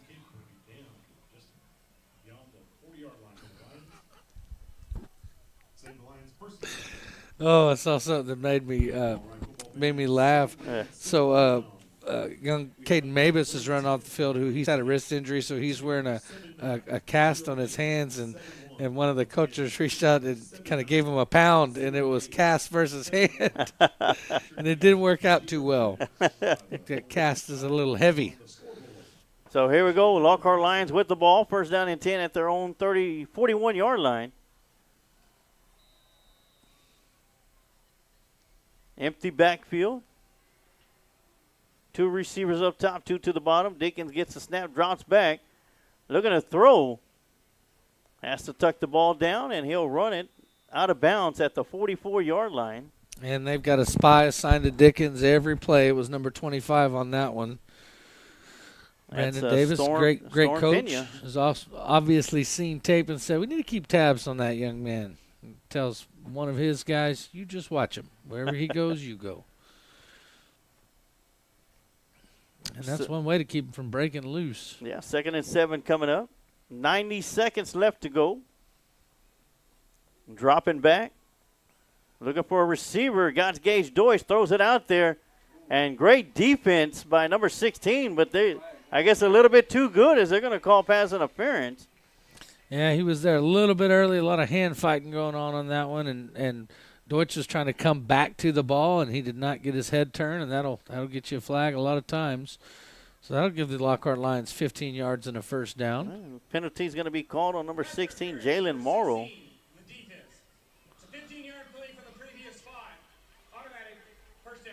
So that'll move the ball into Wolf territory at the 41.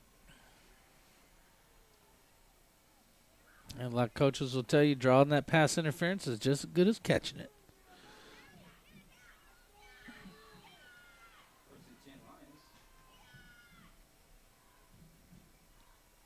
Two receivers up top, two to the bottom. Dickens gets a snap, drops back once again, pumps it, and decides to throw it deep as Jordan Frohawk was running down streaking down the sideline and just overthrown. Okay, maybe a little bit of miscommunication among the receivers there. She ended up with kind of two guys right in the same area and kind of crossing each other with not a lot of room to give on the sideline. That'll bring up 2nd down and 10 from the 41. So empty backfield once again. Gonzalez on the move. He'll get the handoff on the jet sweep.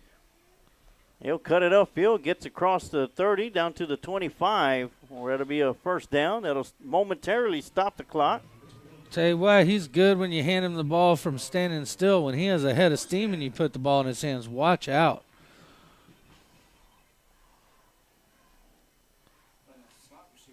Mm-hmm.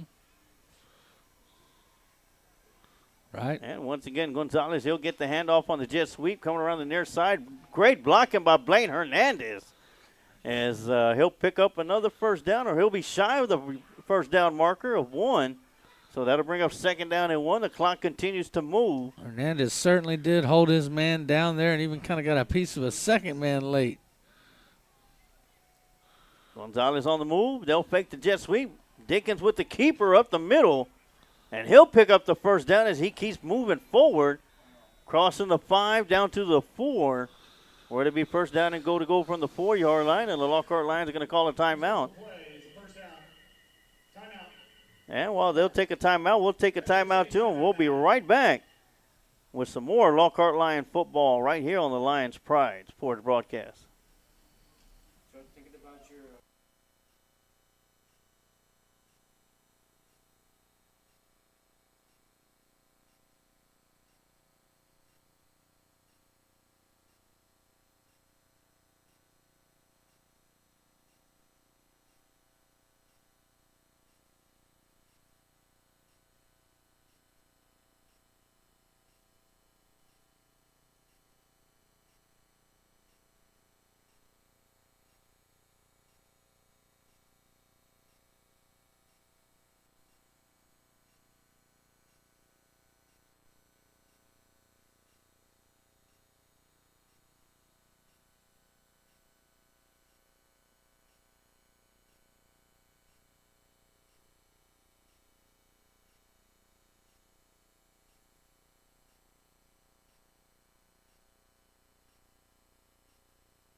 Coming around the near side, it's going to be Dickens into the end zone for his 3rd touchdown of the night. The guy afterwards did kind of show a little sports show. He said, hey, my bad. He knew he was late, but he was nice about it. So Lions claw back a little bit more pride out of this one, and that'll reel it into 38-65, pinning the extra point.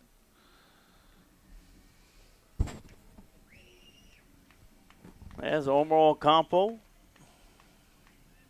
will be kicking the extra point. The snap is back. The hold is down. The kick is up. And it is good. So that'll make the score. Lions 38, Davenport 65 with 15 seconds left to go in the contest. And with 38 points, you can win a whole lot of football games scoring that many points, but you have got to be able to keep the other team from scoring 65. And I think Mike Barnes Media on Facebook said that it had been 8 straight games that Lockhart had scored 30-plus, and that was the first time that's been done since 1944. And this will make 9, yep. This will make 9, so I wonder what that leaves it at. So Lockhart with no trouble scoring the points, but having a little bit of issues keeping the other team out of the end zone. They'll look to fix that in the next week before they start district play. And let's talk about our first district game we got coming up, Sarge. Yeah, it'll be on the road at Bastrop Memorial Stadium, and as I mentioned, not against the Bears, but against the Cedar Creek Eagles, who lost tonight 50-7 against Elgin Wildcats. So that should be a bounce-back game for the Lockhart Lions on paper, but you still have to play the game on the field, and I'm pretty sure just like every other team, Bastrop Cedar Creek is looking over the film and finding out. Yeah. And Lockhart was victorious over Cedar Creek last year here in Lockhart. And so Campo gets all of that one. Unable to hit the sandwich from there. And this time you saw number 12, Fallon, taking a deep look at that one and making sure that one went into the end zone. And we'll see one more play here from the Lockhart defense. Got to think you're going to see victory formation out of Davenport.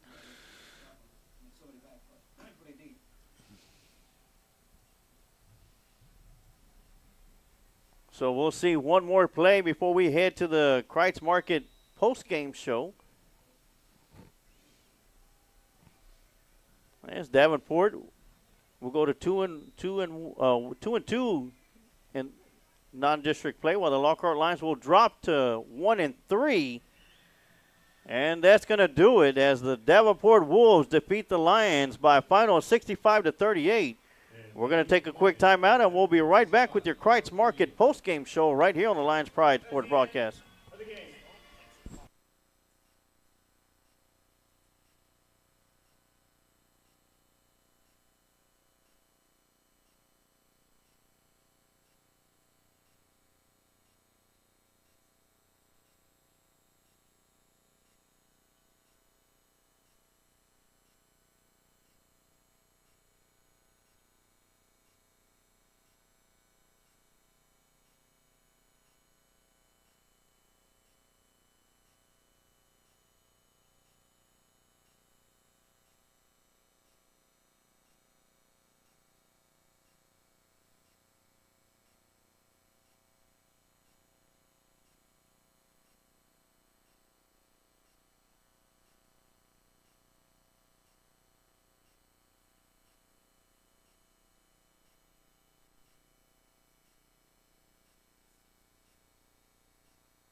And welcome to the Kreitz Market post-game show right here on the Lions Pride Sports Broadcast. The Lockhart Lions fall to defeat 65-38 as they've already cleared out the scoreboard. And tough loss once again for the Lockhart Lions, TD. Yeah, absolutely. About as tough as it gets to have a 4A team come in here, really. I mean, Davenport is 4A. They came in here, and they owned this game beginning to end. And while Lockhart was able to put up quite a few points on offense, showed just a lot of trouble on defense and missing players, injured players. You know, that's got to get fixed in this next week to come because you got to go into district with a full head of steam. And tell you what, we got Cedar Creek next week. I mean, I'm not going to say that's an easy game. They are 0-4, but after that, it definitely gets harder and harder and exponentially harder from there to the end of the season. So really, you got about 7 days to try to get your defense shored up. Then maybe you have one bounce-back game, and then 2 weeks down the road, you're really into it. But with the San Antonio Veterans Memorial coming into Lions Stadium before we go to our bye week. Yep. And then we hit the road out to Liberty Hill, who's going to be some Mad Panthers out there. They take their first home loss, and I can't remember the last time they lost a home game to Leander Rouse by a final 28-17. Coach, your thoughts? We got to correct our mistakes, and like I always say, we got a big important game next week to start district, and and Cedar Creek's looking at, hey, this might be our chance to win the game. Yeah. So they got to be ready for us, and we better be ready because it's the start of district, and we have to be correct our mistakes and get after them. Yeah, when it comes to district play, you're 0-0 to start the season because non-district is over. District is what really counts in wins and losses to determine if you're going to make the playoffs or not, and that's going to be a big game for Lockhart against Cedar Creek to go 1-0 in district. But as what we've seen in the past couple of weeks, you can't count the other team out. Cedar Creek is going to be wanting to come in and get that W, and Lockhart Lions are going to have to try and keep them from getting that W and getting a head start in district play by going 1-0. Since we are in the Kreitz Market postgame show, we have your honors for your players of the game. We'll start off on the defensive side of things. Your One Goes Fitness defensive players of the game. We're going to go to? That's going to go to Portillo and Joseph Blue. That'll be Miguel Portillo and Joseph Blue. Portillo did a great job from his outside linebacker position, keeping us contained. And Joseph Blue did a great job from his defensive tackle spot, getting penetration. And had a great first half. In the second half, they double-teamed him almost every play, and he was still able to fight through some double teams and make his presence felt on the defensive side. Yeah. So your One Goes Fitness defensive players of the game are Miguel Portillo and Joseph Blue. As for your Kreitz Market offensive player of the game, is going to go to number 11, Ashton Dickens, with 3 touchdowns. Coach, your thoughts on Ashton tonight? Finally started to look like the old Ashton Dickens from last year, and he had a good game, and hopefully he continues again next week. Congratulations, Ashton. He started to get loose. Oh, yeah. So congratulations to Ashton Dickens. You are our Kreitz Market offensive player of the game. And congratulations to number 14, Miguel Portillo, and number 56, Joseph Blue. You are the One Goes Fitness defensive players of the game. So before we wrap it up, gentlemen, last thoughts. Got to do better. Got to do better coming into district. Took the words right out of my mouth. New season next week. Let's start on a good note. Oh, yeah. So that's going to do it for us here in Lions Field.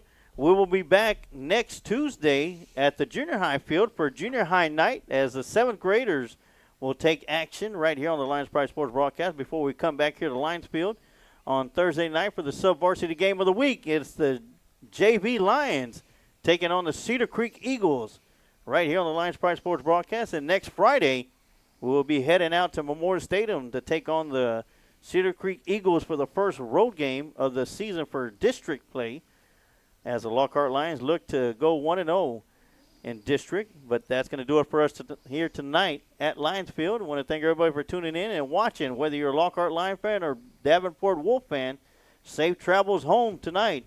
Until next week, like I always say, you could take the lion out of Lockhart, but you can never take the heart out of Lockhart.